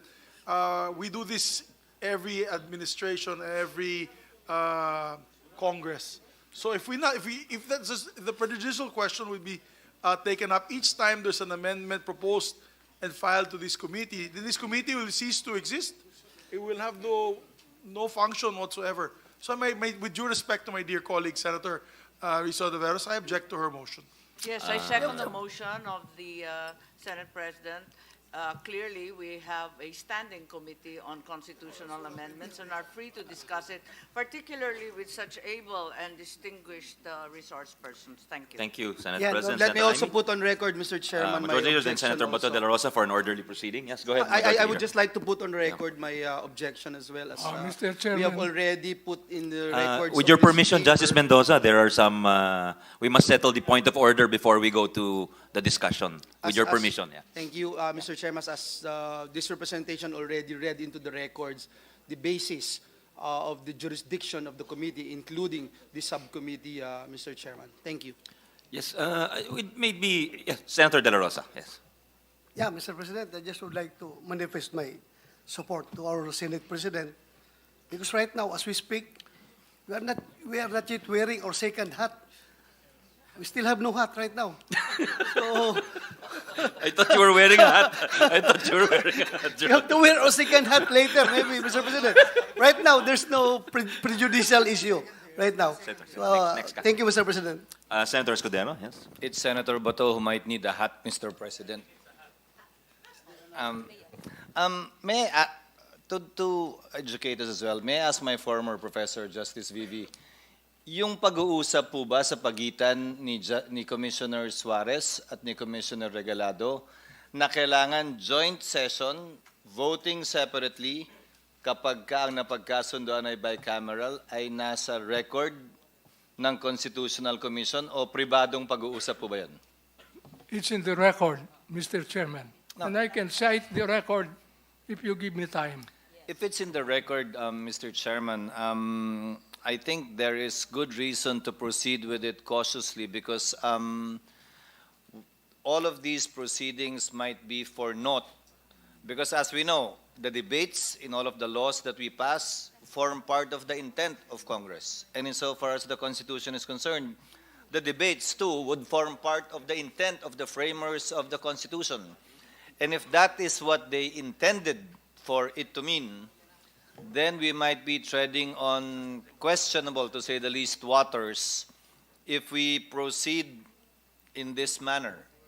Baka may bagong akusasyon na naman na sinasabotahin ng personal. It's better to proceed with it cautiously and take note and take heed of the points raised by Justice Mendoza as well as the other justices and Chief Justice before we proceed, because this is already the beginning of our second hat. I think that's the point of Justice Vivi. Mr. Chairman.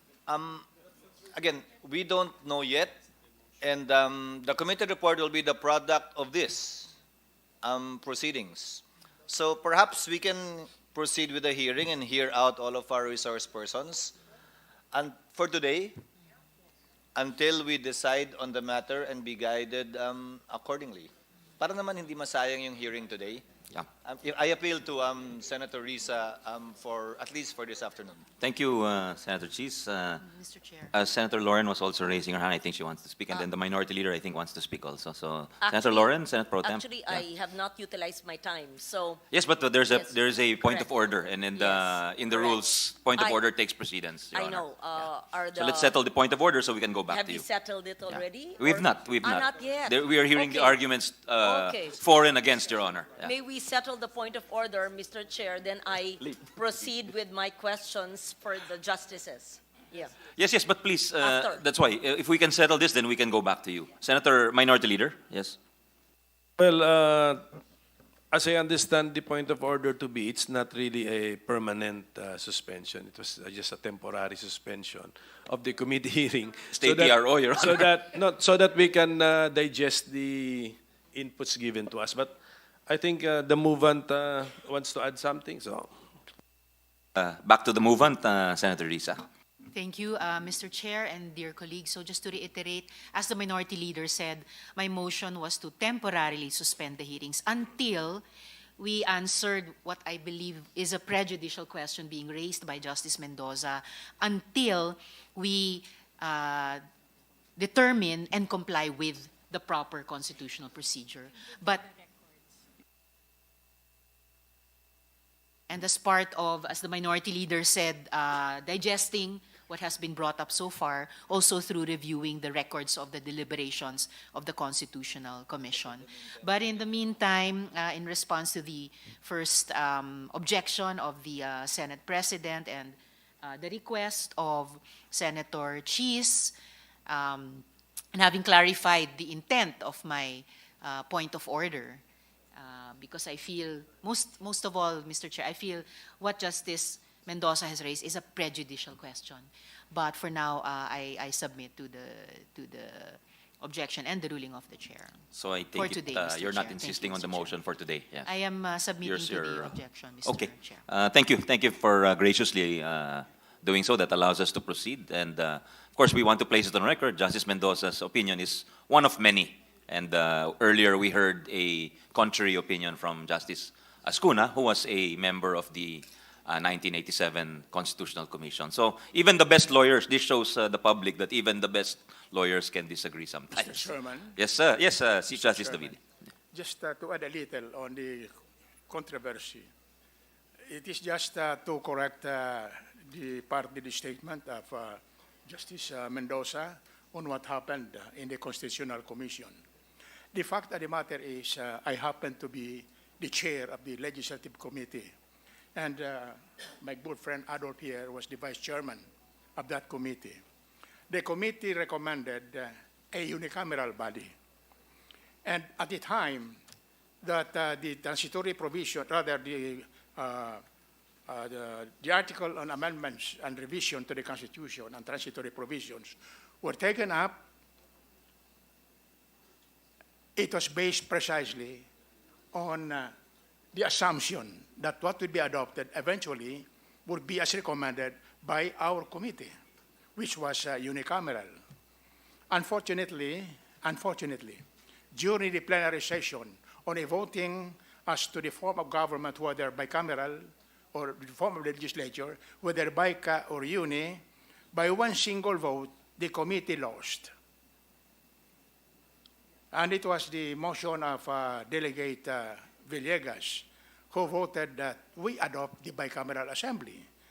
Same thing happened in the committee, as a matter of fact.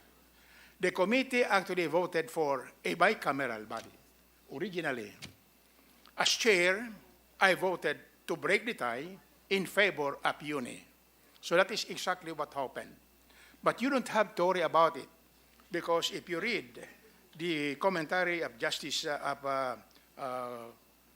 Father Barnas, one of the members of the Constitutional Commission, in his book, The 1987 Constitution of the Republic of the Philippines, a commentary, 2003 edition, page 1297, it is very clear that Congress may do so, propose amendments either a single body or in a joint session.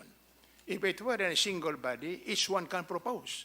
And that was what I answered before to the question of Senator Legarda.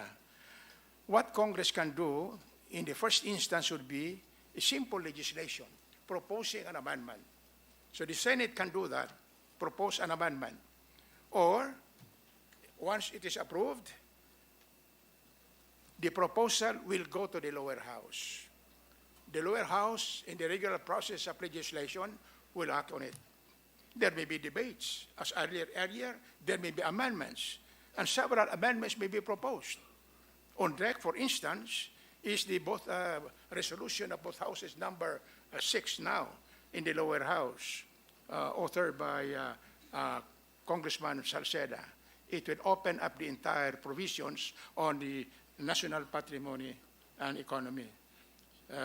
Not only 3, not only 4 in the resolution of Senator Gatchalian, which is your which is actually your resolution about houses number 1. That was the first. That was filed in July of 2022. And it was submitted to the Mother Committee on Constitutional Amendments and Revision of Codes. And public hearings were had on, as earlier announced, all over the country. But we do not know yet what had been the proposal of the Mother Committee. And that is exactly the reason why I also raised in my preliminary statement whether, after this subcommittee shall have acted on this resolution number 6, the subcommittee's report will go back to the Mother Committee, and the Mother Committee to treat it simultaneously with the resolution of Senator Gatchalian. If it had not been acted upon, there are no reports. If there had been a report, we should like to find out. Now, again, if there had been no report, does it mean that by treating this particular resolution, we will be abandoning resolution number 1? So that is the issue that I raised. So now, since it was, go back to the issue of BICA and UNI, I would request you to, is embodied in my position paper, and it is also in my position paper submitted to the Committee on Electoral Reforms and People's Participation of the Honorable Jaime Marcos. So these are the clarification I would like to put. Thank you very much, Chief Justice Davide. That was very clear. Anybody else want to weigh in? We'll go back to Senate President Pro Temp Legarda. She still has 6 minutes left. Thank you, Mr. Chair. Thank you, Justice Mendoza, for making that very important and relevant clarification on the goings-on, which you said are on record in the 1987 Constitution, because in no uncertain words you had clarified that both houses of Congress, even if it was unicameral at the time, had envisioned that the votes will be counted separately, and therefore any joint voting must be deemed separate. I think that's very clear, Justice Mendoza. We are grateful for that clarification once again, and it is evident that the People's Initiative, as worded, that has been going around in different districts in the country, it renders it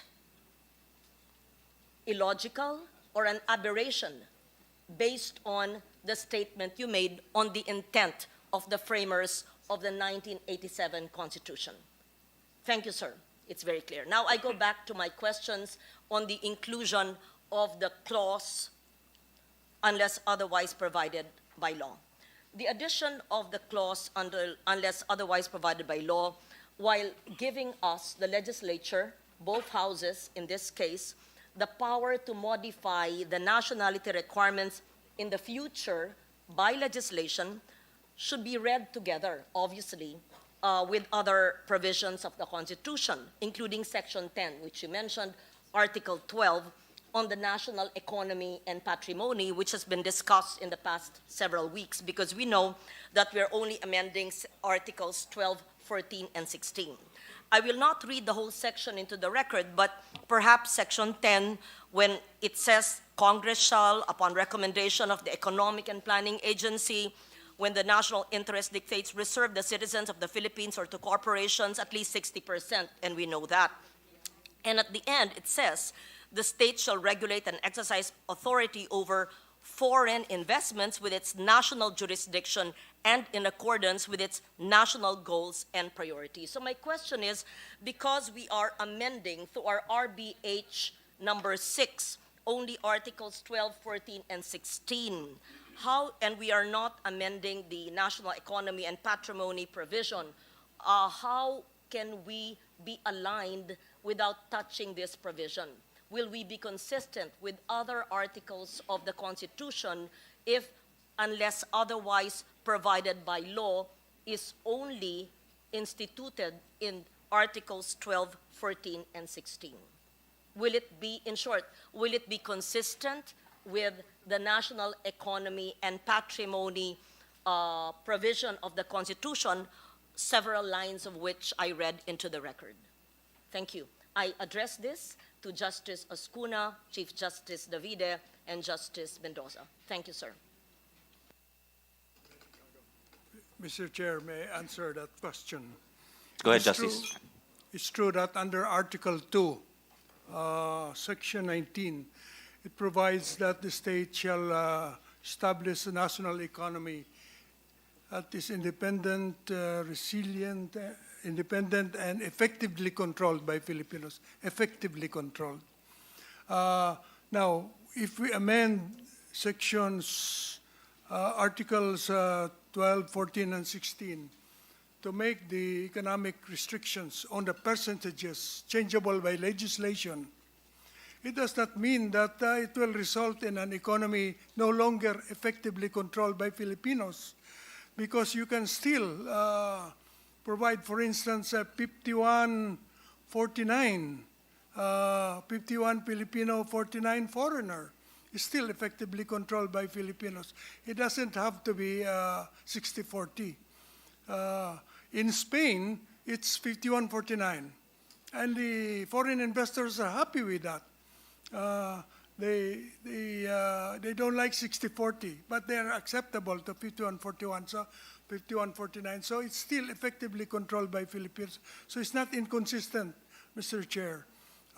You can also put safeguards such as reciprocity, safeguards such as what is provided for in the International Covenant on economic, social, and cultural rights, that a nation may, a people may allow the foreigners to enjoy their resources in accordance with the principles of mutual benefit and international law.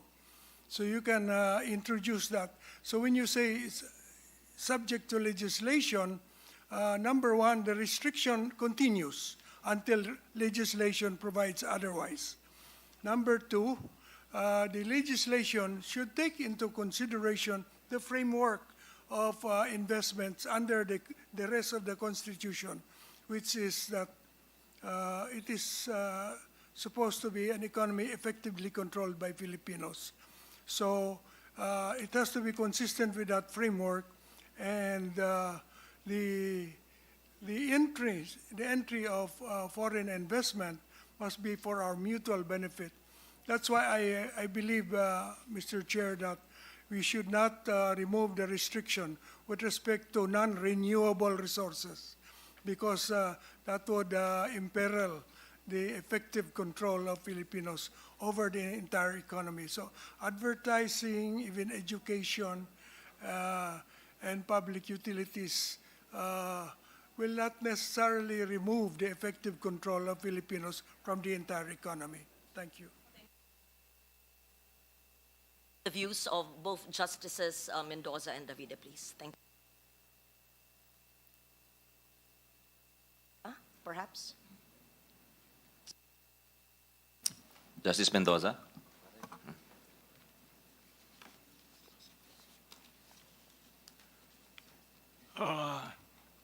These many provisions, Article 12, Article 14, and Article 16, simply carry out a general statement found in Article 2, Section 19, which says that the state shall develop a national economy that is independent and controlled by Filipinos. So, if you do not want these provisions in 12, 14, and 16, which are exclusively Filipinos, you want to open these activities to foreigners. Just remove that provision of Article 12, Section 19, because that is a basic principle, and they simply carry out that provision. In that way, you leave it to Congress to decide what the policy on economic activities and the patrimony of the nation should be. It has been said here that in other countries, that's simply left to legislation, ordinary law. But that's probably they don't have the same constitutional provision that we have. But as long as Article 2, Section 19 on national economy is there, you will have a contradiction, Senator. What you declare in Article 12, Section 19, you contradict because you leave it to Congress by ordinary law to change what the policy or principle should be. As it stands now, and I'm trying to help the committee with its resolution number 6. Resolution number 6 sounds more like an amendment to give Congress the power to amend the Constitution rather than an amendment of economic provisions. The emphasis, as I see it, is more on the power of Congress to change what has been declared as fundamental principles in the Constitution. Now, we cannot have a Constitution that is self-contradictory, that carries with it the seeds of contradiction. You declare solemnly in Article 12, Section 19, that we have to have a national economy controlled by Filipinos. And yet, you want to amend the provisions of 12, 14, and 16 and open this to foreigners and remove control in the hands of Filipinos. We will have a very contradictory position. That's just like saying, amend the Constitution in this manner, and then you have a provision there that the people have a right of revolution.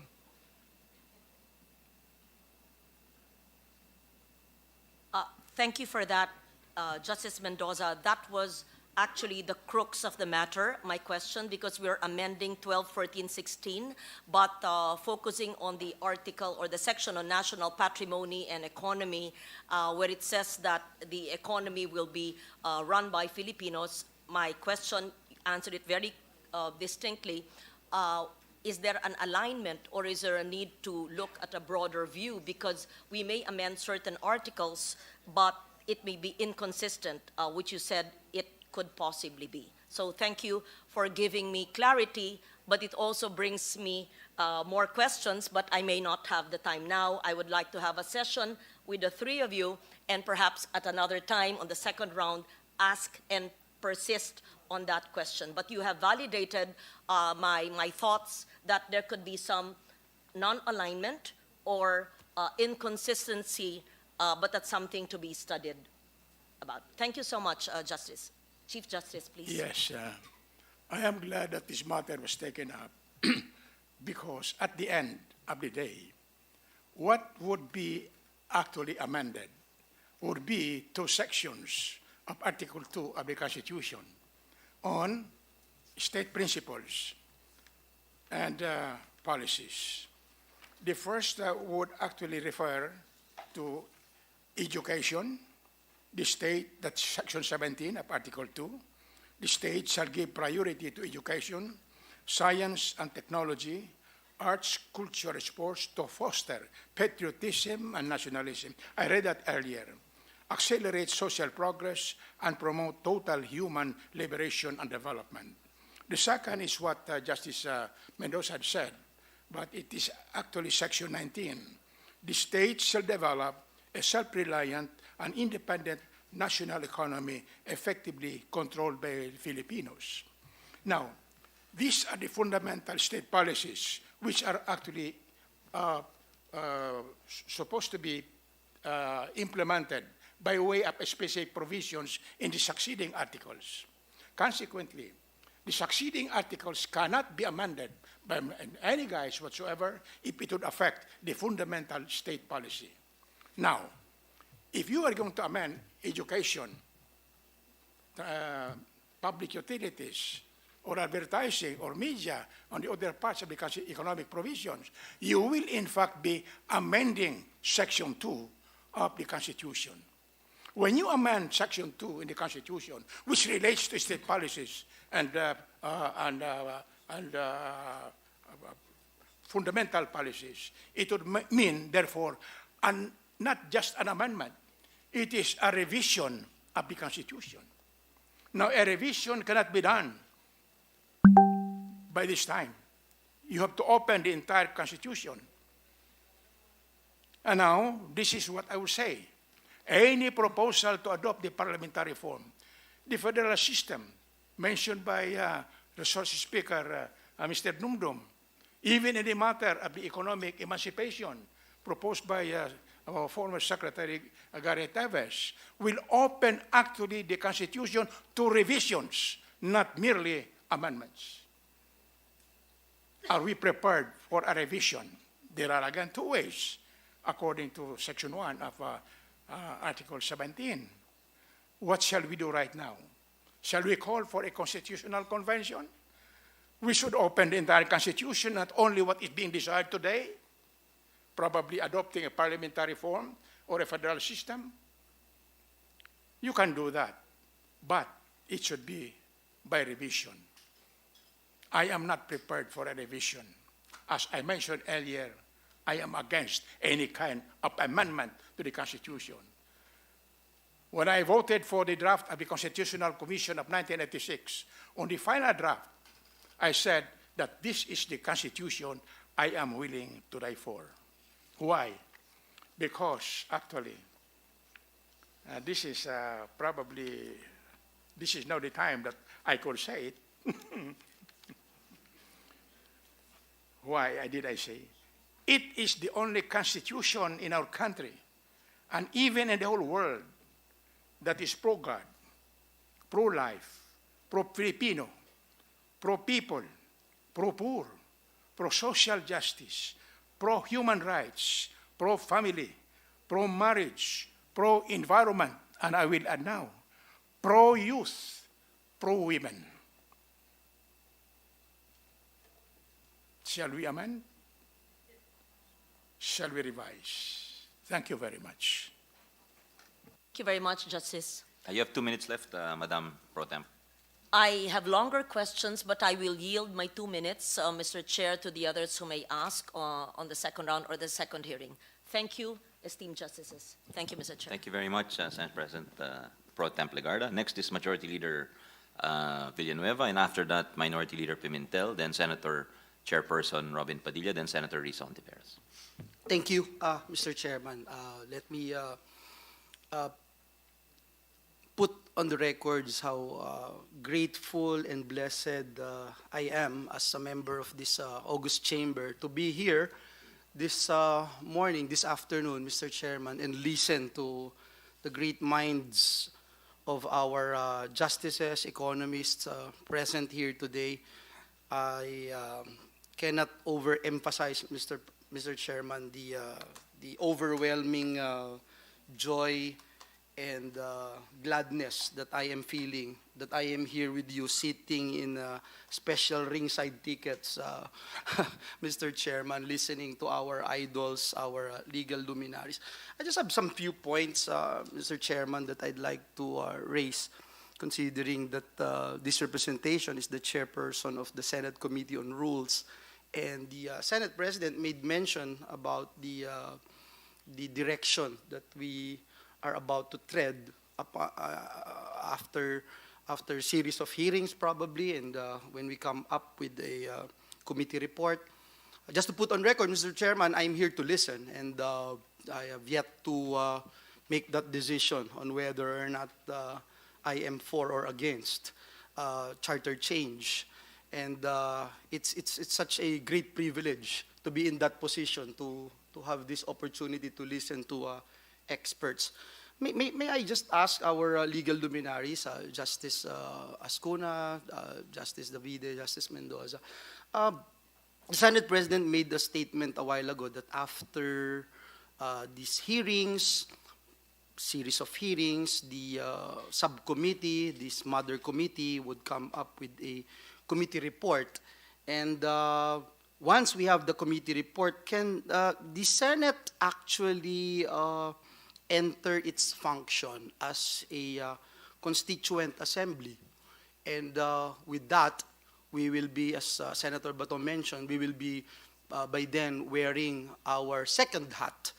And as the Senate President made mention a while ago, we can do that in the morning so that it will not interfere with our legislative function as a Senate in afternoon session.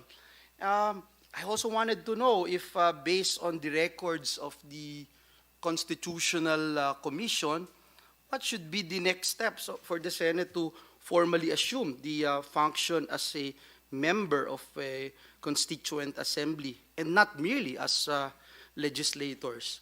I mean, do we need to have another joint resolution, or will an ordinary resolution suffice, Mr. Chairman, or this RBH number 6 be sufficient for this purpose? These are questions that I would like to seek clarification, humbly submitting to this body and awaiting for the answers by our resource persons, Mr. Chair.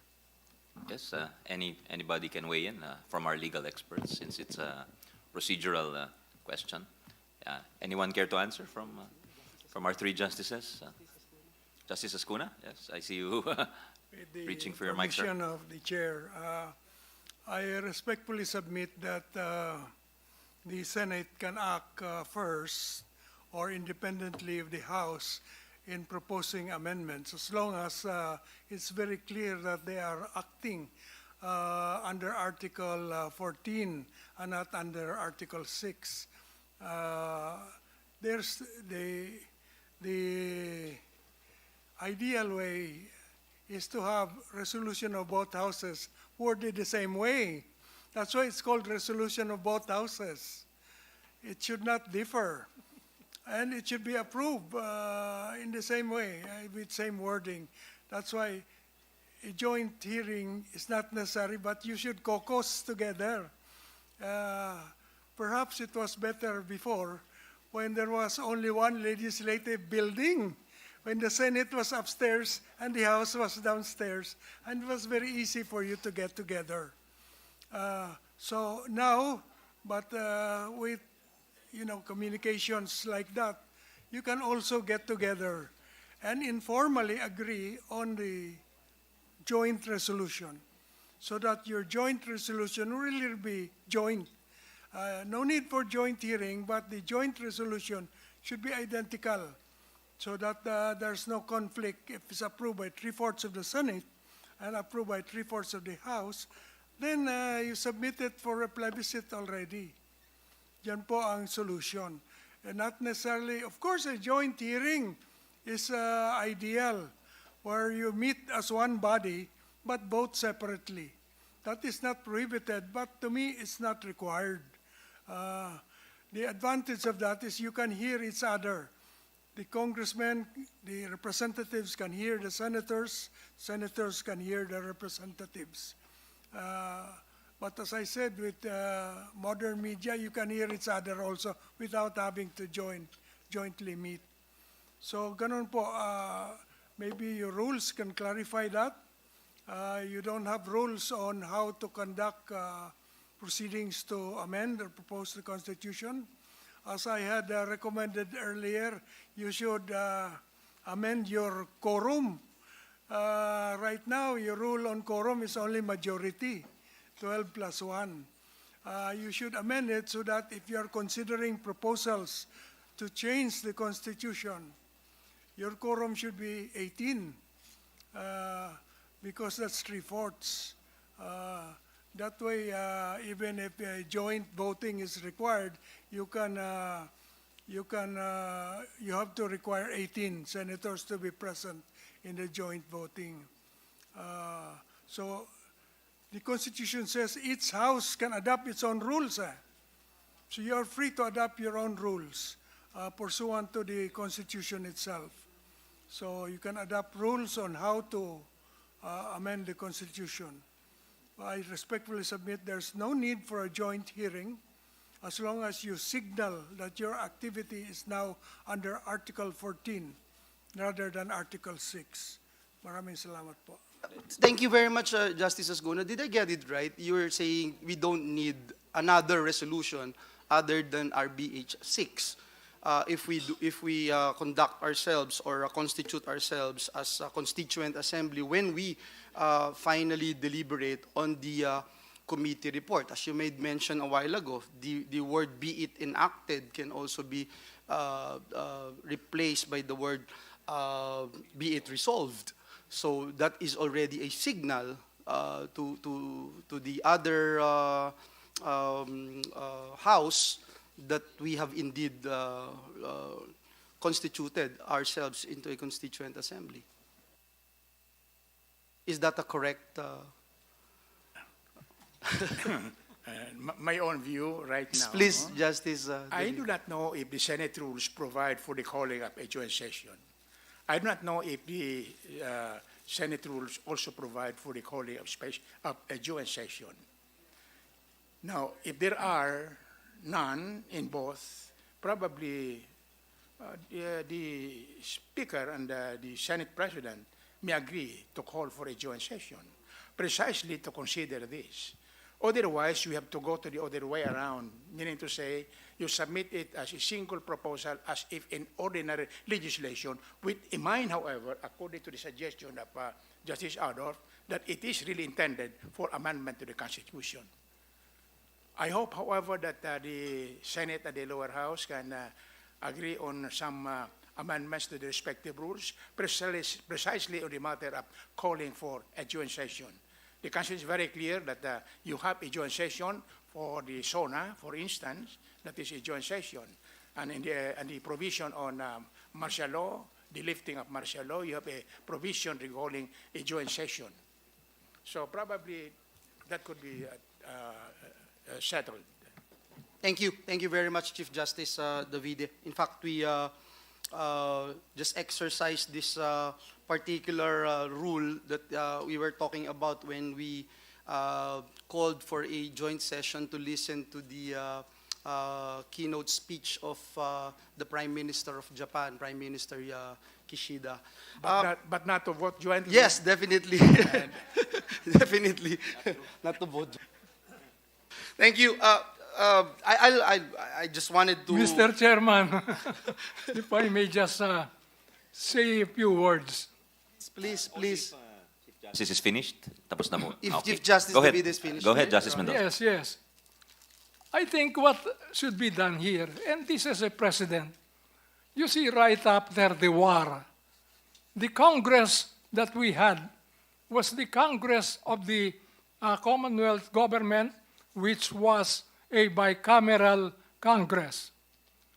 If you want a clear example of what they did when they amended the Constitution to grant parity rights to Americans and to corporations owned by Americans, just turn to the pages of Mabanag versus Lopez Bito, because the war destroyed the records. It's there in the concurring opinion of Justice Briones. What did they do? They invited each other to come together. And what did they do? After the invitation of one house was accepted, the two houses met together according to the certification of the secretaries of both houses. They met together in the session hall of the House of Representatives. Where? In Lepanto. You want to see the clear example of a resolution? It's there. Mabanag versus Lopez Bito, the concurring opinion of Justice Briones. It's not in Spanish, Justice, because some of his opinions were in Spanish, if I'm not mistaken. No, it's not Spanish. Yeah, it's Spanish, but the resolution is quoted. The resolution is quoted. Kaya ni Majority Leader ho yan. We'd like to acknowledge the presence of Senator Pia Cayetano, our chairperson of the Blue Ribbon Committee. Good afternoon, ma'am. Go ahead, Majority Leader. Gracias, Mr. Chair. Mr. Chair, another thing that I'd like and this is my last, Mr. Chairman, to ask Dr. Sicat, Secretary Teves, and even the Executive Director of Ibon Foundation. I was looking at the factors deterring foreign investments, no? And Secretary Balisacan noted, the secretary, that said that aside from removing certain restrictions in the Constitution, there's also a need to address issues relating to ease of doing business, high cost of inputs like energy, and the predictability of our policies. In terms of prioritization, perhaps we can also look into this. Ano ba yung what should come first, no? Removing the restrictions in the Constitution or addressing these other issues? Si Senator Amy made mention a while ago, and she's been very vocal about it with her dealings with investors, foreign investors, for quite some time, as she has been the chairperson of the Senate Committee on Economic Affairs. Parang hindi ho nabanggit itong pagpapalit o pag-aamyenda ng ating konstitusyon. Ano ba talaga yung factors that prevent foreign investors from investing more in the Philippines? You look at BSP, for instance, the Bangko Sentral ng Pilipinas, the top 3 main drivers of foreign direct investment are market size and potential, institutional and regulatory quality, and trade openness. So, gusto lang natin maintindihan gusto, no? When it comes to sinasabi ng matatanda sa amin sa Bulacan, importante na itatanong yung mga tamang tanong at masiguro na yung mga information na available sa atin ay maintindihan natin gusto bago tayo gumawa ng tamang desisyon. May we ask Dr. Sicat to perhaps enlighten us, Your Honors? Thank you. Thank you very much, Senator. There is an interdependence between the restrictions that we have with the ease of doing business. If you notice, for instance, all the restrictions that are listed oftentimes are already indicators of what are not to be undertaken by foreigners. So to some extent, you already get those embedded in the ease of doing business, because no one in the government would really proceed with undertaking clearances unless they have cross-checked many of these items. So one of the implications of this statement is that for years and years, the fact that we got to have very complicated rules of approvals in government had gotten this from all the regulations we had, which can be traced back to the restrictions in the Constitution. Now, of course, some of these developments in bureaucracy oftentimes get infected further by the rules and the activities undertaken by management and bureaucracy to see to it that their mandates are also protected. And some mandates of institutions are not necessarily connected with all these other provisions. So really, to some extent, we will achieve a lot of easing of the business rules if we had really very simple rules at the top. Now, as I said, a great difficulty is that at the top you have unshakable rules written in stone that cannot be easily changed. Of course, foreign investments, depending on what they do, they have different kinds of responses to certain incentives provided by the government or by institutions.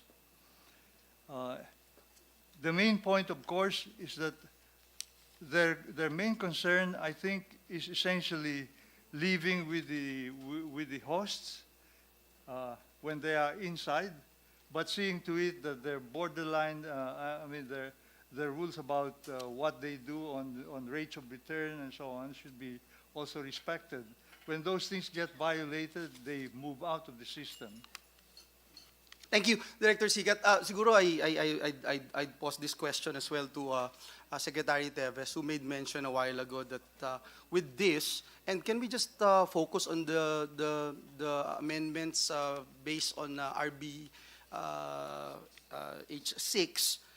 You made mention, sir, a while ago that after this, if it materializes, there is a clear, compelling message to investors that we're open for business.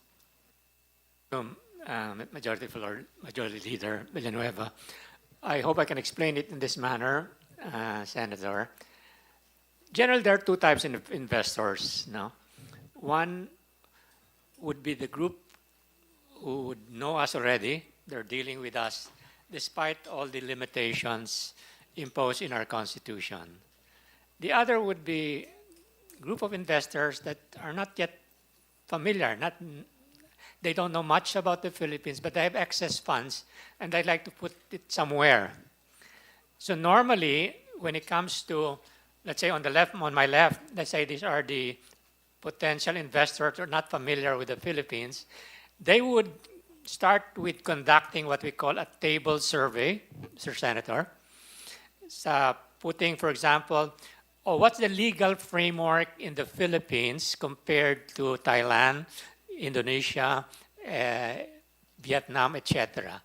As pointed out earlier by my colleague, if right off the bat they say the legal framework, prohibition against the following activities embodied in the Constitution, and then they see that in other countries these are not there.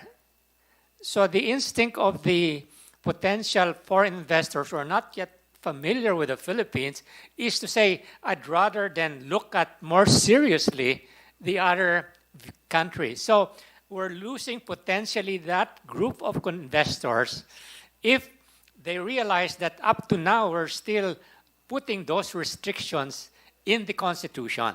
No? So that's the reason why in our statement, Mr. Senator, we're saying that the removal of this economic restriction, it would be necessary, but not a sufficient condition. We still have to work on those areas that you properly mentioned. No? So I thought that maybe that would be really a good starting point, but we have to continuously work on those other things that you mentioned, improving our infrastructure, improving further our public utilities, availability, power, etc. So we would like to be in a similar starting position with the others. We are now at a clear disadvantage in terms of at least the legal framework. So that's the reason why we have been advocating for this constitutional change. May I add something which as a layman, and maybe I will hear my colleagues, but maybe, Mr. Chairman, Mr. Senator, it might be a product of my subconscious, no? We are interested in ensuring that there's consistency among these provisions. We talk about it. As a layman, maybe we can ask, what is, I could not remember, Chief Justice Davide, what is the fine legal distinction between an amendment and a revision? No? For instance, in our statement, Mr. Senator, we did say that we're proposing also amendments. in the Declaration of Principles. For example, we said that instead of the state shall develop a self-reliant and independent national economy effectively controlled by Filipinos, and restate this. In my mind, as a layman, is an amendment. Restate it and quote, the state shall develop a self-reliant and independent economy, national economy, removing the words effectively controlled by Filipinos. Would that be an amendment, or is that a revision to ensure that there's consistency with our position that we would like the economy to be fully open, liberalized? So that is something that I'm not too sure how to handle it because I'm not a lawyer, but I said my subconscious is working on me as far as that particular position is concerned. Thank you. Thank you very much, Secretary Teves, and I'm sure it will be tackled here in this committee hearing, but I don't want to spend more time on just this particular issue. And before I hear the answer of Executive Director Africa, let me just show you something, Your Honors. No? When you talk about liberal ownership rules, sinasabi ho nila yung foreign direct investments entry is influenced by political stability, market size, trade openness, exchange rate rules, skill levels, labor market conditions, and infrastructure. Now, examples by analogy, Director Africa, no? Yung Singapore and Vietnam. These countries do not allow foreign ownership by land. Yet, FDIs, if you look at the slide that I am showing right now, yet FDIs are continuously increasing. This shows that restrictive foreign ownership will have somehow, if you look at this slide, a very little effect in terms of FDI if there are other incentives to invest in the country. Now, another example is Cambodia. Cambodia, which permits 100% ownership, foreign ownership of companies in most sectors, yet it has lower FDIs compared to other ASEAN countries, imposing caps on some industries, Your Honor. Foreign businesses report disadvantages vis-a-vis Cambodian or other foreign rivals that engage in acts of corruption or tax evasion or take advantage of Cambodia's poor regulatory enforcement. Last but not the least, Your Honor, no, yung U.S. Department of State also made mention about inputs. Ito very important, and I appreciate what Secretary Teves made mention a while ago, and our chairman made mention that this is not a miracle pill na once we go for it, everything changes, no? Kasi itong US Department of State made mention about poor infrastructure, high power costs, slow broadband connections, regulatory inconsistencies, a cumbersome bureaucracy, and corruption remains disincentives to investment in the Philippines, as well as inefficiency and uncertainty of the Philippine judicial system. And just want to strike a balance here, sir, Your Honor, if you can also give us your views on this particular topic, Director Africa. Thank you po. I'll speak slower ha, kasi wala nang time limit eh. Sige. I think po... So, na-realize mo na nagmamadali ako dahil inoorasan ako ng chairman namin. I think po the numbers you show how simplistic, simple-minded it is to talk about restrictions and then make 10 million leaps towards development. I think precisely those are good examples you raised because, for instance, there's this whining about the inflexibility of the Constitution, things like that. Pero, for example, telecommunications in Vietnam, in Thailand, in Indonesia, I think it's capped at 49%. Some of them, their own transport, their power, they also have similar caps. I mean, it's in the slide we showed. Pero anong point po doon? The point is, again, with all due respect, I'm sure investors do that table thing, pero hindi naman boba investors eh. They do have familiarity with the Philippine context. They know how expensive power is. They know how expensive, how bad traffic is. They know how bad corruption is. So parang kung ihani lahat ng mga yon, it's too simple-minded to fixate on the foreign equity restrictions. Lalo't-lalo na, and I do have to stress, whether it's by law or in the Consti, secondary na, it's there eh. Kumbaga, may pagka-path dependence tayo. The question isn't no longer, we want the flexibility in the abstract, but if that restriction is there, whether it's in law or in the Constitution, if it's useful, let's keep it there. And I think a lot of the problems with discussion about yung cha-cha, again, with due respect, parang you want a message you're open for business, kailangan ba baguhin na saligang batas for that? Medyo, it's like, it's so absurd eh. And I think if the whole point is to develop the country, these restrictions were not problematic for the last great industrializers, South Korea and Taiwan in the 70s and 80s. They're not problematic for, okay, walang restrictions in a lot of sectors in China, but they have such huge regulatory administrative licensing interventions. So parang, to reduce everything to the equity restrictions, it's a bit too much eh. So the bigger question is, sabi nyo nga, why would the foreign investor come here? Kasi kikita sila because malaki yung domestic market. Because they can sell to the Singaporean market, they can sell to the Malaysian market, the Thai market. Paano benta na sa Pilipinas if, because of the inequities sa distribution ng wealth, you have 70%, according to the Bangko Sentral, over 7 out of 10 families walang ipon. Diba? According to SWS, over 8 out of 10 families either poor or nasa borderline sila. So parang, anong pagkakitaan ng negosyante selling to the Philippines? In the same way, productivity.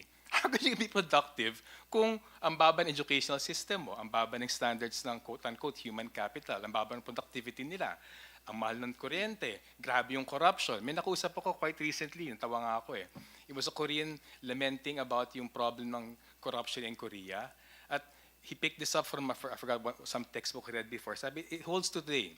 The problem with Korean corruption, with Philippine corruption compared to Korean corruption, sa Philippine corruption, yung mga corrupt na officials, pataasan ng bayad. So yung investor, hahanapin yung pinakasigurado na makukuha nila. Sa Korea daw, standardized yung bayad. So kumbaga for them, yung predictability ng corruption, that's actually what they needed. Ayaw nila papasok sila, magbabayad, tapos 6 months later, oh my God, ang daming sisingilin. So again, ang daming permutations. You know, Director Africa, can I just stop you there, no? And I get what you're pointing out, what you're emphasizing, and it is good that we can listen to all parties involved and stakeholders, most especially the rationale of what we wanted to look into right now is also what we're getting from Director Sicat a while ago, that if there's something wrong, and I think wala naman hong perpekto na konstitusyon, wala rin perpektong batas, at kung merong kailangan baguhin, ano ba talaga yung paraan? At meron ba talagang kapangyarihan ang Kongreso na baguhin ito, no? And another thing that crosses my mind while you were talking, Director Africa, is the idea na binuksan natin pero hindi natin mapalipad ng husto yung ibon. Parang nilagay natin sa hawla at hindi makalipad ng mas mataas kung kaya niyang lumipad ng mas mataas. But let me give you another example. No? When we passed the Public Services Act in 2022, we also passed Foreign Investments Act at saka yung Retail Trade Liberalization Act. No? And by joining RCEP in 2023, kayo kanina, ang dami kong nakikitang mga numbers, figures, and graphs. Mahilig tayo sa ganyan, you know.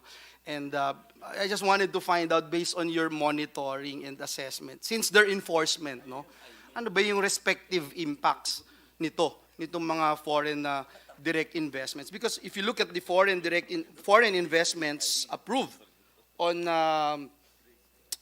second quarter of 2022, if we can show the slide, it was recorded at 59.09 billion pesos, Your Honor. 59.09 billion pesos, an increase of 27.8% from 46.26 billion pesos total foreign investments in the same quarter of 2022. So again, the question is, looks like it's working, the laws that we passed, but will it go higher? Will it increase further if we liberalize it all the more and open up more investments, Your Honor? Sir, I do want to stress, may yung tinatawag na fallacy of composition, very appealing kasi na, of course, when an investor comes to the Philippines, of course, they're going to hire workers. Of course, there's going to be economic activity. Of course, there's going to be that marginal contribution to growth and everything. Pero para sa amin, fallacious to think na yung pakinabang in a firm is yung pakinabang ng ekonomiya. At bakit ganon po? Kasi yung problema dun sa ganong klaseng pag-iisip na yung pagpasok ay automatically, pag-unlad na natin yon, nakakalimutan, kung pumasok sila, pero walang long-term contribution na pag-unlad natin, pag alis nila, walang may iwan sa atin. So sa amin, isang magandang example talaga yung Intel. Yung Intel came here, their second overseas plant was in I think not Cavite, Makati, bago ilipat sa Cavite in 1973. Over 35 years nandito sila until 2009. They invested over $1.5 billion. They hired about 2,000 workers. They were exporting at some point, I think, $400, $500 million a year. Magandang headlines. Tuwan-tuwa yung mga tao every time they report yung expansion trabaho. Pero in 2009, I don't know why, they left. Part of the plant went to Vietnam, part went to Malaysia. They shut down dito. Ano niiwan sa Pilipinas? I think yun nung time din 2009, bumili yung CDR King sa atin And I'm not being facetious. Yun ang problema. They were here for so long, yung metrics natin for the success was yung investment, yung jobs, may technology transfer, wala Kasi peking technology transfer nangyari. Because they were here, we were coming out with press releases, Philippines, one of the biggest exporters ng semiconductors sa world. Hindi naman tayo yun It's an American firm based here. And when they left, walang iniwan sa atin. And there's a logic. Walang iiwan sa atin kasi if you're Intel, tuturuan ba yung Pilipino to produce another semiconductor? Kakompetensya mo yan. Kakompetensya mo for the productive labor force, kakompetensya for the raw materials, eventually kakompetensya for markets. So sa amin, ang point lang doon, huwag natin ipagpalagay na just because it's foreign investment here, making its money, and in the short term, hiring jobs, contributing to GDP, hindi yun yung long-term development na kinakailangan natin. And if you talk about where this Intel or Hanjin, yung nga even naman ng PAI right now, yun yung nawawala sa atin Kaya nabanggit kayo na about yung controlled by Filipinos. We have to learn. We have to learn to produce. We have to have the technology. And that technology transfer, pinagkakait sa atin yan ng mga foreign investors. I've talked to so many workers, may mga may mga waivers siya na once they leave an electronics firm sa Laguna halimbawa, for 25 years, yung tutulong nila hindi na pwede gamitin. So ang point lang doon, we have nothing in principle against foreign investment. May pakinabang dyan. The technology is there, the capital is there, the markets, the connections. Pero kung di gagawin yung gobyerno to make sure may mapiga tayo, rush na lang foreign investor They'll want to make their profits while they're here. They want to leave as little as possible para walang kompetensya. And then when it's convenient for them, aalis sila. So sa amin, we're not advocating in any way na magsara. Ang point lang namin, matuto tayo sa leksyon ng the last great industrializers, South Korea and Taiwan, mula mag-globalization at everyone's in a race to the bottom to attract foreign investment. Wala na nag-industrialize since then. Ikalawa, matuto rin tayo from what industrial powers right now are doing. The reason the US is spending, I think, $500 million on its semiconductor renewable industry, the reason may trade wars sa China, ito nga industrial power na siya, feeling niya kailangan niya makailam para protekta ng Amerikanong industriya. Paano pa kaya tayo na walang Pilipino industriya or napakaliit? So again, quick example lang, even sa jeepney modernization, oo nga, hindi manufacturers yung mga local firms, they're assemblers. Pero ano mas okay?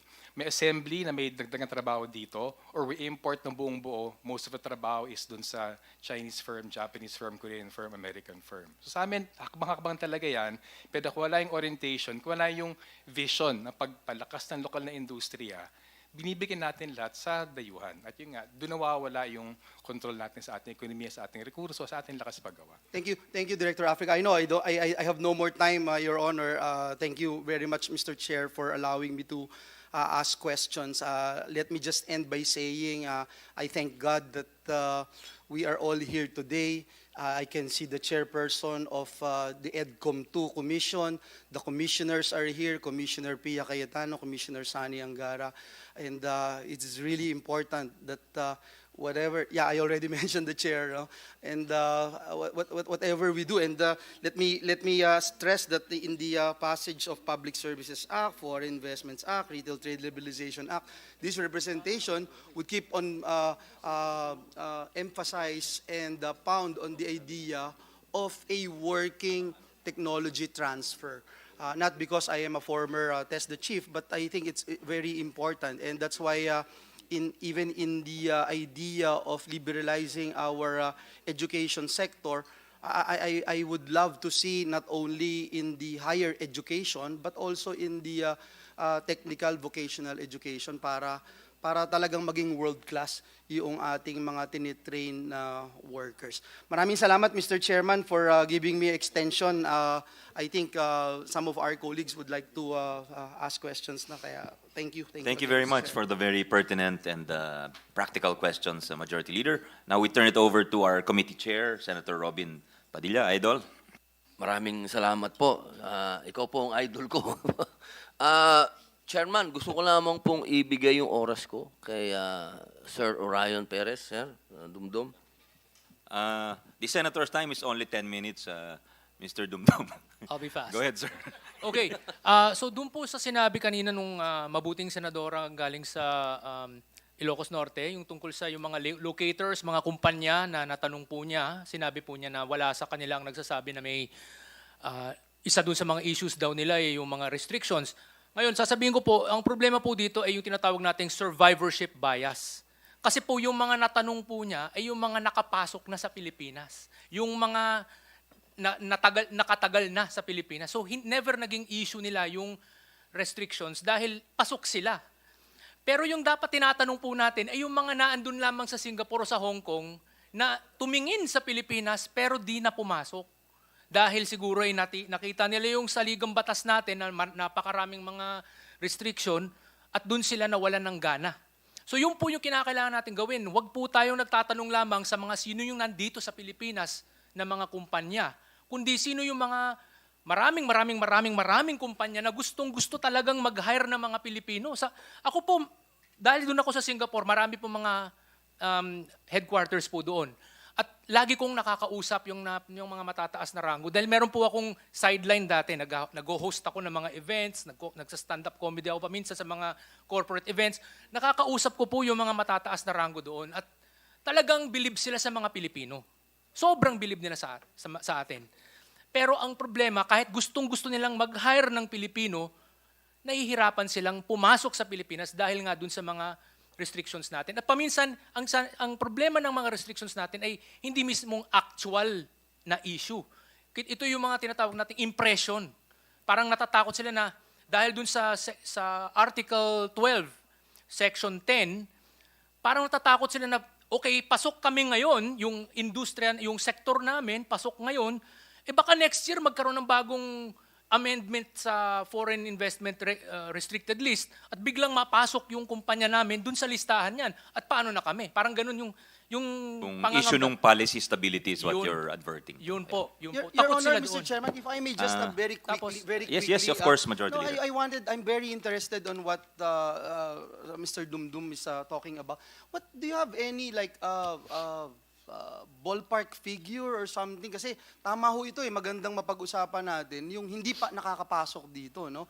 Kasi mahirap talagang i-anticipate yan, and I'm sure in your field nakikita nyo po yan, ilan yung mga ganyan yung situation, looking at our country as a country of where they can put in a lot of money and invest and hire and create more jobs in the country. No, meron ba tayong mga pag-aaral po dyan, just to give us? Well, ako mismo wala akong pag-aaral dun. I would say Dr. Sicat might probably have those. But ang masasabi ko, ito ang masasabi ko, no? Magtanong po kayo doon sa mga kumpanya, mga galing sa Western countries, no? So mga European, Australian, British, Canadian, American companies na pumasok sa Malaysia, Thailand, Indonesia, Vietnam. Halos lahat ng mga yan, unang tiningnan ang Pilipinas bilang opsyon. Una nilang nakita ang Pilipinas dahil magagaling po tayo mag-Ingles eh. Magagaling po ang maraming mga inhinyero natin eh. Pero doon po sila natatamaan nung mga restrictions natin. At paminsan hindi po actual, as I said, ito yung tinatawag nating nanangangamba sila na baka naman next year masama na yung particular na sector namin. No? So yun yung parang thread, ano yung tawag dyan, sword of Damocles hanging over companies na pumasok sa Pilipinas pag nakikita nila yung Section 10 ng Article 12. Yun po yung isang problema. Isa pa, sasabihin ko lang din, yung lagi natin siyempre paulit-ulit pinag-uusapan yung high cost of electricity and power sa Pilipinas. Pero meron po akong naging talakayan kasama na isang kaibigan, kaibigan po rin namin ni Senator Robin Padilla, si Dr. Emmanuel Noli, ay sorry, hindi si Noli, yun yung tatay. Si Doy Santos, no, yung kaibigan po namin, na isang ekonomista at pinag-usapan niya na yung, kasi nandun po siya sa Australia nakatira. At sabi niya, ang problema po dun sa yung power distribution problems ng Pilipinas ay ang kanyang pinakaugat na issue ay yung 60-40 din ng ating saligang batas, no? Natatakot pumasok ang mga power distribution companies doon sa lugar na yan. So, yun po, kumbaga lagi natin sinasabi, electricity daw, pero saan po yung talagang ugat noon? Bakit hindi ganun kaganda yung ating power generation industry? Ano to? Ito yung tinatawag nating high capitalization requirements po meron dyan eh. Usually, high technology requirements. Maraming mga foreign companies po ang may kaalaman dyan, pero hindi sila makakapasok dahil takot sila sa ating mga restrictions na ganyan. I also wanted to mention, ito pong, yung mga constitutional restrictions, paminsan po, ay nawe-weaponize. Nawe-weaponize laban sa iilang mga kumpanya. I will give the example of FedEx. Yung FedEx po ay isang courier company, nagpapadala ng mga sulat, ng mga packages, di ba, pakete, ganyan. Ang nangyari sa kanila ay may isang local na kumpanya na nagsampal ng kaso at sinabing sila raw ay isang public utility raw.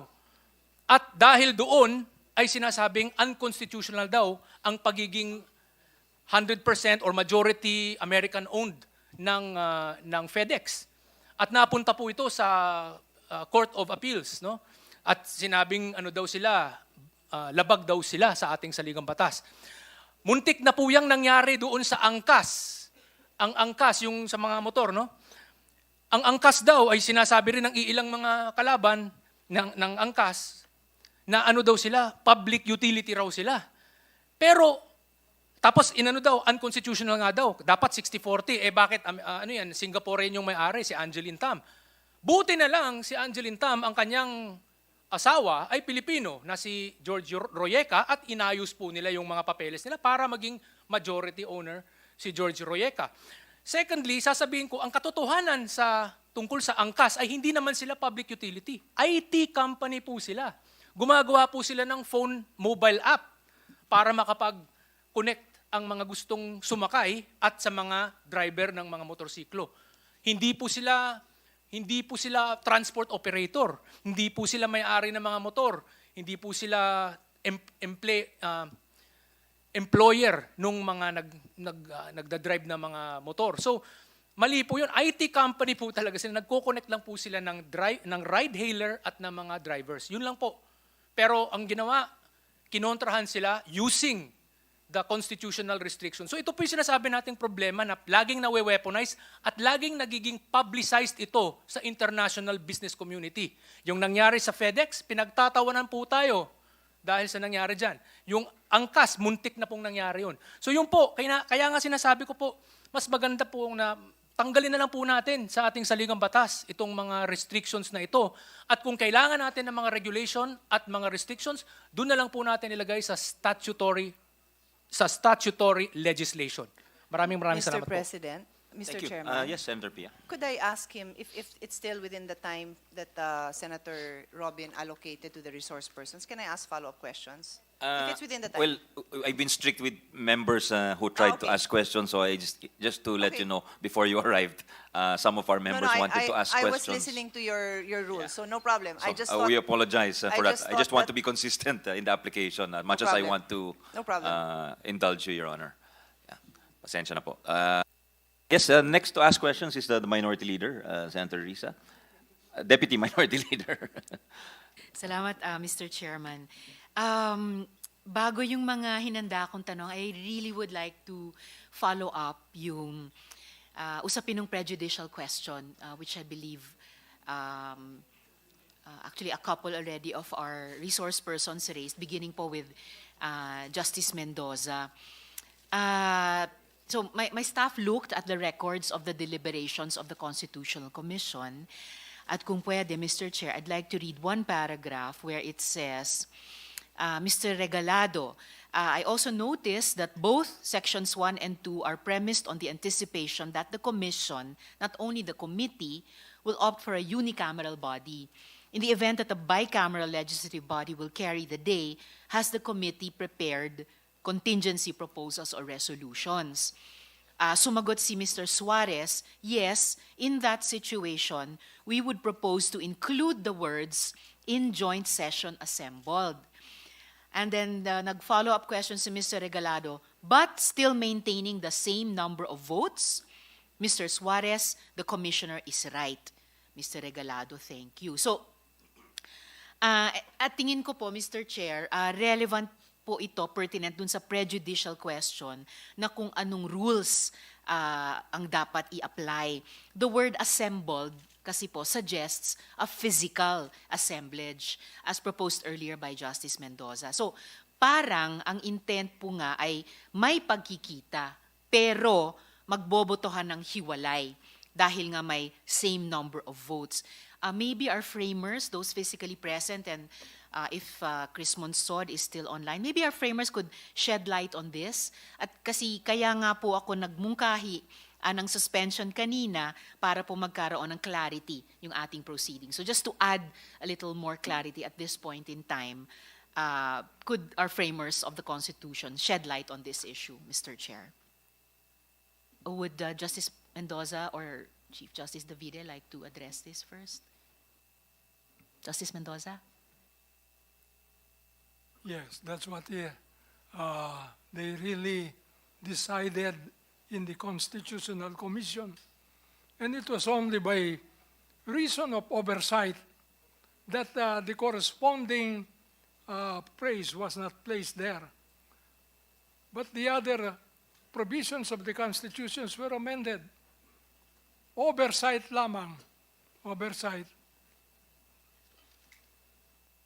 So, by oversight, Justice, ang hindi po nailagay ay yung in joint session assembled. Tama In po? joint session assembled. Pero yun po sana yung intent ng framers, at least based on the records of the deliberations. Yes. Yes, because we speak only of separate voting if they're in joint session. Kasi kung if they're not in joint session, no sense in saying voting separately kasi talagang magkahiwalay. But precisely because the intention is to compel the two houses to come together and assemble so that the enacting clause will say, be it enacted by the Senate and the House in joint session assembled by the vote of 3/4, voting separately, hereby propose. Maraming salamat po. So malinaw, assembled, pero klarong-klaro at consistent, voting separately. Yes, because this is just one house. What is required is for the two houses. Sabi ko nga, I don't believe you were here, Senator, when I said it. Kung gusto ninyo makita kung anong ginawa, when after the war, right after the war, we had a Congress with two houses.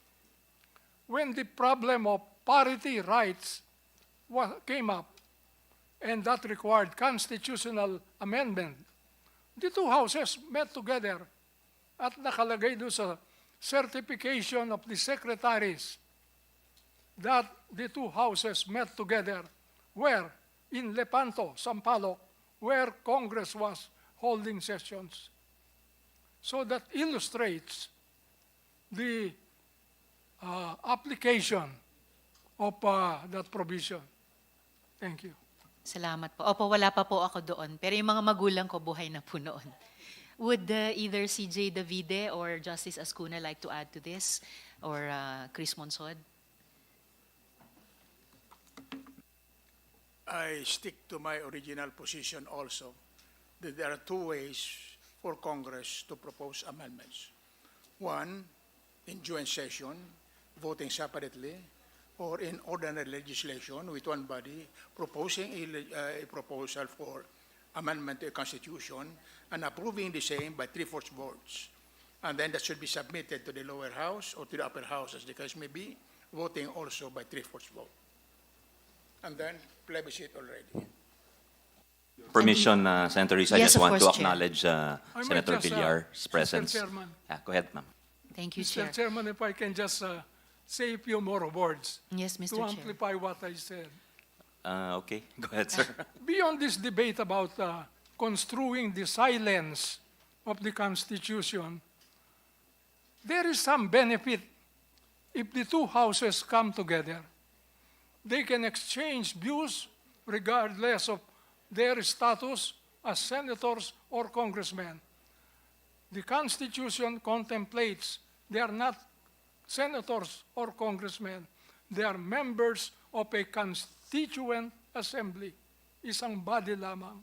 So, the benefit of exchange is there, which you cannot have if you leave this policy making to Congress by law. Because one house will be acting here, the other house will be acting over in Quezon City. You will not have the benefit of exchange of views. Salamat po, Justice. And CJ, dun sa second instance na sinabi nyo, the second way that Congress could amend the Constitution, as if through ordinary legislation, and even if, as you propose, by 3/4 vote, still consistently voting separately, obviously, sa second way na yon. I agree, Senator, because you represent two different interests. The national interest is represented by the Senate, the local interest is represented by the House. That's the essence of bicameralism. Salamat po, With your Justice. permission, Yes, Mr. Senator Chair. Risa, it's on this point, very specific. Justice Mendoza, what if the House and the Senate had a Zoom meeting? Would that fall within the contemplation of the Constitution? Because we had Zoom meetings and Zoom bicameral meetings during the pandemic. So that's not provided in the Constitution, but neither is it prohibited. So I'm wondering, would that fall within your contemplation of a joint session, or you need to be physically present in the same room? Yes, Mr. Well, probably you can find some reason for not meeting together. But as long as you do not discriminate between Senate and House of Representatives. But if you meet in one place, senators and congressmen, and then in another place, senators and congressmen, I think you can see there that there is an effort at bicameralism, excused only by pandemic. Okay, thank you, Justice. Thank you, Senator Risa, for the interjection. Thank you, Mr. Chair. You're very kind po, Justice, yung that we'll find some reason not to meet together. Hindi na po ako magko-comment doon. Justice Azcuna, would you like to add anything to this question before I ask Chris Monsod? Madam Chair, Mr. Chair, and Madam Senator, I believe that although the records would show that Sensing Suarez said they would, in the event bicameralism was adopted, they would accordingly change what is now Article 14 to reflect voting together but voting separately. The fact is he did not. He did not change it there. It's leaving an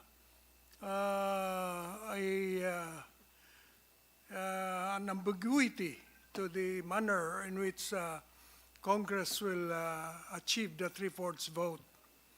So ultimately, it will have to be the Supreme Court that will decide what is the manner in which this three-fourths vote by Congress will be achieved. So it is good, I believe, that the Senate now is going through the process of adopting a proposed amendment by way of a resolution of the Senate and the House voting separately and meeting separately, and submit that later to the Supreme Court to be decided whether that is a proper manner of proposing amendments to the Constitution. Ultimately, we have to have this resolved by the Supreme Court. I think Justice Suarez, in leaving the ambiguity without changing the wording, wanted it to be determined by the Supreme Court, Madam Chair, Mr. Chair, Madam Senator. Salamat po, Justice Azcuna, which is precisely why, Mr. Chair, I hope that we can clarify this one way or another. Hopefully, the simpler and the shorter time duration way. In any case po, to my first question, may mga assurances po that these discussions only concern the economic provisions specified in RBH 6. At nagbanggit din po sina CJ Davide at Justice Mendoza tungkol dito. But a Constituent Assembly throws the whole 1987 Constitution wide open for review or amend and possible distortion even. And no provision is actually safe. Tama po ba yun?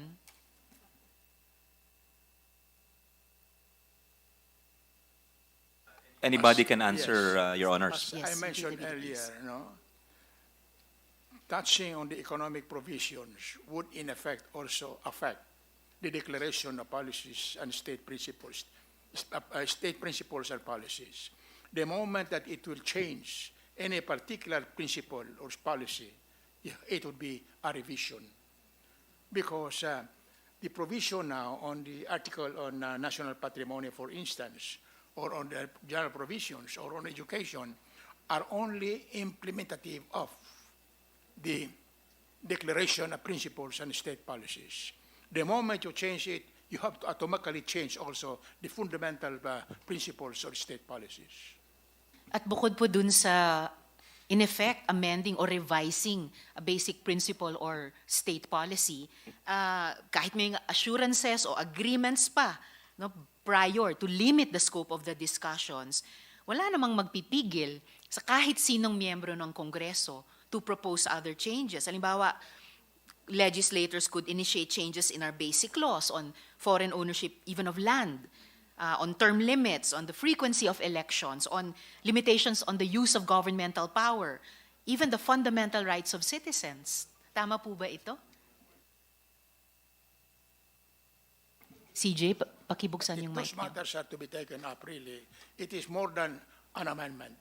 It in effect would be revisions of fundamental principles. For instance, in the matter of the plebiscite on the proposal in the PI regarding a change in the manner of voting, it should be joined, and therefore, in effect, it would eliminate the Senate.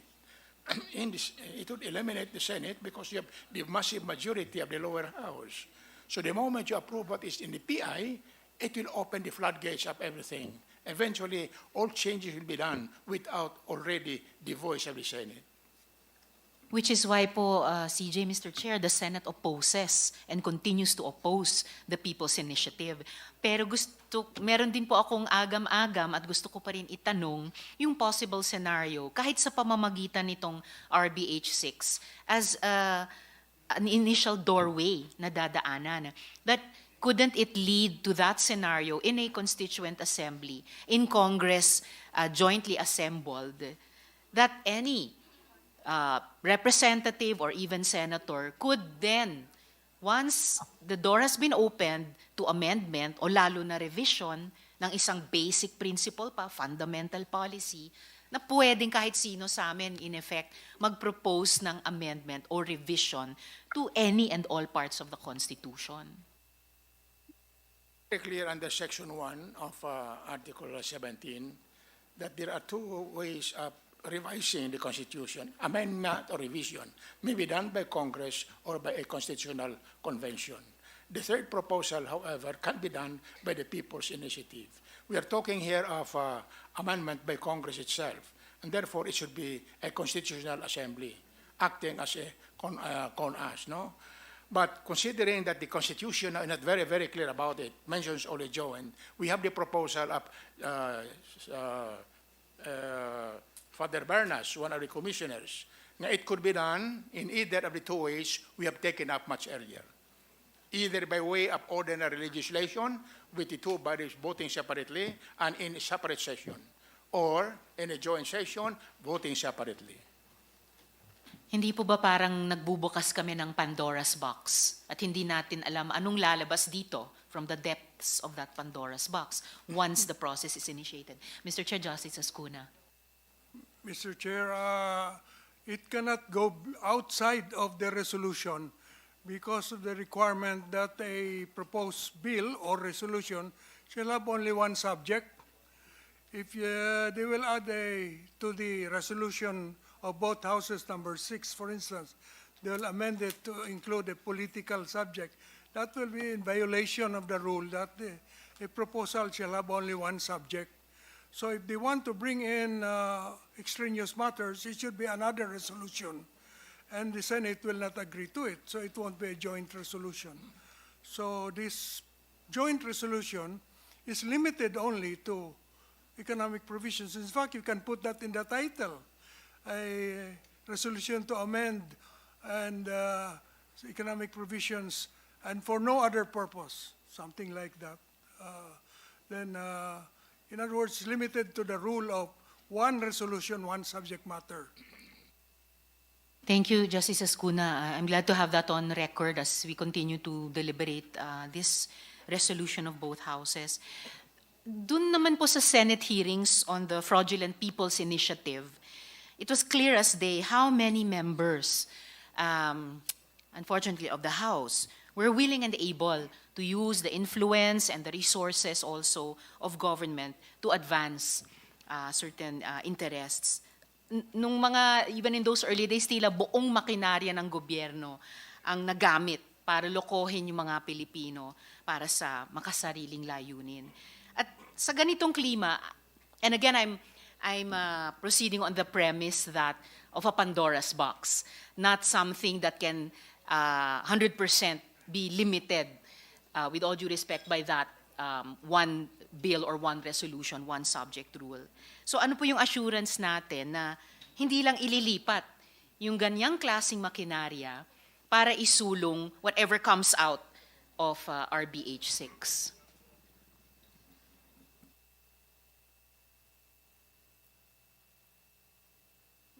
Would anyone want to venture? Justice Mendoza, Mr. Chair.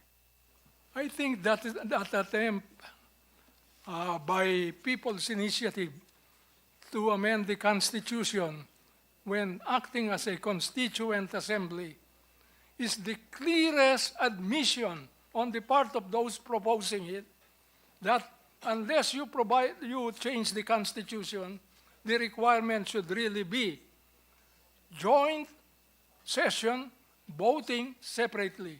Kaya nga ho, gusto nilang baguhin doon sa People's Initiative itong procedure na ito. That is the clearest proof of what I'm saying is the meaning of constituent assembly, meaning joint session, voting separately.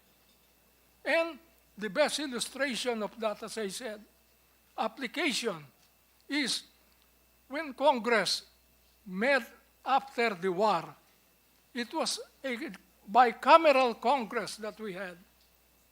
And they were passing a very important proposed amendment, parity,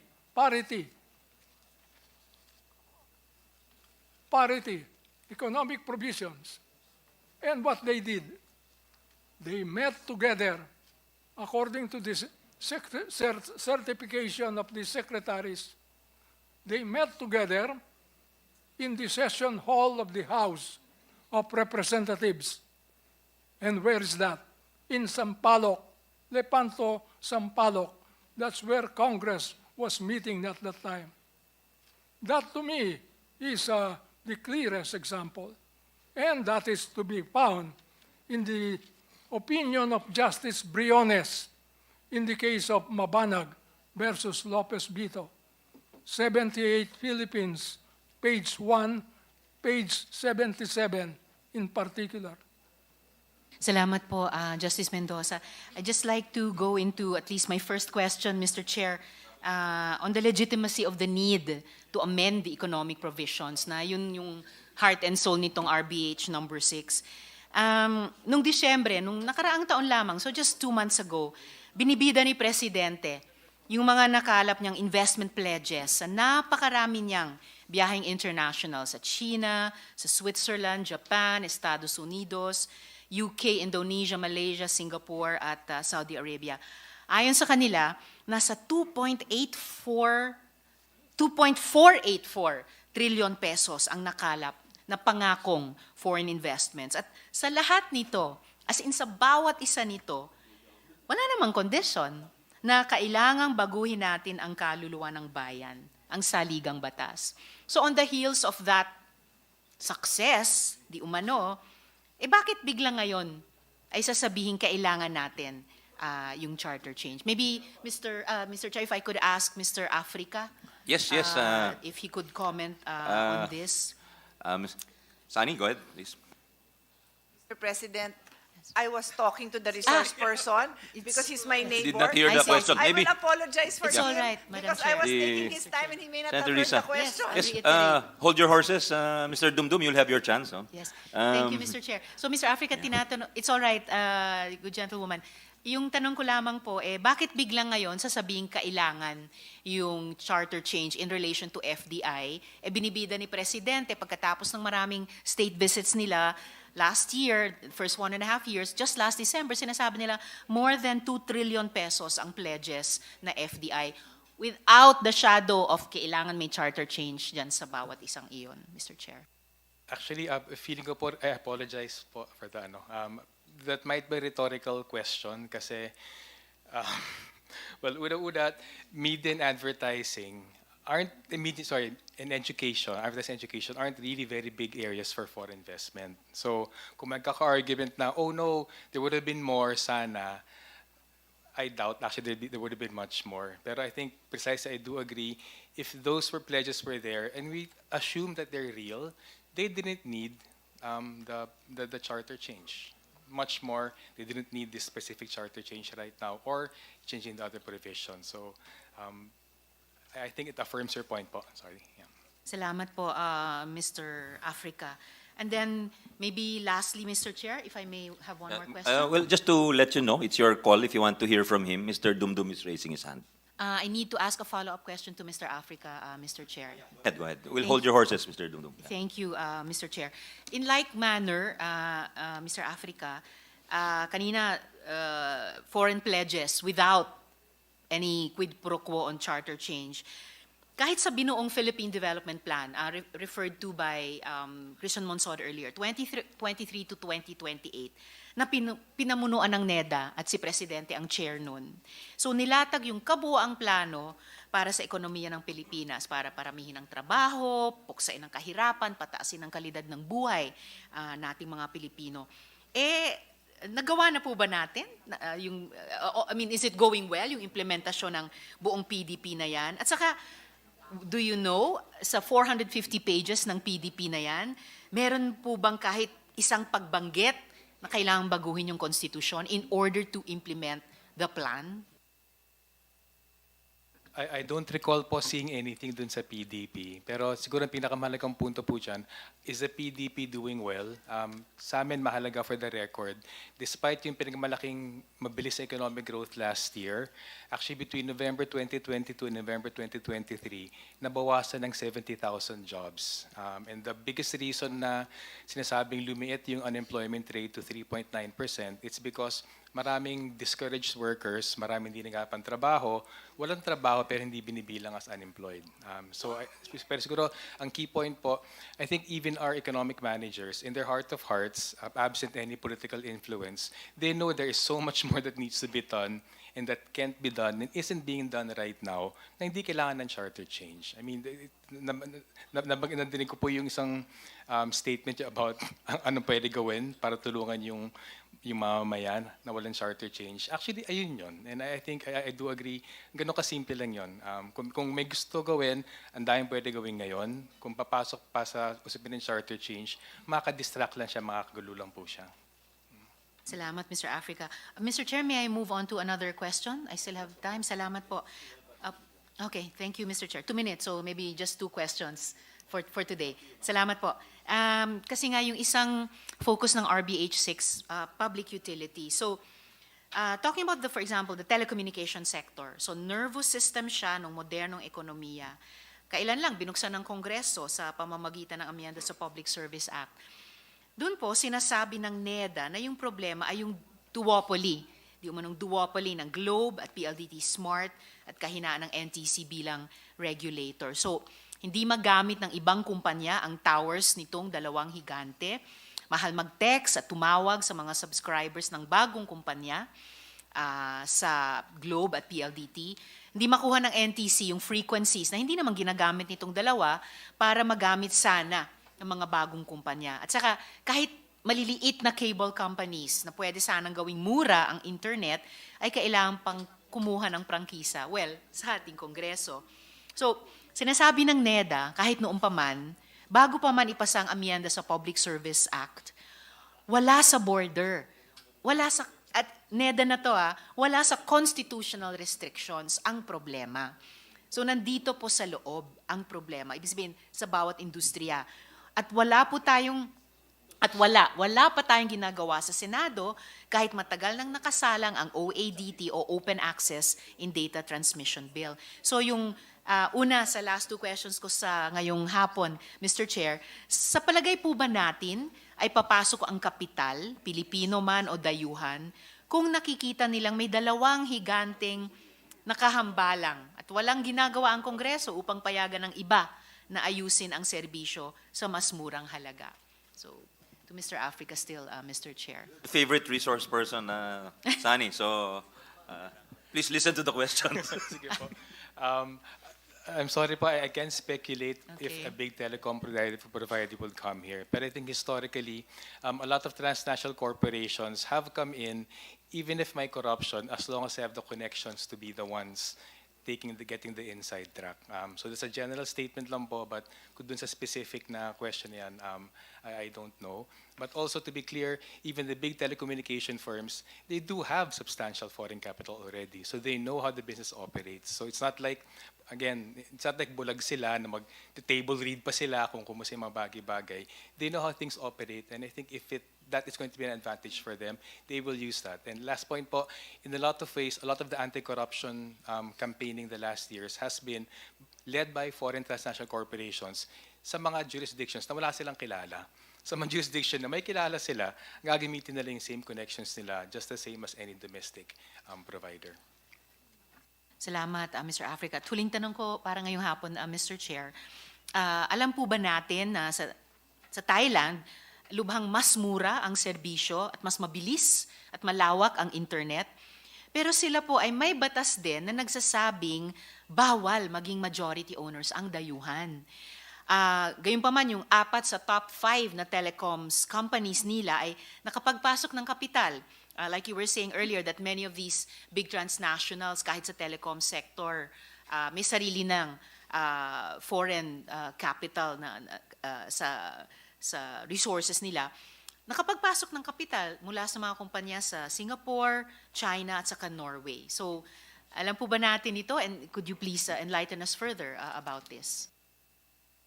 I think po that's a very good point kasi sa aming pagkwenta, Thailand has a 49% cap on foreign ownership, Malaysia has 30%, 49% for certain services, Vietnam is capped at 49%, Indonesia is also capped at 49% for the infrastructure, for the facilities. So I think that is a good case in point.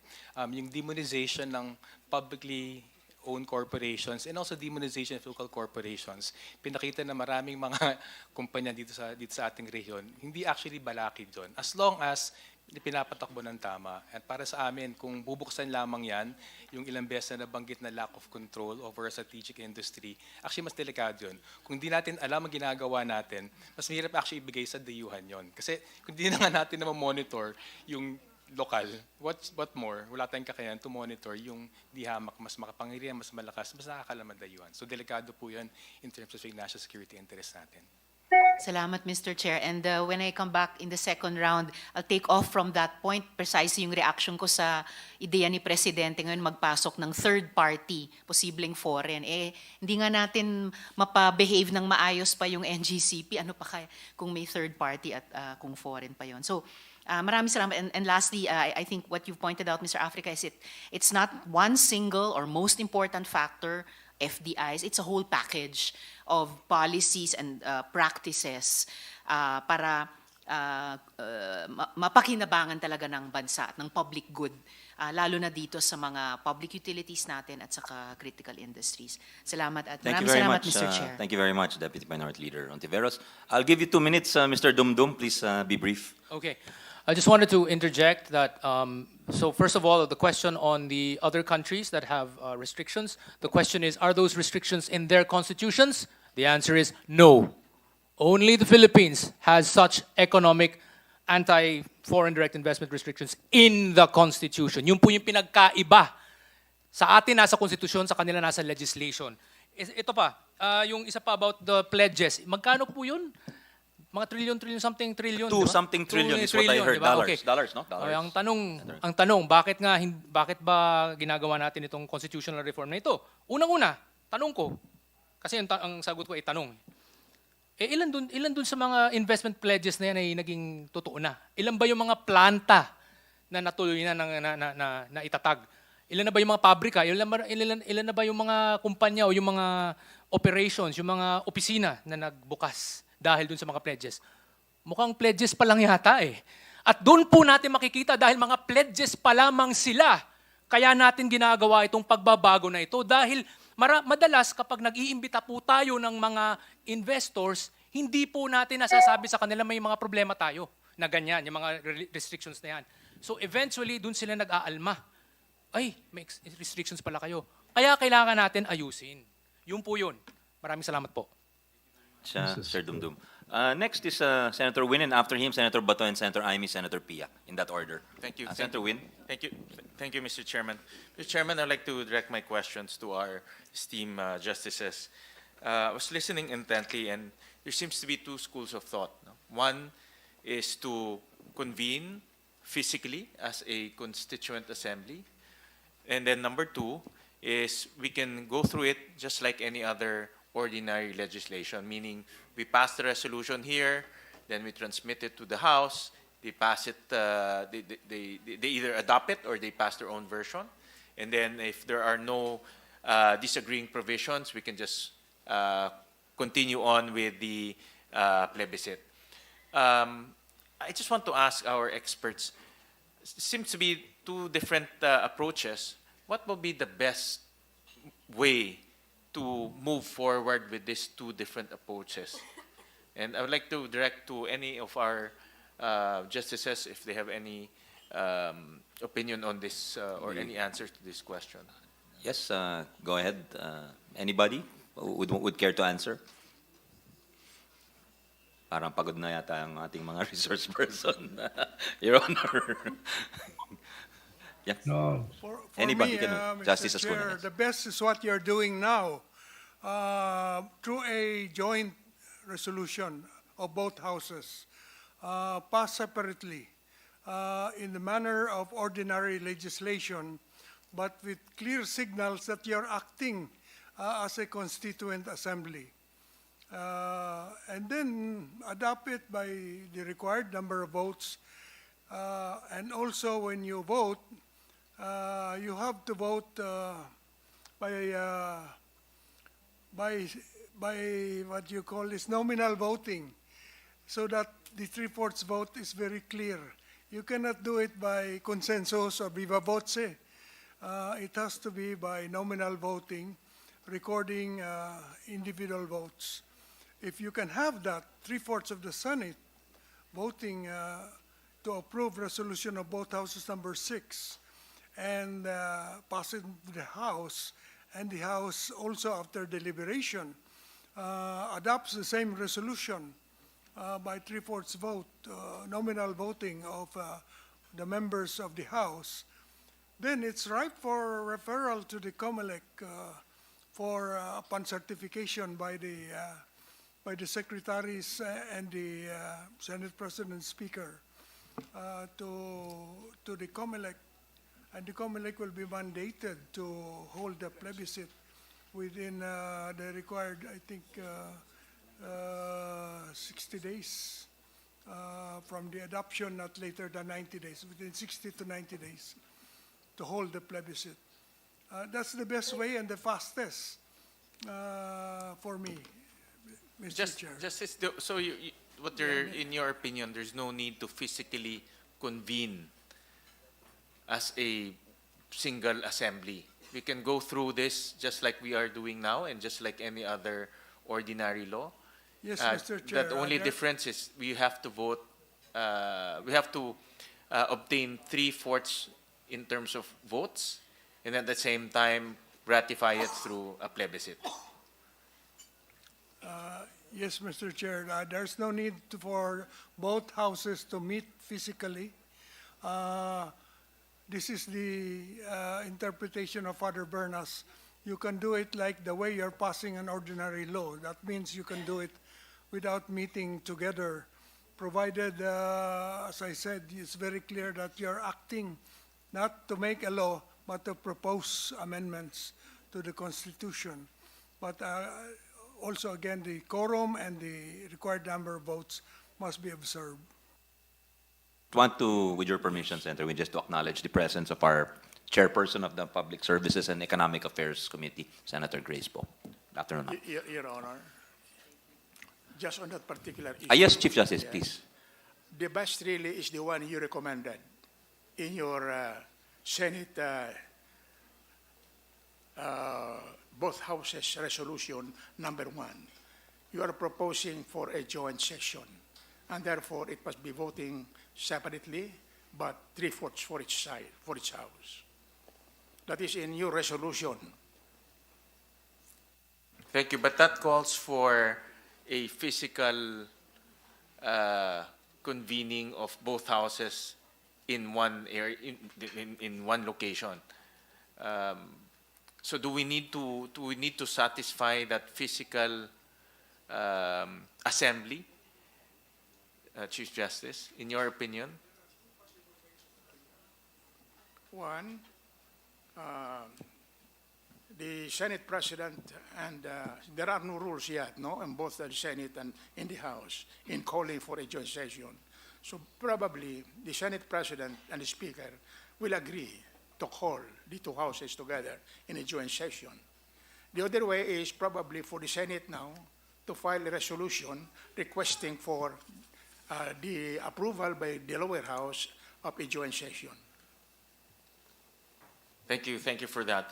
Another question, again, to our esteemed legal luminaries, and this was partly opened up earlier in the discussion, that we are now treating the resolution as an ordinary resolution, and this is the Committee on Constitutional Amendments. After the hearing, the committee will now submit a committee report and sponsored by the chairman or both chairmen to plenary. And I am of the, but what I gathered from the hearing is then on, the Senate will now convene into a constituent assembly. Therefore, earlier our Senate President mentioned that there will be a separate time for that constituent assembly. My question is, can the constituent assembly be limited by the committee report submitted to plenary? Because the committee report will contain very specific provisions on the economy. But when you convene the constituent assembly, can it be limited by those topics alone? Because it's now a separate body from the lawmaking body. So I just want to pick on the wisdom of our esteemed justices and resource persons. That is the reason why I suggested two ways. Either that the Senate President and the Speaker shall decide to call, no?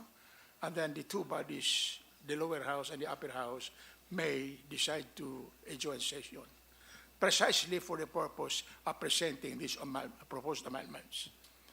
So the other way is, right now, for instance, you can either proceed to continue, and then at the end of the day, when the matter is submitted to the Mother Committee may recommend to call for a joint session precisely to consider this. And that is exactly the reason in my preliminary statement, I asked the question whether whatever is the recommendation of the subcommittee should still be submitted to the Mother Committee, which is the Committee on Constitutional Amendments and Revisions of Codes. That is exactly the proposal you made in Senate, both houses, resolution number 1. And in the organization of the Constituent Assembly, just here in the Senate, it can be limited by that committee report because it will consider that particular committee report, meaning it will not consider the other political proposals or other proposals other than that committee report. Yes, it would be limited exactly to what is being proposed. But yet, the whole trouble is, during the hearing thereon, somebody may move to amend, to add. There has to be discipline among the members. The best example is, in your proposal, you included media. In the discussion of resolution number Senate joint, or rather the both houses resolution number 6, number 1 may be taken into account, and therefore the 4 may be taken into consideration by the Mother Committee. And I understand also in the previous Congress, I think 18th Congress, the House also submitted, although this is in the previous Congress, 3 additional amendments to its economic provisions, which is land ownership, natural resources, and I think it's the ownership of economic enterprises. Can that be included once they also convene into a constituent assembly? My point of the matter, Chief Justice, how do we limit the constituent assembly to only certain provisions that we want to amend so that it will not be unwieldy when it convenes? Let's consider when you are doing this as a regular legislation. What you approve here would be an ordinary law going down to the lower house. I rather disagree with Justice Mendoza on this regard, that it is already a constituent body. It is an ordinary legislation going to the lower house. The lower house, acting on their own, will consider possible amendments. It could add other areas of amendments. Like, for instance, as I mentioned earlier, the proposal in the lower house, both houses resolution number 2 of Congressman Salceda. We'd just like to, with your permission, Senator Win, just to acknowledge the presence of Senator Alan Peter Cayetano, the former Speaker of the House and our former Majority Leader. Good afternoon, sir. Go ahead. Thank you, Mr. Chairman. And Mr. Chairman, thank you for that, Chief Justice Davide. Thank you for the answers. And my last question revolves around the specific industries or sectors that we're trying to liberalize. In the proposal here in the Senate, there are 2 resolutions. one is to liberalize the education sector, advertising, mass media, and then public utilities. May I ask our esteemed legal luminaries, what was the reason in the past? What was the discussion and the reason in the past to limit these four sectors? I might have my own idea on why, but during those times in 1986 and even earlier, what was this discussion to limit those so that we can enrich the records? And also, I want to appreciate the discussions earlier that might lead to unintended consequences also when we do this at this present day. So any of our esteemed resource persons can respond to that question. We have to consider the spirit behind all the proposals here in the Constitution. It's the spirit of nationalism and patriotism, or the Filipino first policy. We thought all along that we could manage to improve our economy, our social conditions, through these provisions on the fundamental principles and policies and the implementing articles in the Constitution. You have provided, for instance, the article on social justice, so broad enough, on labor, on many things. If only these are fully implemented, you could see how progressive the Philippines would be. For instance, on foreign investments, our dear Senator Hontiveros had already mentioned of what had come in, even just through the visit of the President abroad. So foreign investors are coming in, not because of any provision in the Constitution which would be an obstacle, but because we have become attractive. In other words, ease in conducting business, no corruption, then predictable government policies, and so on. These are the keys to progress, not the provision of the Constitution as an obstacle. I think Mr. Dumdum wants to.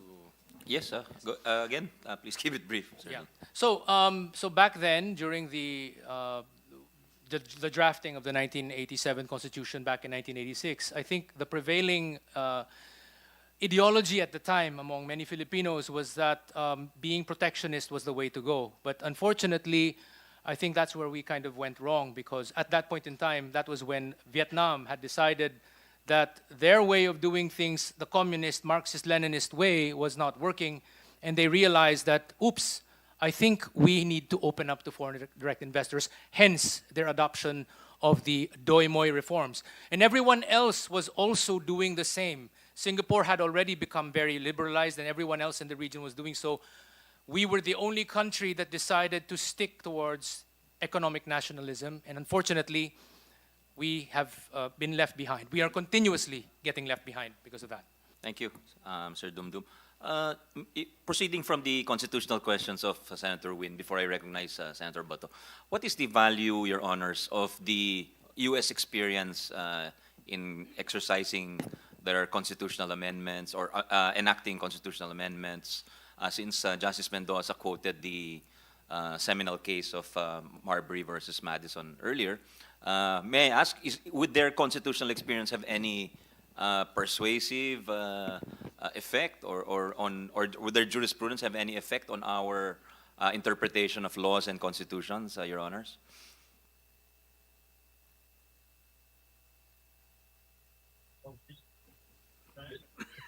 Mr. Chair, the U.S.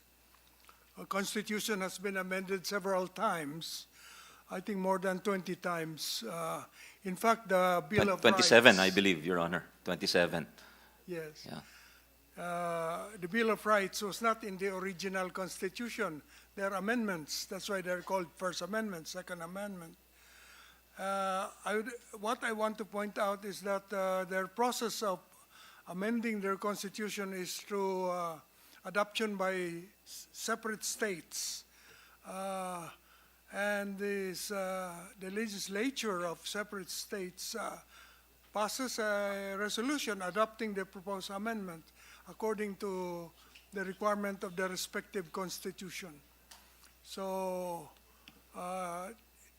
there is no meeting together of all the more than 50 states legislature so that they can hear each other. They meet separately. So there's nothing wrong with the Senate and the House meeting separately. In the U.S., the individual states don't meet with each other. They adopt the amendment by themselves. And after a certain number of states have acceded to the amendment, it is effective. So that's what I know of their procedure. And if, correct me if I'm wrong, Your Honor, but I think the Senate and the House do not also sit together in a joint assembly. Tama ho ba? Meaning the Senate passes the amendment separately, the House passes the amendment separately, and then it goes to the state legislatures, as you mentioned. Tama ho ba, Your Honor? I'm not sure on the federal level, Mr. Chair. I think they meet together. But what I mean is the individual states, all 50 states don't meet together. Thank you. Just wanted to add there, what the good justice is talking about is the process of ratification, which is different from ours. Ours. No, but what I'm asking, since it was my question, Your Honor, is the process of approving the amendment. Yes, yes. Not No, the I just wanted to point out that Yeah. what he was describing about the individual 50 states is actually the process of ratification. That's correct. Which That's comes correct. after That's the correct. Constituent Assembly That's process correct. has been done. Thank you. That's all. Mr. Chairman, one line on your question. Can we ask the justices to answer the question before we go to you, Senator Alan? Yeah. Any other? If not, I'll go to anyone else want to weigh in on the import of U.S. practice on our constitutional interpretation, Your Honors? If there's none, Senator Alan, yeah. Thank you, Mr. Chairman. Just a point of information, because the U.S. Constitution was a reaction to royalty, diba? To the absolute power of kings and queens in Europe. So it was really made that the Congress was more powerful than the president, the presidency. So if you look at the U.S. Constitution, mas powerful kasi yung legislature. So may protection against absolute power because in the Philippines, it's usually the executive branch, whether it's the mayor, governor, or president who wants the change. It's not always absolute, but just to put that into the discussion, Mr. Chairman. That's a good point. Thank you, Senator Alan. Senator Bato, you have the floor. Thank you, Mr. Chair. I have no question, Mr. Chair. Ang sa akin lang ay isang taus-pusong pagpasalamat sa ating mga resource person, sa kanilang mga insights, sa kanilang mga binigay sa atin na informasyon, na ito'y napakalaking justification sa United Stand na ginawa ng 24 senador, 24 independent republics, nagkaisa na i-oppose itong lumalaganap na People's Initiative, Mr. Chair, because yung kanilang punto palagi is voting separately. So tayo naman, ang ating opposition doon sa lumalaganap na PI is that we don't want to vote jointly, separately. So maraming salamat po sa inyo, sir, sa inyong mga insights. Maraming salamat. Thank you, Mr. Chair. Tama po, Senator Bato. Klarong-klaro na po yun dahil sa sinabi ng ating mga magagaling na resource persons. Thank you. I join Senator Bato's manifestation there. Next is Senator Pia Cayetano. Senator Pia, perhaps you had some questions earlier. You're free. I just want to mention also, Senator Pia is the author of the recently enacted, about 2-3 years ago, the CREATE law. And there, a lot of what was mentioned, the things that we need to do, meaning to incentivize technology transfer, scientific development, not just the jobs created and the amount of investment, but also the future growth. Meron tayong mga provisions doon thanks to under the stewardship of Senator Pia, former Ways and Means Chair. Yeah. Thank you, Mr. President. I'd like to also greet our esteemed resource persons, my professor, Vivi Mendoza, if you remember me, sir. Of course, Chief Justice Davide, we worked very closely when you were our emissary to the United Nations. And of course, Secretary Teves, who I recently have been seeing on the golf course, but then I stopped, so goodbye to my golf career. Anyway, to everyone else, good afternoon, Justice Azcuna as well, and Dr. Sicat, and everybody else.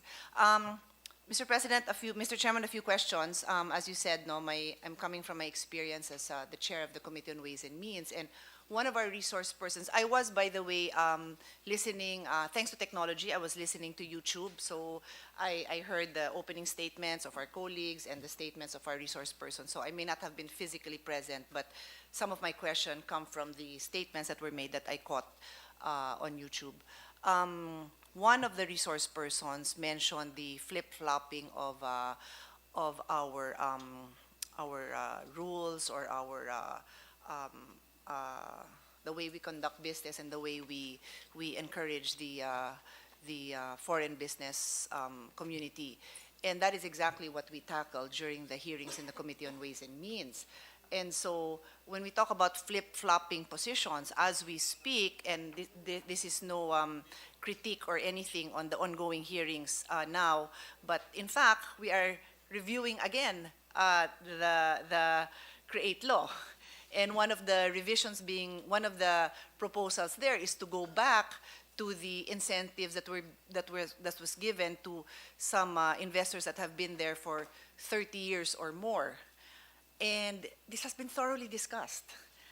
We appreciate that the investments have been made, but it's also time for us to gain a little bit from the taxes that would have been gained. So if we're going to go back to that, then that is our main problem, if I may. As I'm not the resource person, but I'm sharing my experience having chaired this committee and going back and forth, and many of our colleagues here were also present during that Congress. So that to me is the flip-flopping of business policies that the foreigners have to deal with. The other thing that I'd like to point out is one of the examples given by my seatmate here, Mr. Africa of Ibon, is the example of the jeepney modernization. It happens to be one of my favorite topics along with Senator Grace Poe, because I am a proponent of electric vehicles, EV for short, but I am not a proponent of destroying this jeepney industry, which is ingrained in our culture, and changing them with imported vehicles when we could very well be revitalizing this jeepney industry and then making it EV. It's a no-brainer. I'm sure DOST can easily do that. In fact, I've had discussions with the Department of Science and Technology. Why don't we do that?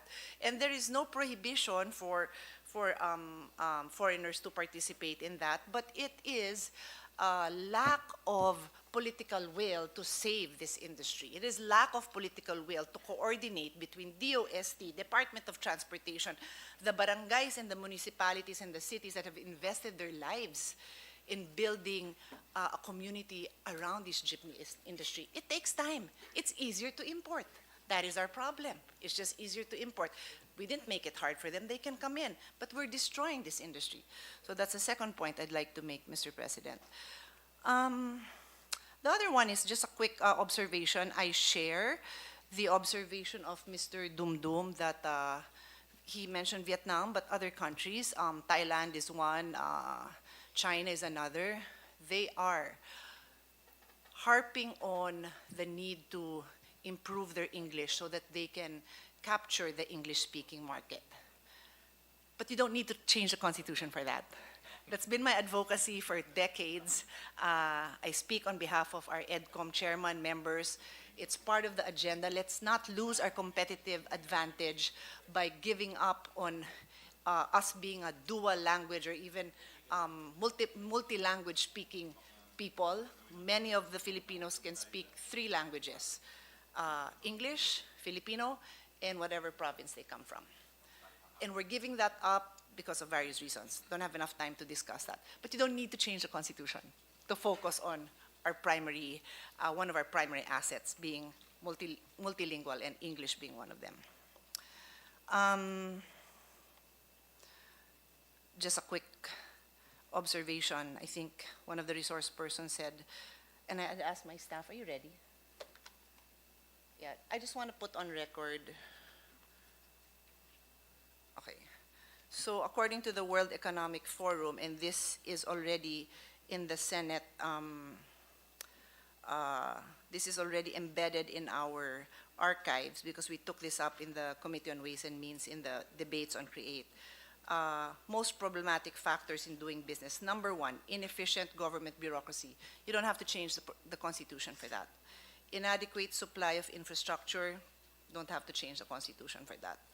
3, corruption, don't have to change the Constitution for that. Tax regulations, we can handle that here. Tax rates, we can handle that. When I say here, Congress can handle that. Policy instability, I'll point to the administration. Not this administration, any administration. Access to financing, policy decision. Government instability and coups, all this is creating that possibility. Restrictive labor regulations, policy decision, maybe Congress. And poor work ethic in national labor force. None of this requires constitutional change. I quote, not in exact words, no, but as I said, I was listening. Sabi ni Justice Davide, our problems are not due to the restrictive economic provisions. I humbly concur, and in my second round, would like to get into more details, but I think it would be nice if our justices can bear with us and join us when we have other resource persons from the business side, no? Because we'd really like to get a nice exchange, Mr. Chairman, if you will allow. No, what I'd like is to hear the not now, but like I said, in a succeeding hearing, an exchange of ideas, or where our justices who know what the constitutions allow and do not allow can hear and exchange ideas with the business community on what they feel they need, so that either it comes from the constitutional experts themselves telling them, but you don't need to change the Constitution to do that, or you do need to change the Constitution to do that. This is just my opinion. It's not my intention to put words in the mouth of our esteemed resource person. The other thing that I took note of is Justice Mendoza's statement, the Constitution is the alternative to a revolution. And I felt that was such an emotional statement. We're sitting here today. We are already late for our Senate session. On the floor is... That might be my cue to tell us that... for me to end no. The SP extended us to 4 o'clock, Your Honor. Yeah, I know. Yeah, But he's extending us to 4 o'clock. Yeah. Exactly, So. but I mean, we are eating into our time Yes. to work on bills. Yes. But it just shows that the Senate is really prioritizing this issue. Go ahead, ma'am. Exactly. Sorry for interruption. No. Totally okay. And on a personal note, I was recently elected Blue Ribbon Chairman, and I had a choice to be working on this all morning or to listen to this debate. So these are the things we give up to have this debate. These are the things we give up so that we don't have a revolution. Anyway, I think I will rest on that high note, because that was an amazing statement from Justice Mendoza. I have a few more comments, a few more observations, but I think I've made my point clear, Mr. President. Thank you, Mr. Chairman. Thank you very much, Senator Pia. Next is Senator Grace Poe, if she has any questions. If not, Senator Alan, I'm sure has some. Thank you, Mr. Chair. But at the proper time, I would like to discuss for the next hearing the Public Service Act, which I believe addresses a lot of the concerns supposedly being raised on the economy. I feel that one of the roadblocks also is the legal impediments that it supposedly faces in the Supreme Court. So I'd like to know from our legal advisors and luminaries present what their view is on the Public Service Act, because actually it is not quite an amendment of the Constitution, but rather a carved out and a definition of what a public utility and a public service is. And this was drafted with the help of our brilliant expert here in the Senate, Senator Frank Drilon. So that will take a whole discussion. So I will give way to our colleague here, Senator Cayetano. Thank you.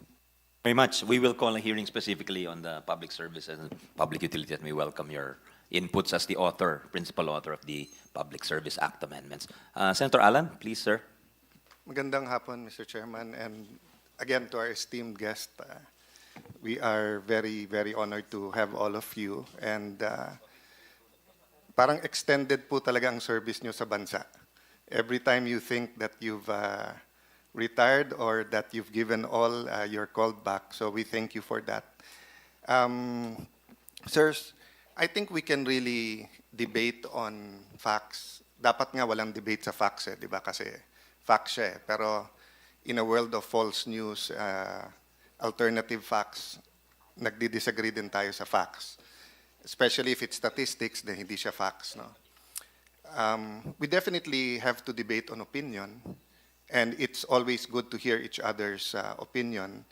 But I think dapat walang debate sa principle. Diba? Kasi hindi mo mababasag yung or mababali yung principle.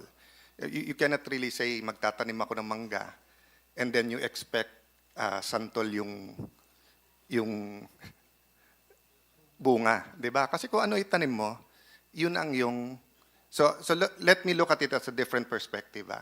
As a Christian, I believe the Holy Spirit inspired the Bible and you cannot amend the Bible. So I tell people, if you don't want to believe the Bible, I respect you. If you believe other holy books, I respect you. But don't try to amend the Bible because that, to me, is what God wrote. No one is saying, don't amend the Constitution. Because no one said it's not a perfect document. But what is the underlying principle behind the Constitution, and why did the framers of the Constitution make it difficult to amend the Constitution? And sir, feel free to correct me after this statement. No? Correct me or to elaborate. No?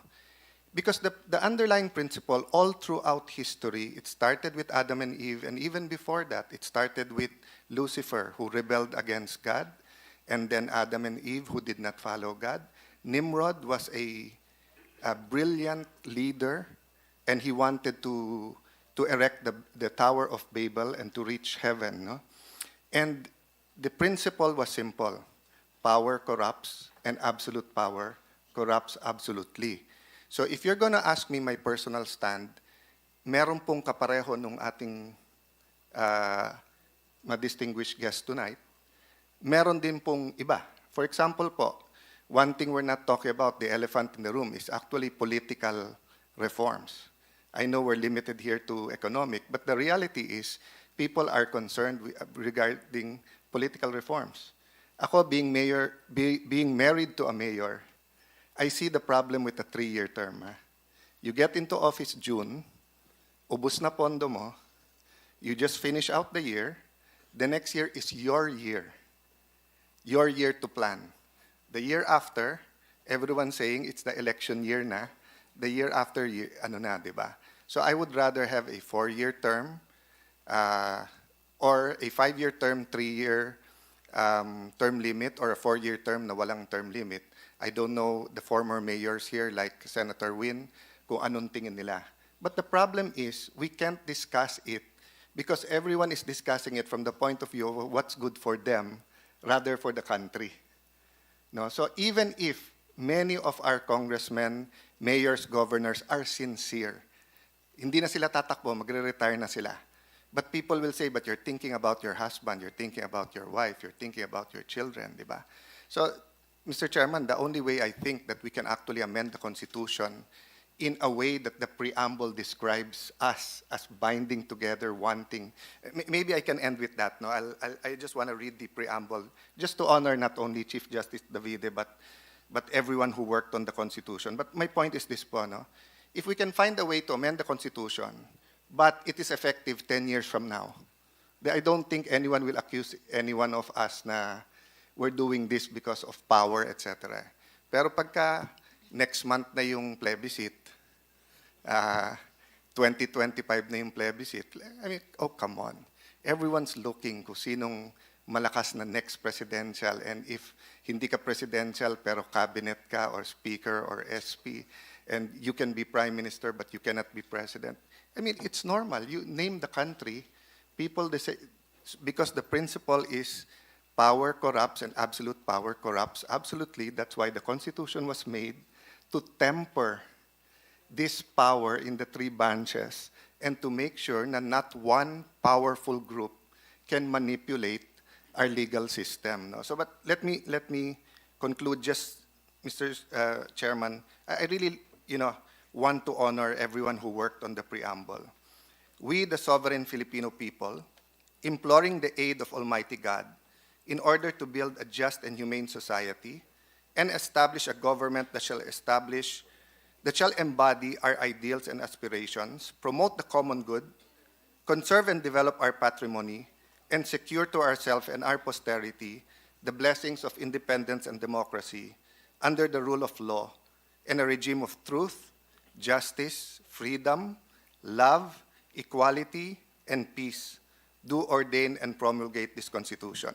I hope throughout this debate, Mr. President, this will guide us kasi opposite ng truth, justice, freedom, love, equality, and peace ang nangyayari ngayon. But I hope, Mr. Chief Justice and all our distinguished guests, you could elaborate nga on why the Constitution was made very protective, that you can't just change it on a whim. No? I know that's part of the human spirit we don't want to talk about, but it's there. So thank you very much, Mr. Chairman, for this time. Thank you very much for the biblical wisdom in addition to the legal wisdom, Senator Alan.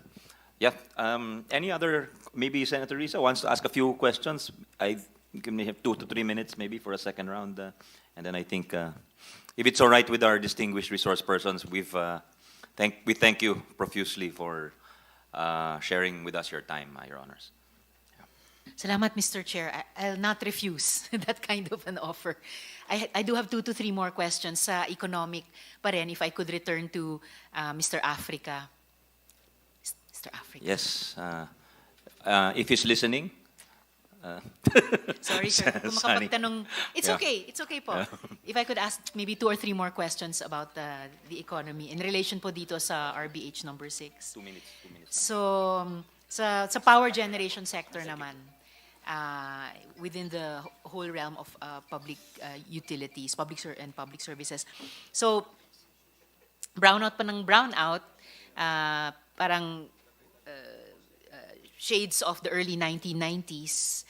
At sa huli, 3 araw nag-blackout hanggang sa Panay at sa Guimaras Islands.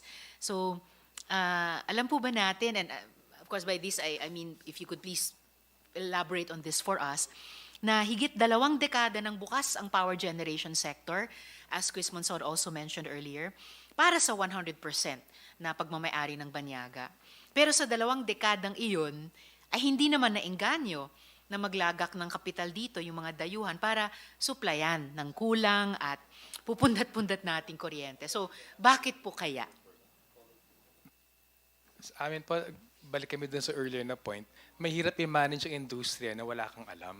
So kung uurungan ng gobyerno yung pagkakaroon ng direct interest sa industriya ng kuryente, tapos aasa ka lang sasabihin sa'yo ng kumpanya, parang weird, di ba? Parang sabihin mo dun sa kumpanya to be self-incriminating. So sa amin, it is a starting point. That's also why I think bakit sa Malaysia, sa Indonesia, maraming may restriction dun sa foreign investment, but also may direct stake yung governments in utilities because it's easier to manage things you know about eh. So sa amin, we don't know what happens sa Visayas. Siyempre, nakakatuwa yung pakinggan yung balita, but bottom line, it's hard to manage what you don't know anything about. And sa amin, that whole trend towards privatization, isang nawala yun eh, yung kakayanan natin bilang gobyerno na responsibly manage ang isang industriya. So much worse nga yan. Hindi maganda na hindi mo kontrol ang lokal na negosyante. I think even worse, hindi mo kontrol ang dayuhan negosyante na may ibang dimension ng strategic interest sa bansa. So I guess, Mr. Chair, Mr. Africa, ibig sabihin din, magandang may paghuhunos dili din ang gobyerno in terms of privatization, especially in sectors na may mas malaking public interest at stake. And umalam. No? We can't forever give the excuse na hindi yan alam ng gobyerno, mas alam lagi ng private sector. Maganda kung mag-upscale din ng capacities ang gobyerno precisely to take care of and to regulate areas na siya yung pangunahing magbabantay ng public good for the citizens. And balance yung, syempre, profit orientation naman ng na nasa kalikasan ng private sector. Mr. Chair, yung next question ko, kung pwedeng matanong si Christian Monsod if he's still online, since salamat, He's Mr. still Chair. online, Yes. Senator Risa. So, Sir Chris, to continue and to ask you to, I'm circling back to the point you first made about the power generation sector in your opening statement. Sorry, Oh, yes, I received Mr. Chair. just the information now, Senator Risa, he's logged out already. Yeah. Okay, sorry about that. Thank you, Mr. Chair. So if Mr. Africa, you could bear with me just to complete this maybe last two questions about the power generation sector. So alam po ba natin na sa Vietnam naman, tulad dito sa Pilipinas, nagbukas sa mga dayuhan para sila'y pumasok sa generation sector. Pero generation, hindi sa transmission, hindi sa distribution. Pero bakit po kaya, kahit halos sinlaki lang tayo ng Vietnam, population-wise, bakit ka yung installed capacity nila ngayon ay lumaki ng halos 3 beses, 2.86 times, halos triple, na ang laki kumpara sa installed power generation capacity ng Pilipinas. So what was the decisive factor there or factors? Yung infrastructure, magastos talaga siya eh. So napakataas ng startup doon. Kaya nga natural monopolies sila. I think Vietnam is a good case in point kasi much as maraming naiinis doon sa pakikialam ng Vietnamese government kasi socialista, komunista, whatever. Hindi pa masasabing terorista. Ang bottom line, there were and are state-owned enterprises. At kung state-owned enterprise yung papasok, una, mas mababa yung cost of capital. Ikalawa, mas madali yung mga licensing, all the regulatory issues, parang that's ironed over eh. So I think magandang point yan. At siguro kailangan din i-correct, hindi totoo na bukas yung Vietnam. Dun sa aming PowerPoint, isabit din namin yung report, yung restrictions across the Vietnamese economy, from telecommunications to power to transport, very strongly restricted pa rin siya, apart from having state-owned enterprise, even sa manufacturing. So, hindi totoo na free market economy in Vietnam.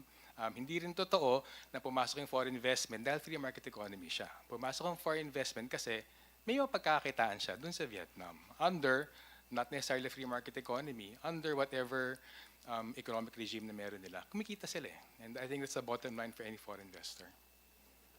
And like Mr. Chair, Mr. Africa, you were showing how in different countries sa home region natin, may iba't ibang percentages set or cap set on foreign investments. Dito sa particular na halimbawa ng Vietnam, set or cap set on foreign investments. Dito sa particular na halimbawa ng Vietnam, pinapakita nyo rin, yun na nga, the package of policies and business practices either allowed or supported and regulated by the state na the companies can turn a profit pero merong ding standard set by the government para sa mamamayan nila na mas strictly na ma-observe.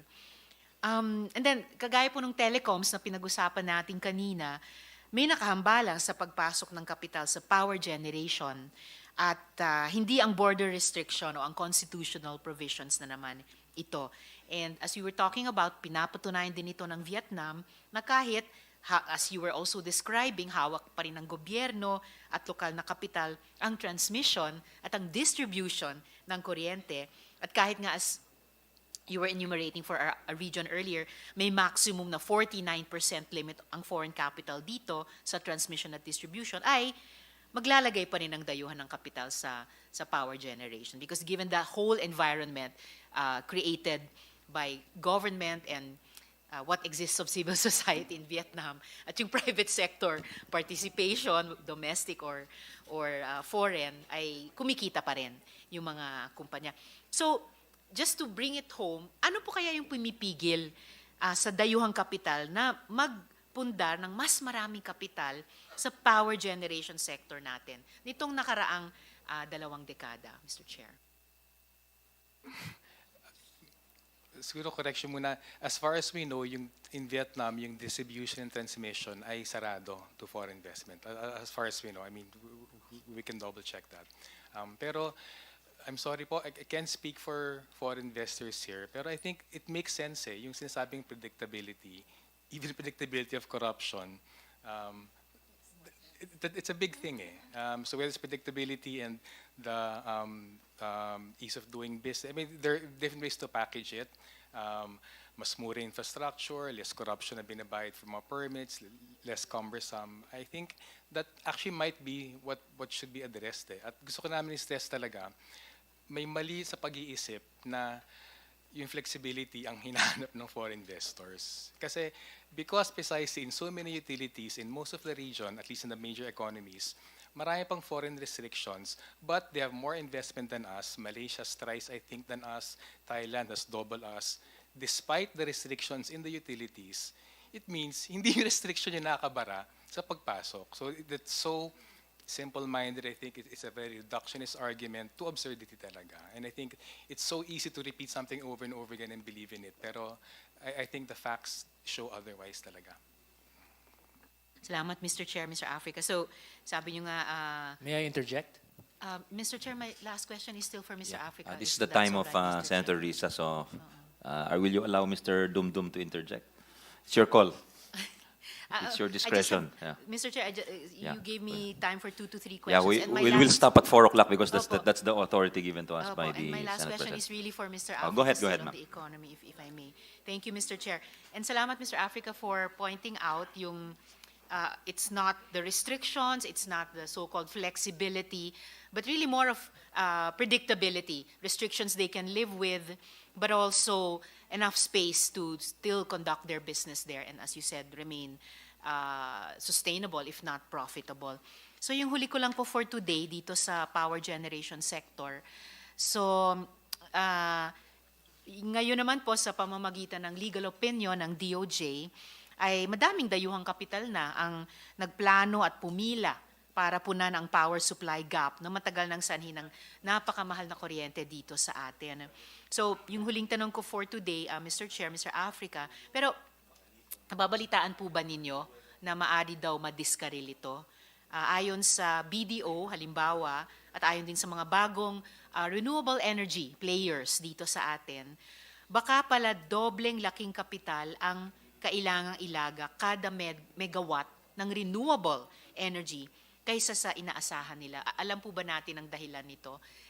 RE was supposed to be the game changer in the energy sector. So bakit ngayon there's a sudden unpredictability about that positive next step that we'll be able to take? Heard about that po, but I'll reserve comment na lang po muna. Pwede naman may habol, but we want to study it further. Pero nabalitaan na nga po namin yan. So, not now sana po. Salamat, Mr. Africa. Salamat, Mr. Chair. Abangan ko na lang or konsultahin ko diretso si Mr. Africa once they've completed their study on that issue. All right. Salamat On that po, note, Mr. Chair. I think the SecGen has already come up to me, the Sergeant at Arms rather, reminding me of the Senate President's reminder. So you can submit whatever you wish.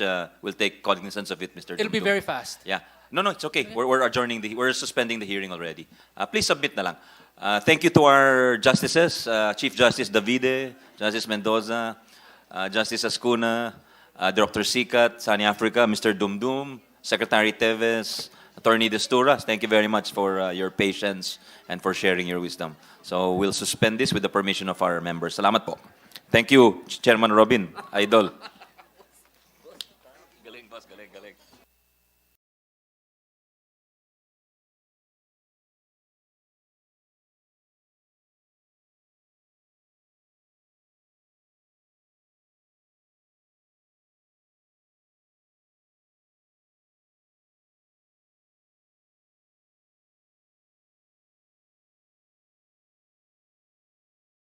During the 2008 financial crisis, the stock market fell 37%.